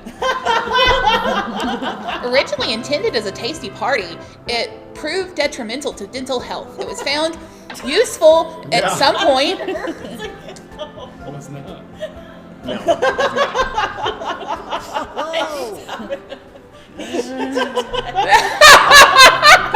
That was what The original Wildcat. Oh. Its creator was famous for finding basketball legend. This rug really screams C-A-T-S. Cats, cats, cats. A real That's treasure. good. Oh, I forgot to go. I know, right? Like, oops. I got too caught up. The eye test air puffer. Oh gosh. An antique machine to test eye prescription and a bonus puff of air right in your retina. The gauge on the side measures how blind you are. I'll keep my opinion to myself. Time for some praiseful appraisals.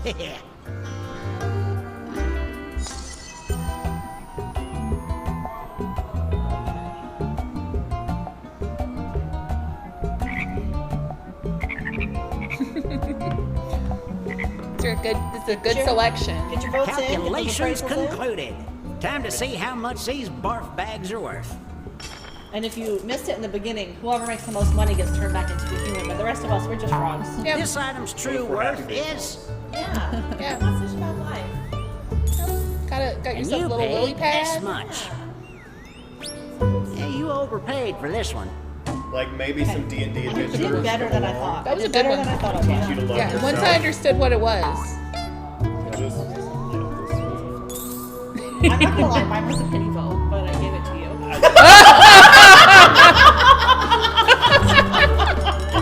Whatever works. Hey, a vote's a vote. At least there's not fair. Oh, Kristen! that was Nice, so good job, Kristen. Oh, I don't go by Kristen these days. That is one of our audience members. Lurker. Nice. I thought that one was Michelle's, and then I remembered that we already did one of Michelle's, but that was your. I felt like that was your. Now, who has flip-flopped to the top? That just means you have room to grow, Donate. It's fine. Okay, Michelle in the lead and Kristen Very hot nice, on her very nice. I heels. think we got another. Basic, you're a third. Not bad, not bad, not bad. You go out with your people, you let them win. yeah. So Obviously, you're just letting us. that's Do what it I. twice. You just like You're gonna go shopping again, except this round get to there's shop gonna again. be a mystery item. Could be And there's a anything. mystery item this time. A treasure for a song, or complete trash for a very expensive song. So yeah, if you choose the mystery item, you obviously don't know what it is yet. You're taking a risk. It's cheap.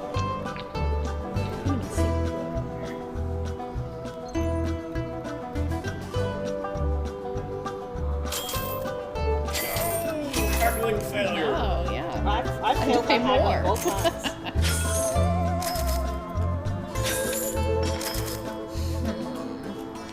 And as the shopping ends, What is the this buyer's rating? remorse begins. I said PJ-13. You said NC-17. I mean, R is like in the middle there, Look so. away. Cover your earmuffs. No, my children are probably the only ones watching, and they're used to it.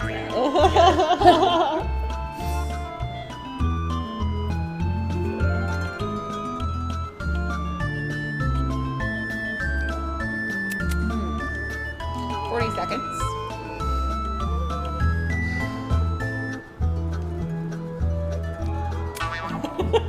Celestial says, okay, but why would someone want to change back?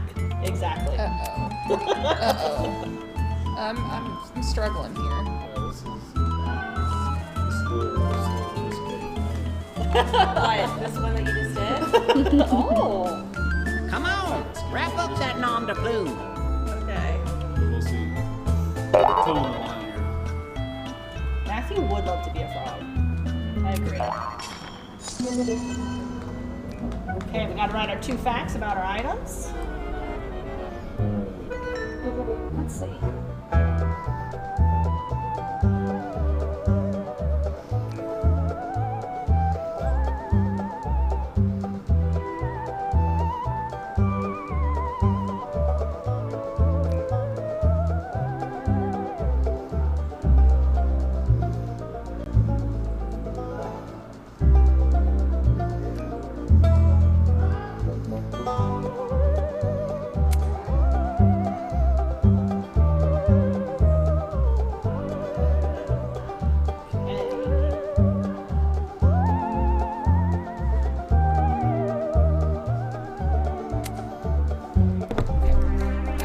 not as good as the first one. I will say that.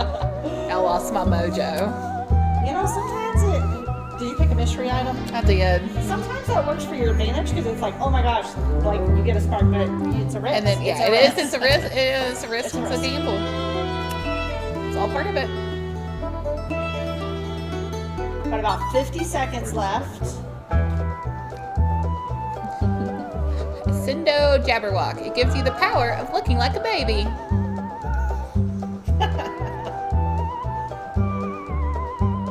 Are those things that the audience is putting in? Maybe. He's like sniffing it. Yeah, it's like it is. Stop. Let's see how far I can open those dumpsters.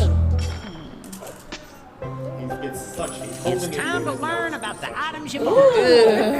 God. Grosses me out. That's like falling. Oh my gosh. Haunted medieval torture device. That is what that looks like. It does. It beckons. Put your fingers in. I dare you. It was invented to solve one problem, not being tortured enough. Interesting. Oh, miss. Well, that's pretty good. Let's go back to the good old times. I'm slow, but we'll eventually do the job. That's a mood. Yeah. That's a big mood. Don't touch the phone. It's shy and sometimes nervous. Big mood. Do I need to dial 9 first? 9 and then 1. Yeah. It's complicated. Oh, mask up. The previous owner was a misguided prepper. It was later recalled due to ineffective filtration. You got a knack for these facts, Jack.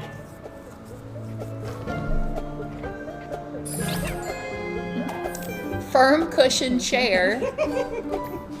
It was originally intended to be a back straightener for your sore days. It's very firm.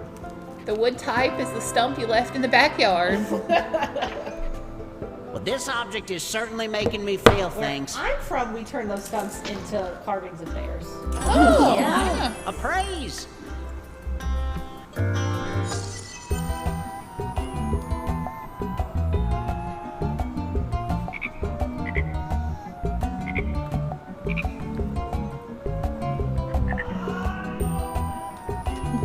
I don't know if chat or if streaming picks up on that, but we are in a gaming lounge and there are some people having a good All time the gaming. tabulations Here, have so been occasionally It's we do time to some see yelling. what Or these bad time toilet losing. puppies It's are hard to worth. tell. Yeah. Kind of sounds like our Sea of Thieves night. The appraisal value is, Ooh, nice. and this is what you paid for. Show what actually owns. They do.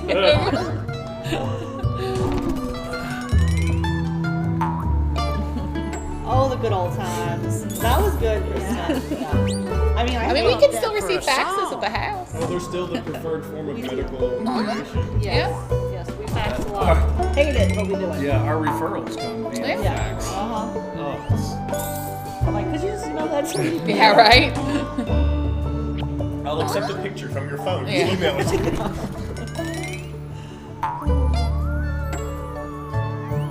Oh, firm cushion. Very, very firm. Very firm. Very firm. A little splintery. It's a vibe. Yeah. Don't feel bad, Larker. Come on, crew. I'm right there with you. Of objects.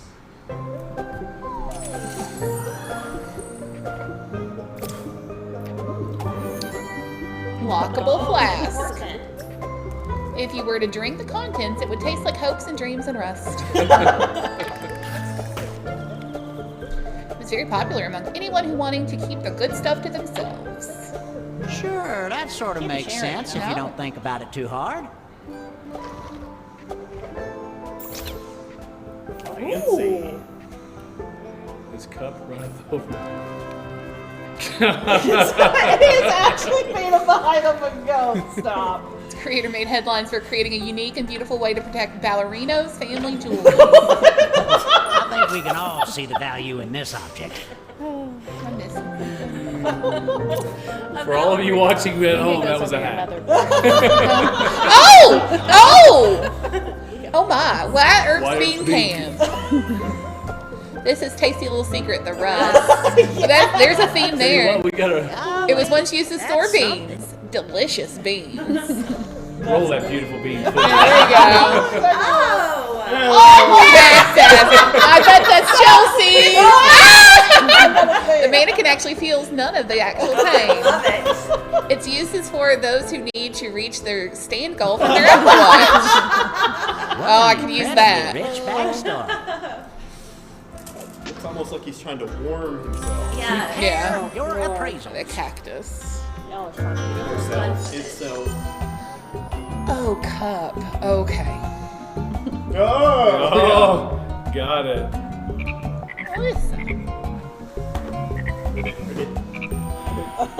The numbers have been run. Let's see what your items are now worth, dollar-wise.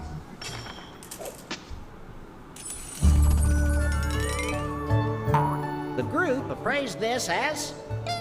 Nice. And you Nice work. got it for... I was playing to the ground. Yeah. Yeah, know your audience. You might have an issue since you're trying to keep it to yourself. Oh. It does say no alcohol beyond this point over there. So. That's true. I don't have a flask with me today, to be clear.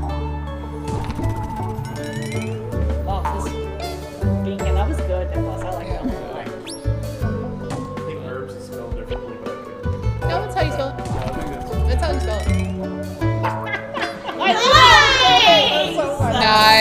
Nice. Good job, Nate. Good job. I didn't haggle though. I was afraid I was going to get stuck with more. Yeah.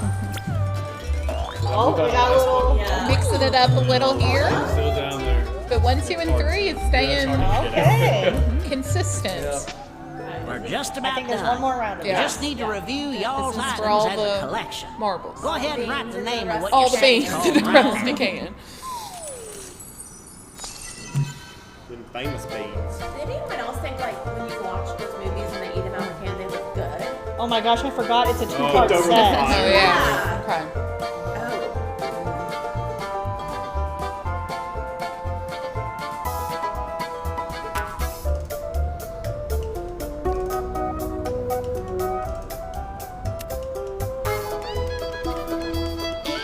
This music is quite the bop, though.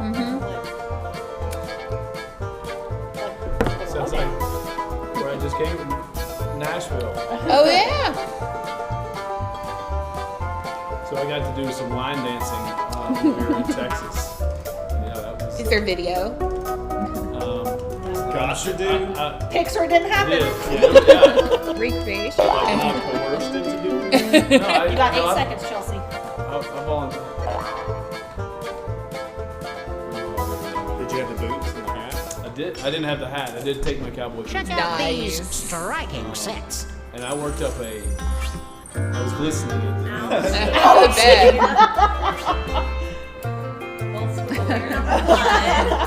Horses and hand grenades. This is funny.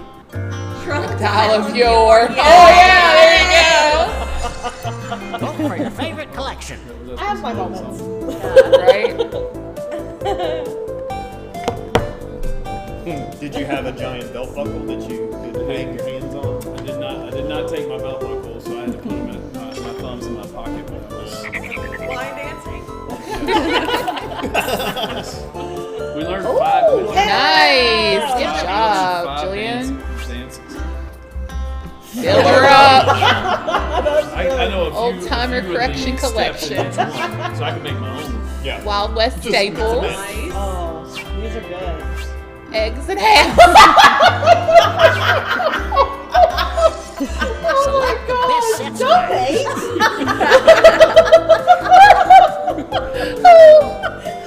Listen, I think I was Say- guaranteed. there's I'm a not reason getting I fired asked if after it's- this game.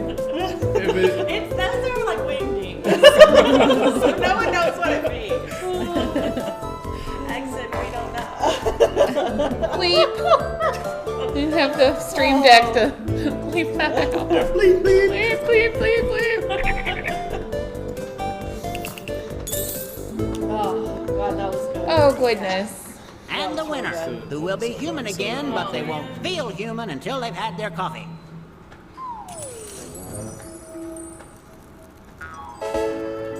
What? Yay!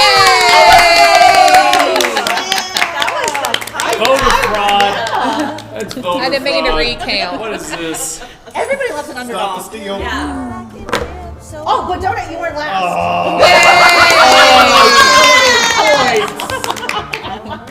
That was good. Nice. All right, what's our next game, y'all? You know what? Yeah, let's go Sometimes, kind of just scooting on that line pays off. I know. All right. I didn't podium though. I'm a little disappointed that I didn't. Okay, we're just on the camera, so let's We want to do quick sort now and then save room rank for later, or how many we want to do? Fibbage. We're gonna just stick with Party Pack 9 to make our lives easier. There's Fibbage 4. Oh, there's Fibbage. Let's do Fibbage. Okay. Yeah. Why does everybody know what fibbage is? Because we're liars.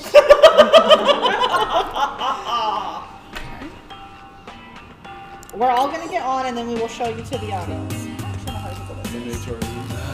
Or you just say it out loud.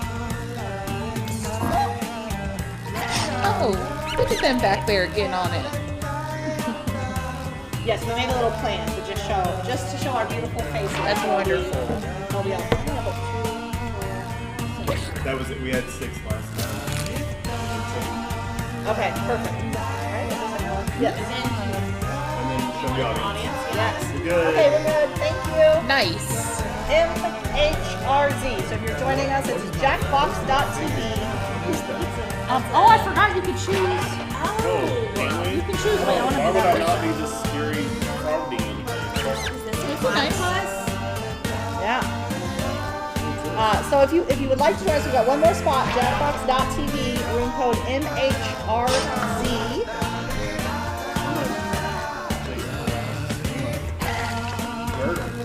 And now anyone else, ooh, Kristen and Lauren are in, very excited. Everyone else, you are still welcome to join as the audience. Turtle with a goose's head.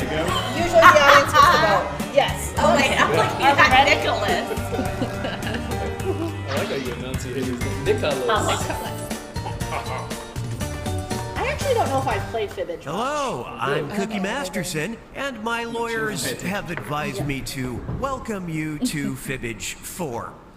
8 players. Eat that, chess. Oh, and don't forget you can still join the audience. Audience members earn their own points by fooling the players. Let's go.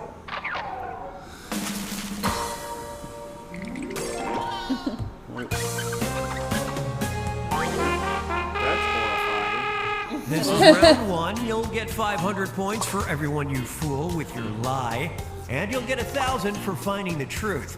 Oh. Choose a category. Ooh, Kristen chooses the category. Pick a good one, Kristen. I guarantee she's feeling very pressured right now. Before we throw up.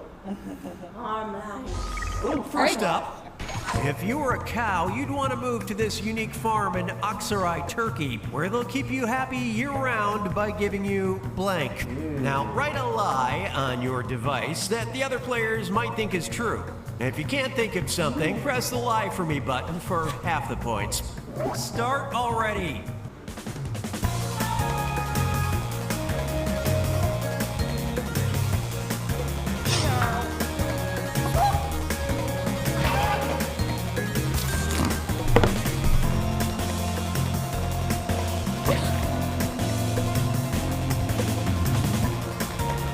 This really begs the question, what makes a cow happy? And I'm not sure I know the answer, Vegetarians. Chickens. Yeah, I was gonna say. Eat more chicken. These animals are the cat with television. Oh, you're almost out of time, Clover's still left. Here are your choices. Tap the one you think is Ham. true on your device. Ham. Oh, nutrient-dense grass, ham, poppies, VR headsets, chicken soup, warm cuddles in bed and buckets of something, turkey, Netflix.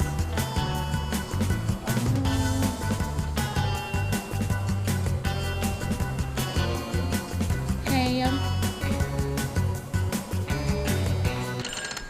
Let's take a look. Oh. You tricked nobody. Oh, that was the audience's lie. Hi, audience. Thanks, audience. Oh, 2 people up. Oh, you got a couple people.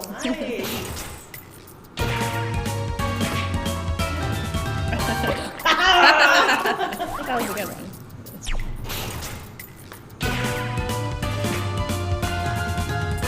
Oh, we tricked each other. That was like, I don't think anyone else can put that. Hey. I had opium at first. I'm like,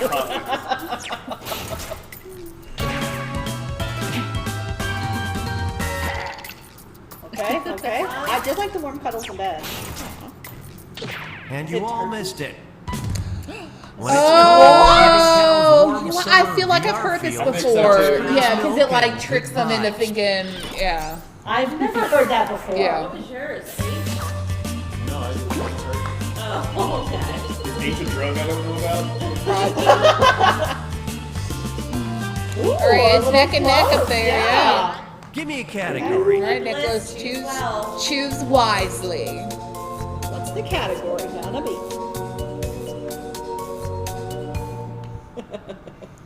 Train. Okay, listen up. To Can prevent take you inside the accidents, train and an Indian outside also Railway as Company well. has a fairly innovative safety measure. They play blank over loudspeakers. All right, type in your lies.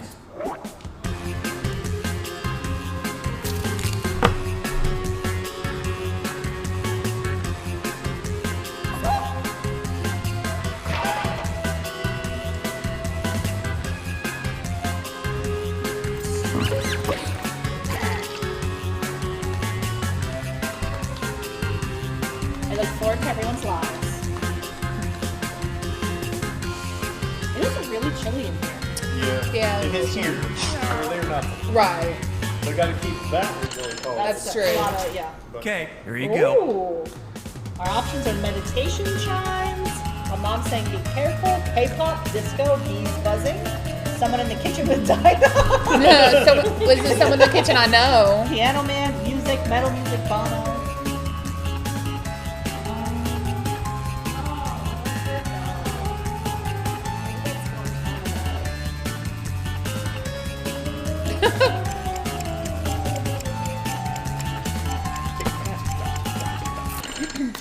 Okay, what everybody pick?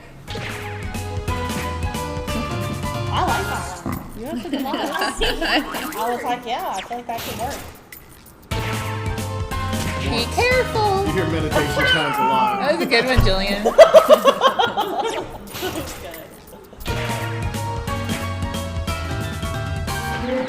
Oh, nice.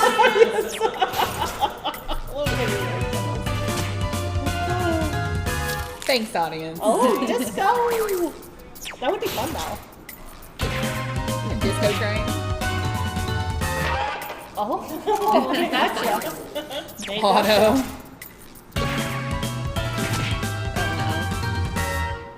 Oh my gosh! Elephants avoid buzzing and stay off Wow. the tracks because they never forget how bad B-movie was. Oh, boo. I figure it makes people like on edge. Oh, that's fair.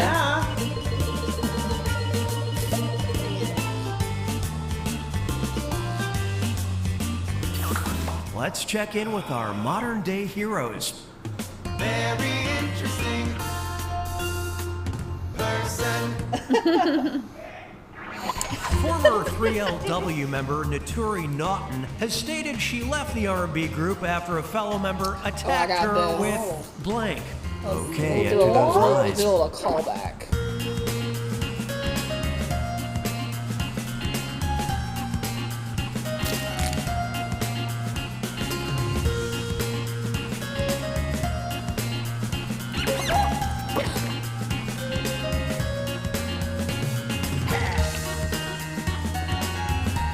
Thank you to everyone who's watching us. Again, this is our last session of Givers and Gamers for the weekend. Still time to donate. Spot the truth. I'm just gonna put that in there one more time. Ooh, so many answers here. Oh, the tongue club.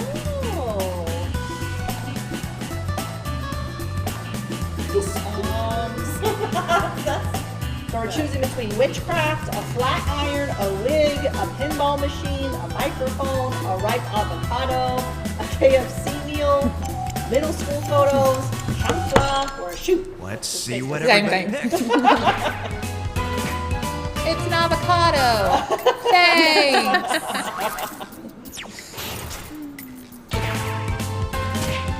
I mean, that's plausible. That would be hurt to be attacked by a fly. It would hurt. Especially Yeah. Thank you, Chelsea. I did. I was okay. Oh, wait. Oh, Nice. Oh, Good job, shoot, Nicholas. He's gonna take my lead.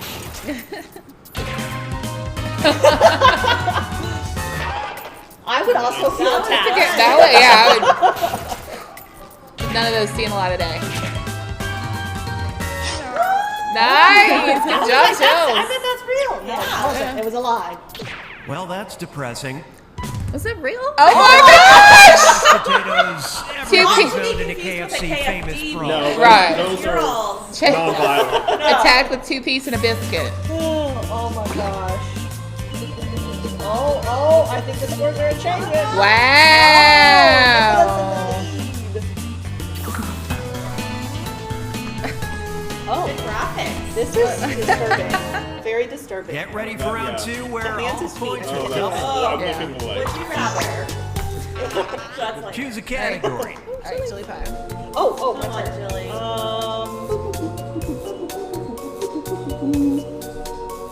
I picked a good one. Don't worry.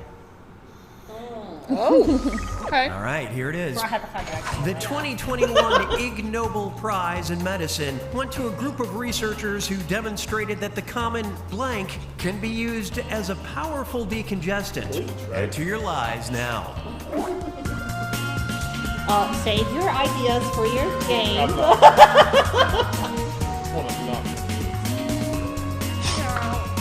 Julian, did you say this is an Android? Yes. Yeah, you sorry. Because my phone was already hacked.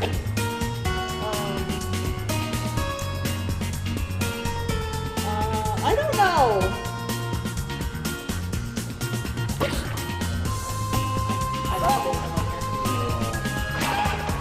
I thought this was a good category, but creativity was Yeah. gone. We will do a KFD meal at the house. Yes. We raise Okay, enough which dough. one's There you go. true? Oh gosh. Oh!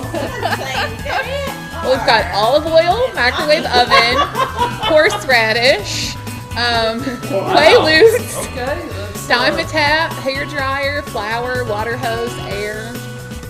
Like, am I being tricked? Because I think I am, but I know, it's me too. It's one of 2 things. Y'all don't use the water hose to get out of like, The you milk know? pot. Yeah. Oh, yeah. Show me what you picked.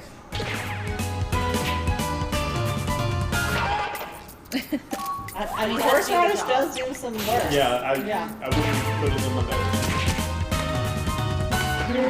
Oh, audience! Good job! You're the next contestant. Nicholas! Okay, let's take a line. You tricked me.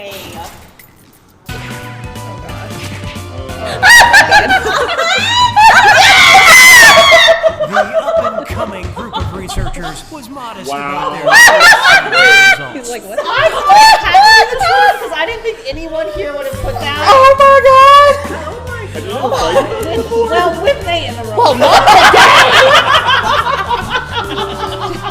But he calls it like the calm. Maybe after hours. I'm bringing him back up. Woo, jeez. Scandal. A Heads up, it's scandalo. video time. Oh, that was too much. Oh my. Our territory. I'm Brian from San Antonio, Texas. My partner and I are a fairly unique couple because we grabbed an officiant, our friends, our family, and got married at blank. Oh. Okay.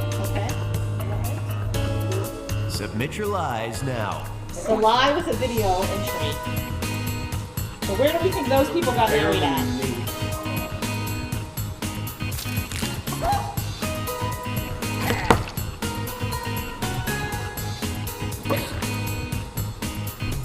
I feel like my lie could also be the truth.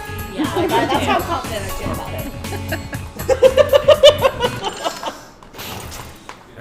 Pick the truth. A Wendy's. An animal shelter, a Renaissance fair, the Alamo, an active crime scene, Starbucks, the Ren Fair, SeaWorld, GameStop, 14. Ma'am, this is a Wendy's, and a cat cafe. They look like they got married at 14. Okay. I get it. I also didn't. Thank you for spelling that out for me, Chelsea. That's why. Oh, that was a good one. Good A good one, line Nicholas. there. Yeah. But ring fair, because I really was like, that could have really been a cat Thank you, Nicholas. Is there a SeaWorld in San Antonio? I have a friend. Yeah, there is. I have a friend who worked there. I don't remember what I guessed. They have a cat cafe. Yeah. Pictures. With the accent? Good job, Lauren. You gotta, the details. You hate to see it. They don't strike me as My a partner and Starbucks I were couple. married at They Starbucks. tricked I me. would It was the think that they Starbucks where would, we like, both get worked married at a and where we local, met. like, coffee So we were sure to co-op. tip Yeah. the baristas after the ceremony. Also at 14, it looks like. Yeah. They're youngins. I mean, I really thought Ren Fair was right. Like, I know, when I saw yours, I was like, oh, I was just I was like, oh my god. Oh my gosh, this is right. Marginally and should we scare out how well you're lying? Yeah. Oh, yes. Or maybe it's like you're All right, make it a good one, Chelsea. That's a crime question. Oh, no. In 2022, two women from Clearwater, Florida, faced unusual felony charges after attacking a man in his apartment with blank. Write your lies now. I know, I think I have a Florida man. Oh, I know. A rare case of a Florida woman.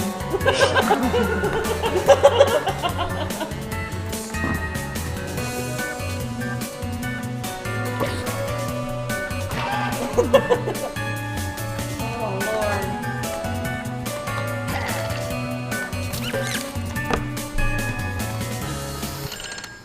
I left my little backpack There you go. and I feel Find like the truth. Species, he's unstoppable. A retainer, a KFC meal, a tire iron, an alligator, Chewbacca mask. Chewbacca mask, glitter, a garter steak, coconut, or a chunk plum.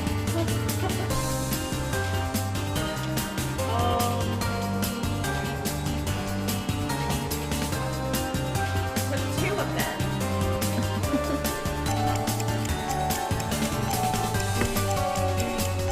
Oh, Lord. Okay, how do we do?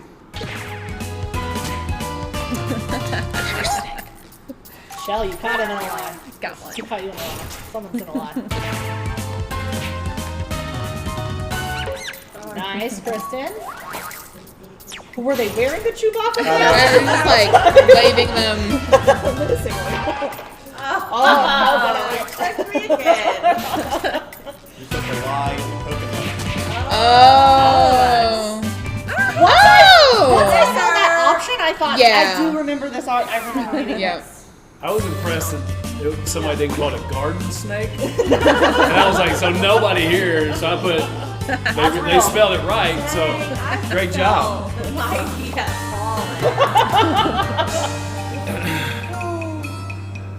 It's time for the final fibbage. It's a A two-part girl says question pure evil. worth I'm assuming triple she the means about the points. glitter. Yeah. Good luck. Okay. I'm keeping it clean. Final round. A French couple vacationing in Sardinia in 2019 faced 6 years in jail for stealing blank. And Subhash Yadav of India was rushed to the hospital after consuming blank to win a bet. Now you're gonna write one lie that sounds like it might fit in either of these two Oh, a lie blanks. for both. That's Okay, so double one the chance to thing, fool that's your both fellow wrongs. players. And if One it's wrong. believable enough to get picked for both blanks, I'll send a bonus your way. Sound good? Don't worry, I'll put a little extra time on the clock. Thank you. Also, hi, Winter Curl Girl. Okay. Right.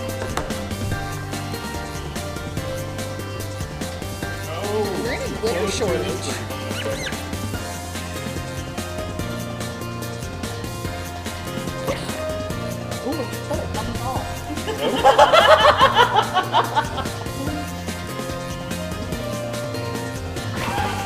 Yeah, I would for also your be time. quite mad if Make someone me attacked me proud. with glitter. It's hard.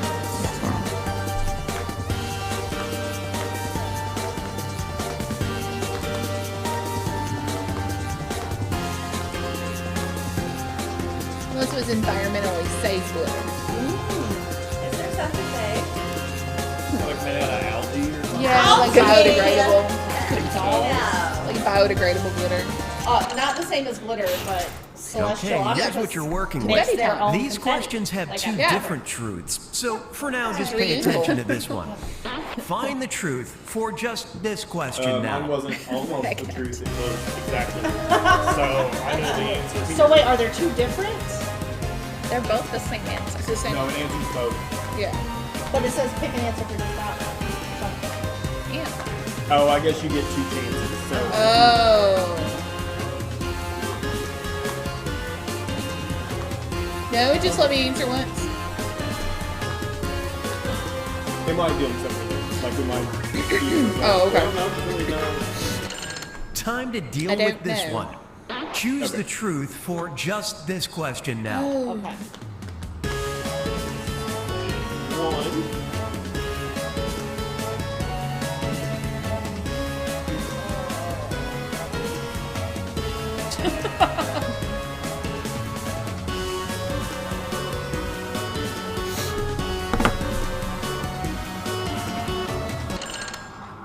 All right, who picked what?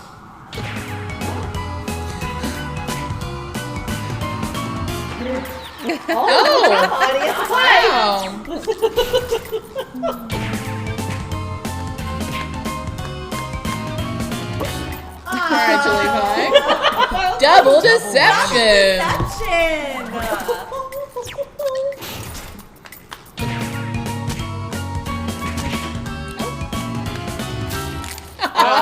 Nice. Real layers to this one. That's worth a bonus. That's some good points right there. Oh my Thank gosh.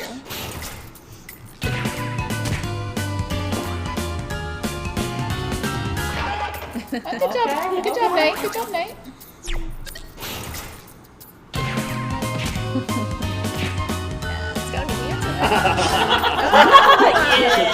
They are Great dangerous. job doubling up. Just in Japan, don't you have to train and then eat your own Yeah. thing in order? Oh, it was sand. I didn't see What that. is an option? I hate sand.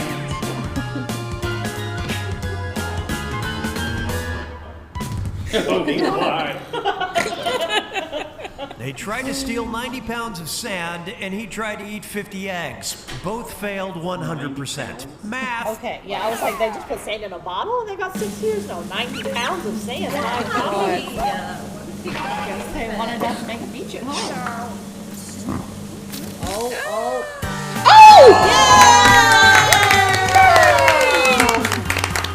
I'm a liar. Oh, I'm well liked.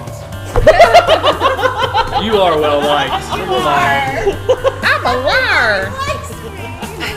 Only a little embarrassing. That was good. That was super fun. We had some good answers there. All are super funny. We're gonna switch games. I think we're gonna play one last game, and it is the well, I forget the name of it. Boomerang. So this game is based on like reality TV, like kind of Big Brother. You're gonna be playing a character, and you might get voted off. But don't worry, you won't be gone for long. Spoilers.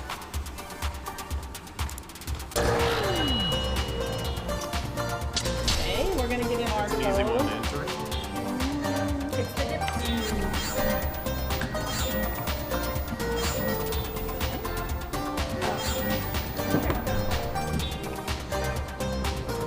Remember, you can join the audience at any time by going to jackbox.tv.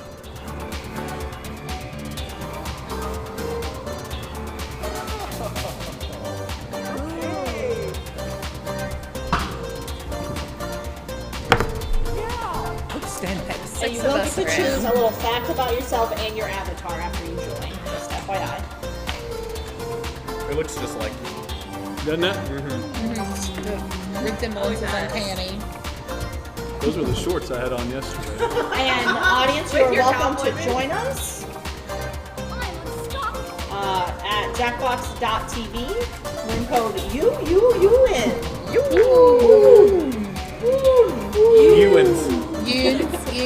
So I didn't want to detract from the game, so I didn't put this in the comment. But when he said Ewins in the Celebrity D&D, so my grandma used to call us children youngins, but she also had a very thick accent. I always thought she was calling us onions. For years, I thought she was calling us onions until finally I was like, why does Nanny? Because we call her Grandma Nanny. Why does Nanny always call us onions? You called her.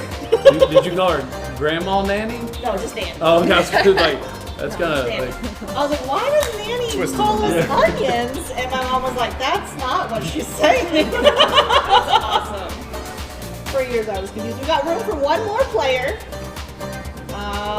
This is who's been playing, so I'm thinking we won't have anyone else join as a player. Either people in our live audience want to play? No? Okay.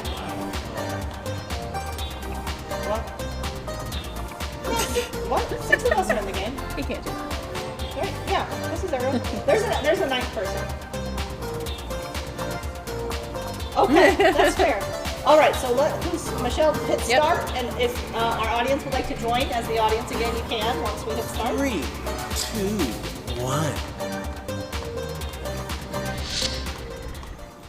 Get ready for Roomerang. Where you can make friends or points, but not both. I'll be your host, here to guide you through a game that's a little reality TV and a lot of personalities. This game is played in 5 rounds. You are coming into this game with a detail about yourself that you selected in the lobby. If you didn't pick one, I went ahead and did that for you. This is the role you will be playing, so play it up in your answers, or completely ignore it and go after each other. I'm not your mother. The goal is to gain favor with your fellow players by answering questions in a funny way, a genuine way, or a brutal way, where you stare them in the eye while stabbing them in the back. Drama! No stab it. Let's meet the rules.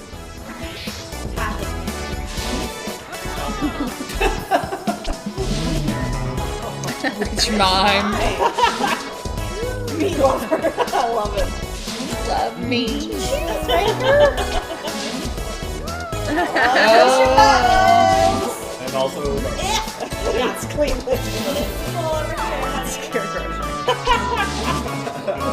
A chimney sweep. You'll be entering the game with 5 points in your private bank.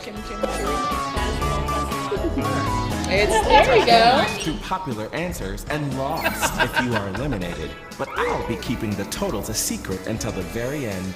How about we Roomerang? Amazing opportunity.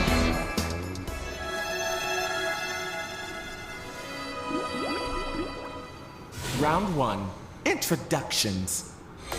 You're seeing the Roomerang house for the first time. Finish the phrase, "This is nicer than." Answer the prompt on your device. Remember to use your unique point of view when answering. Details about yourself and other players are always fair game.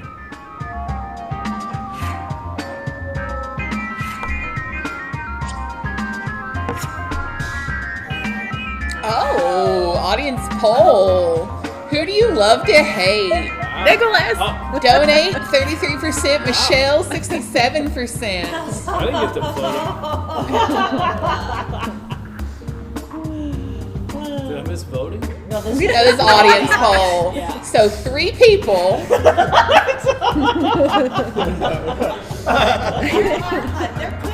Yes, We make don't those know. Well, voices there's heard. 3 people in the audience. Could so be we don't know if 67 it's or red. 100. Yeah. This is like Mine's okay to count time in. It sure is. Mine's a box. My old prison cell. That sounds about right. Donates cheese shed. Means a cheesier cheese shed. Your mom's house. Whoa. Wait, how would you feel about that? Going to the grocery on the Sunday. The burnt down house after chimney fire. Appreciate the in character. Yeah. Or the meat market on slaughter day. Oh God! Which answer captured your heart? Vote on your device That's now. hilarious. Okay, Joe, we just gonna pick one.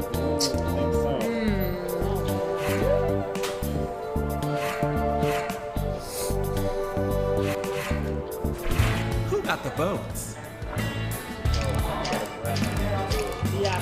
One vote equals 1 point. Oh, Max Box is pretty good. Good one. Let's see if I can keep up. Here's our shiny new winner. The winner of the challenge gets an advantage.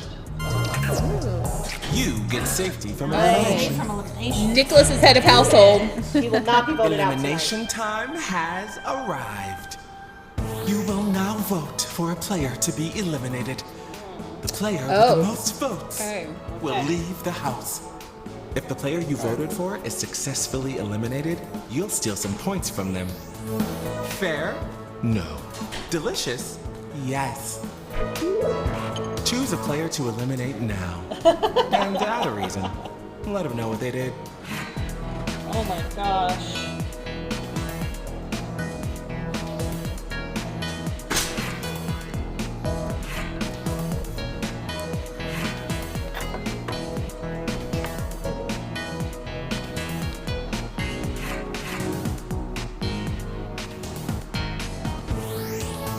What's it gonna be?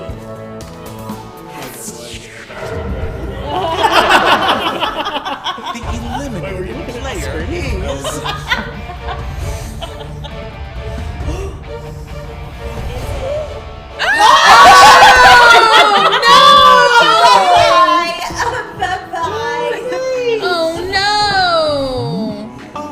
And I sent who voted to eliminate you. Smells like and cheese why and not in to a the good house. way. Oh no! Anyone that voted for you is taking some points from your private bank.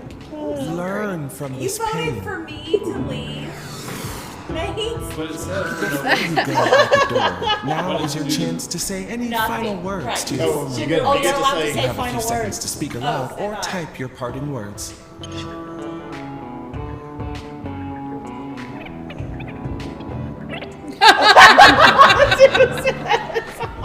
Audience voted to eliminate me.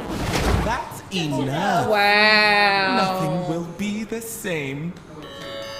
They found me. I mean, let's see who Oh, it hi, is. Light of Mitten. Oh, hey. How do you know? Light of Mitten. Blood. Welcome, new player. Well, if it's Lightning, no. Hey now. It's Robert Goulet! Look, it's D-Nate. Let's dive into round 2. Well, hell. Welcome. Audience, you have to know that Shake Minnie off has a been chat planning with these another player these until you costume mention changes. something that bums them out. Oh. What did you mention? Oh, Bert bumps them out. I've chosen another player for you to talk about. Oh, Their name is on your oh. device. Okay. So this is the person you had in a chat with and you bummed them out.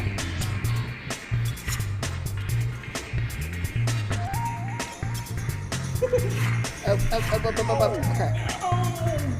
Typo. Who thought Jurassic Park was a documentary? 67% said me. One, isn't it? It's a cautionary tale. Okay, were dinosaurs real though? They were. Is that a question? Yes. I love Oh, Lysol. I love Lysol. Oh, That's a good one. disgusting. The Louvre. The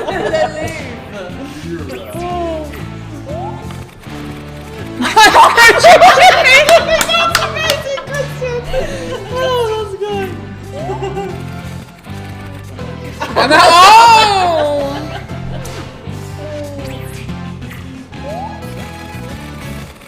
that's good. Oh, thanks, Lauren. I love slut.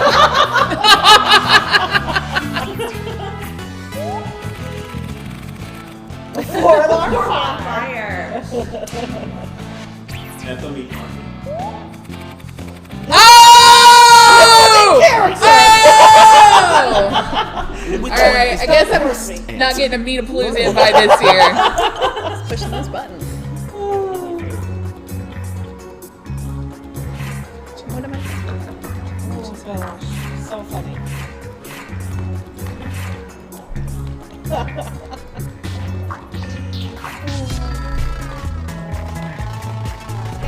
Let's see those votes.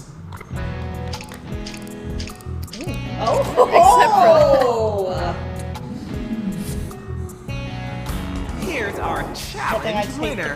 In this round, the player mentioned in a winning answer Pushing my gets button. points too.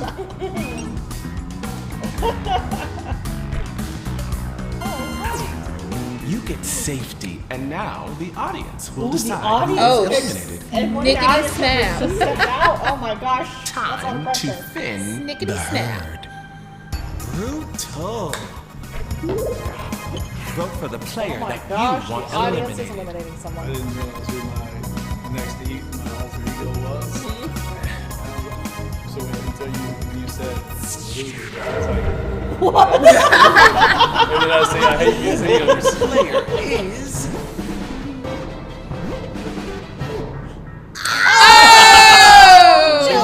Chelsea! Don't forget, you're gonna say party words on your thing. Yeah. Yeah, we did. That was that us, was though. not us. That was all Donald. You noticed the audience not waving this time. Waving to the audience. Tim voted for the bathroom. Yeah, that's why Tim left the room. Yeah. He wouldn't be safe. Say goodbye or no. The one finger wave. I've heard enough of that. Don't. The international sign for hello. We have a doorbell. And goodbye. It's like this. It's like a little New From Top Get Gun. in here, new roomie. Maybe all. Chelsea. Chelsea. Bird. Literal bird. You are a bird.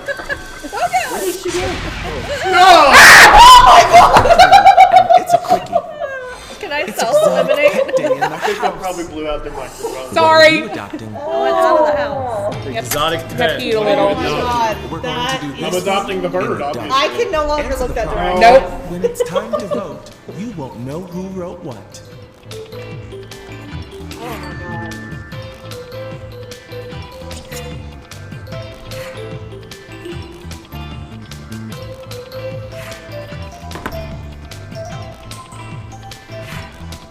Oh, I can't. Nope. Nope. And I swear to all that is holy, if you bring that to work, I think you gotta come this way a little bit so No, she doesn't. Nope. so the audience can see you. oh. So stream can see you. Oh, the audience thinks that Nicholas is a bigger flirt than I am. Half your time is up. Oh no. So flirtatious. Yes, if you can't quite tell, Chelsea came back in a clown mask, and we're all horrified and scared. It looks almost superimposed when she looks. Yeah, I mean, it was like Uncanny Valley. We got a quiet mouse, an oxalot. How do you say that? Oxalot. Babe the pig! Let's go. Oh, skunk.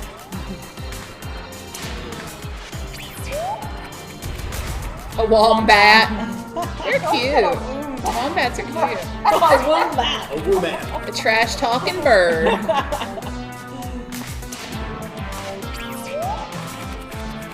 A one-eyed toad.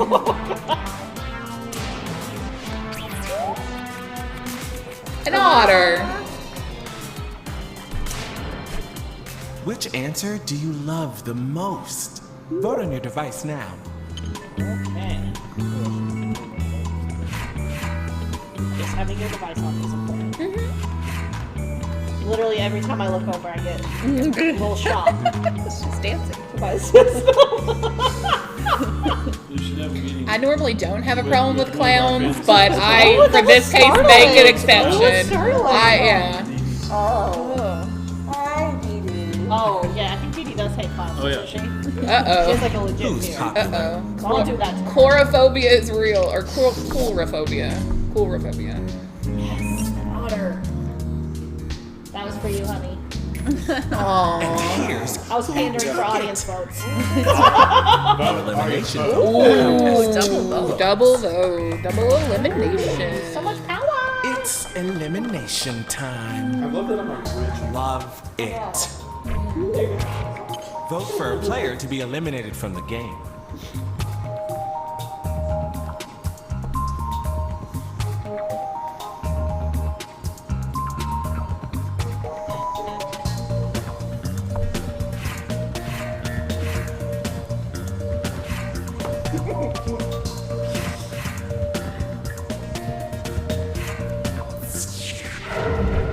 Yes, otters hold hands while sleeping. It's very small. The eliminated player is...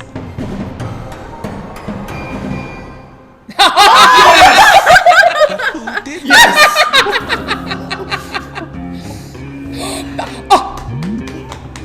So you could get away from me. Oh. It was all about the mask. She is Scary Bird. She is Scary Bird. Anything you want to say? I see you all though. I see you all What was the though. most votes on donate? Oh, if you you have a little message in the bottom that'll tell you. Oh no. No. Oh no, you got that one. Oh gosh. What is this? Yeah. Crazy Diamond. I'm so scared. Oh dear. Rapping at the door. Introducing. Hey, you've got a brand new roomie. Chelsea. Hello, stranger. Chelsea. Oh, Oh, that's not worse. oh, look at its teeth. That's not worse. We need to trip the camera Round wheel. 4. Oh yeah, you definitely need to visit the On camera message. wheel. There you go. No one will talk about what another player did in the hot tub. In the hot tub. What happened in the hot What tub? did they do? Oh look. Select the player you want to write about on your device and then answer the prompt. I don't know who I'm gonna write about in the hot tub. Oh lord. Remember, we're PG-13ish, okay?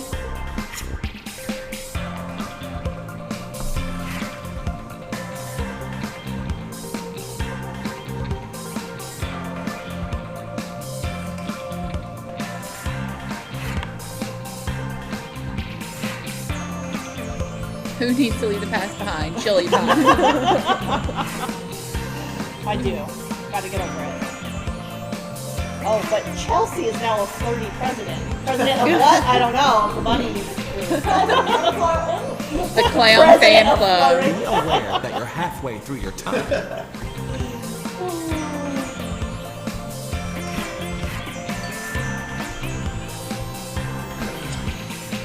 Who's more likely to ghost at a party? Nicholas. 100%. Oh, the Irish tied with goodbye. Lauren now.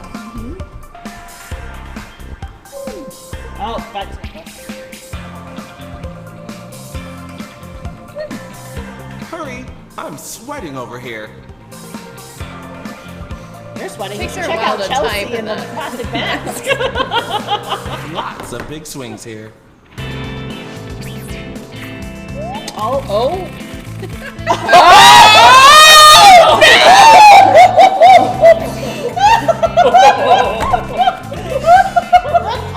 What was that?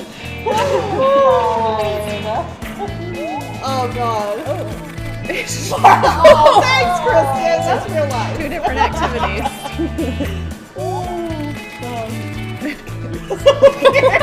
Weird.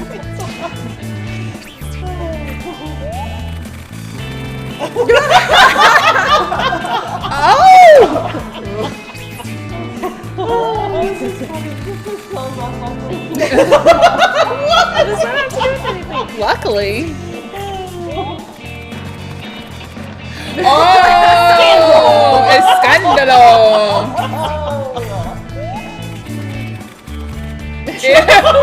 Oh no. Oh no. I know which answer I Oh, want. How about you? Lord have Vote mercy. on your device now.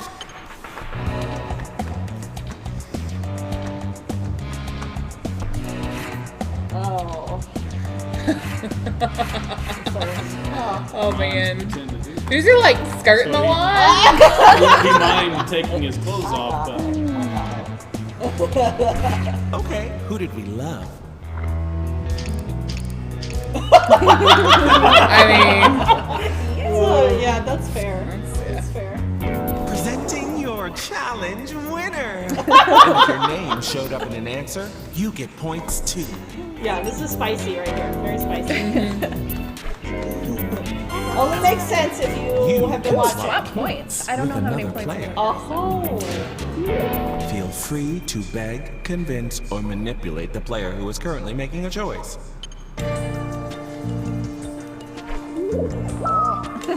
Oh. It's don't know what that time means. for an elimination. Is he doing well? I don't know. Apparently he was doing better than you because he's mad. Okay. Vote for the player that you want eliminated.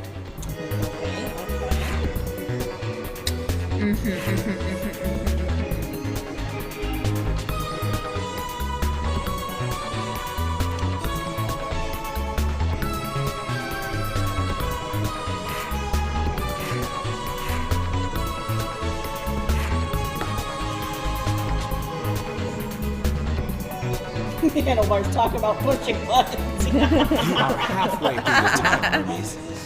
That was Michelle pushing some buttons over there.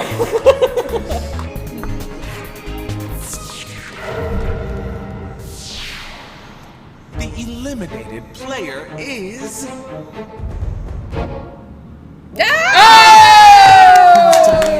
Let's find out. Bye-bye.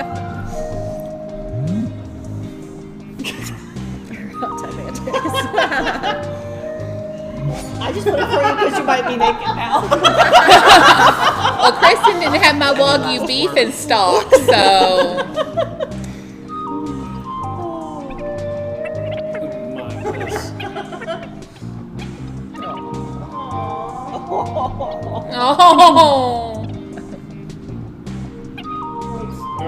Oh. An edible? I mean, baby. What are you? Oh, a single finger.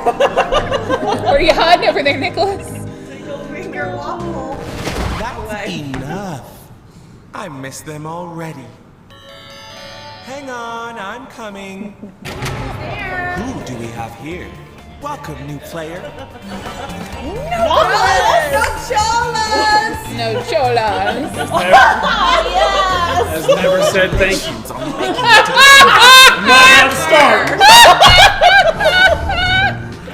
You can't see well. This is a very good mullet that Nautilus has on him right This here. is your final chance Gorgeous. to prove to everyone that you Gorgeous and piece you of art right alone there. deserve to win.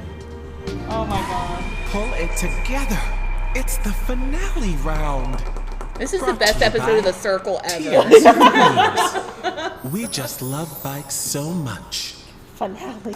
I want you to think about everything that's happened. This journey coming to an end, and ask yourself. And Nicholas can talk now. What personal quality helped you most in the game?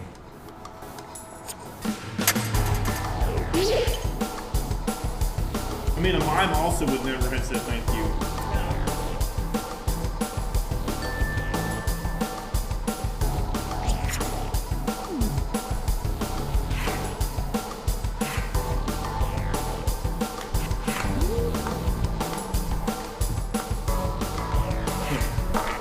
Kristen's winning the staring contest.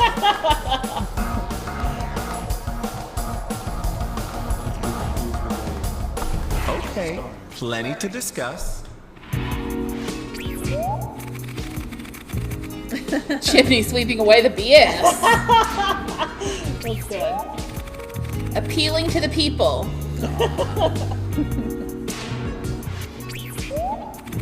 Pushing buttons, clearly. Duh. Ignorance. It's bliss.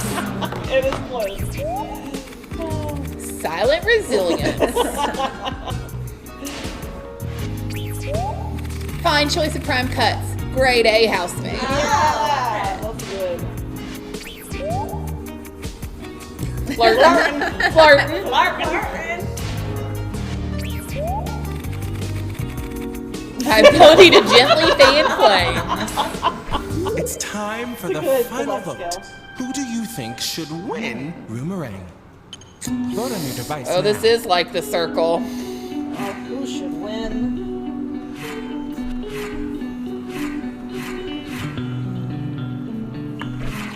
And honestly, who do you think should absolutely not win? Is that already what you voted for?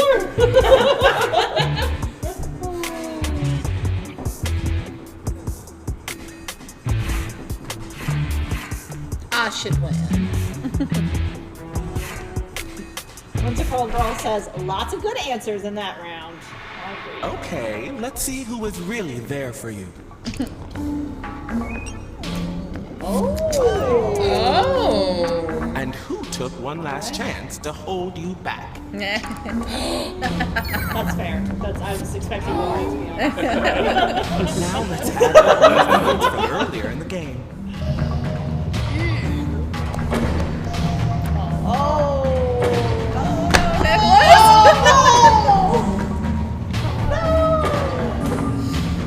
I got her in the top 3.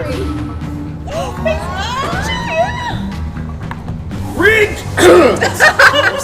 You're the one who voted. Look who's in the audience. Yeah!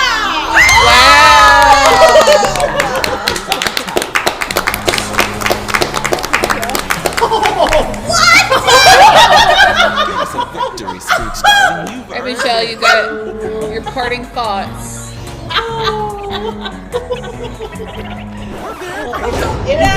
There you go. I'd like to.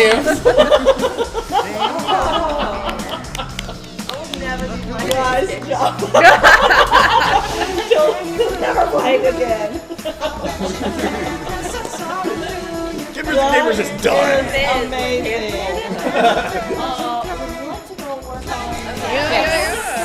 Let's take my leave. Yes, if you need assistance, holler. Wow, what an incredible weekend. Amazing. Let's exit out of. Okay. I'm out of the way. Instead, we can go just be can review. So we're gonna move on to our next bit. So yes, what an incredible weekend. And we did have some donations come through. We had one on our page. Thank you to the Stades for donating to the KFD page. We appreciate you so much. You're always so generous. And I saw some other donations on other pages coming through. Yeah, So I think we there was are one tabulating, we are counting, we're using an abacus, and we're getting that final fundraising. Because what you see on this page is what we raised as a KFD community, but like I said, we had a lot of other people fundraising. And we had some wonderful sponsors, which you have seen their logos circulating throughout the weekend. So many thanks to all of our wonderful sponsors. Because without them, we would not be as successful as we are. Everyone who bought a raffle ticket contributed to this. Our virtual trivia, and then of course all of the people who fundraised and asked their friends and family to support. All of this money 100%. that we raised, the total that you are about to see, all goes to support Ronald McDonald House, Charities of the Bluegrass, and their mission of directly improving the health and well-being of children. I'm good. I can stretch. Don't worry.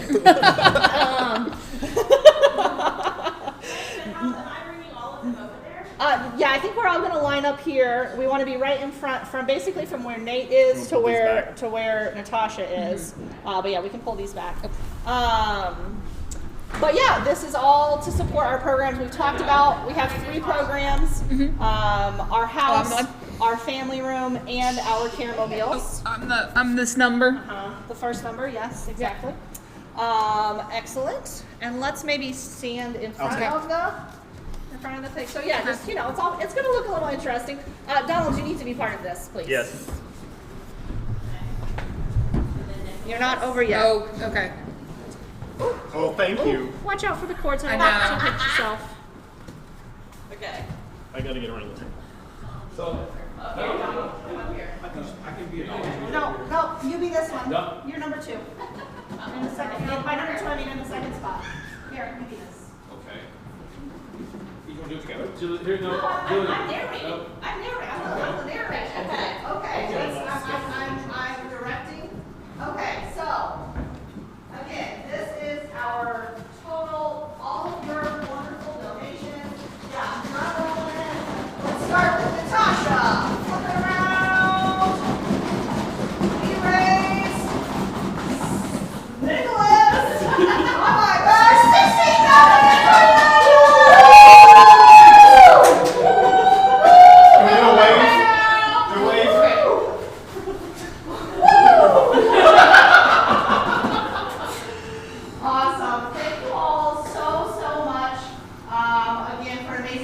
thank you to all of our committee members who are here in the room with us. Thank you so much. And yeah, I don't know what else to say. Thank you so much.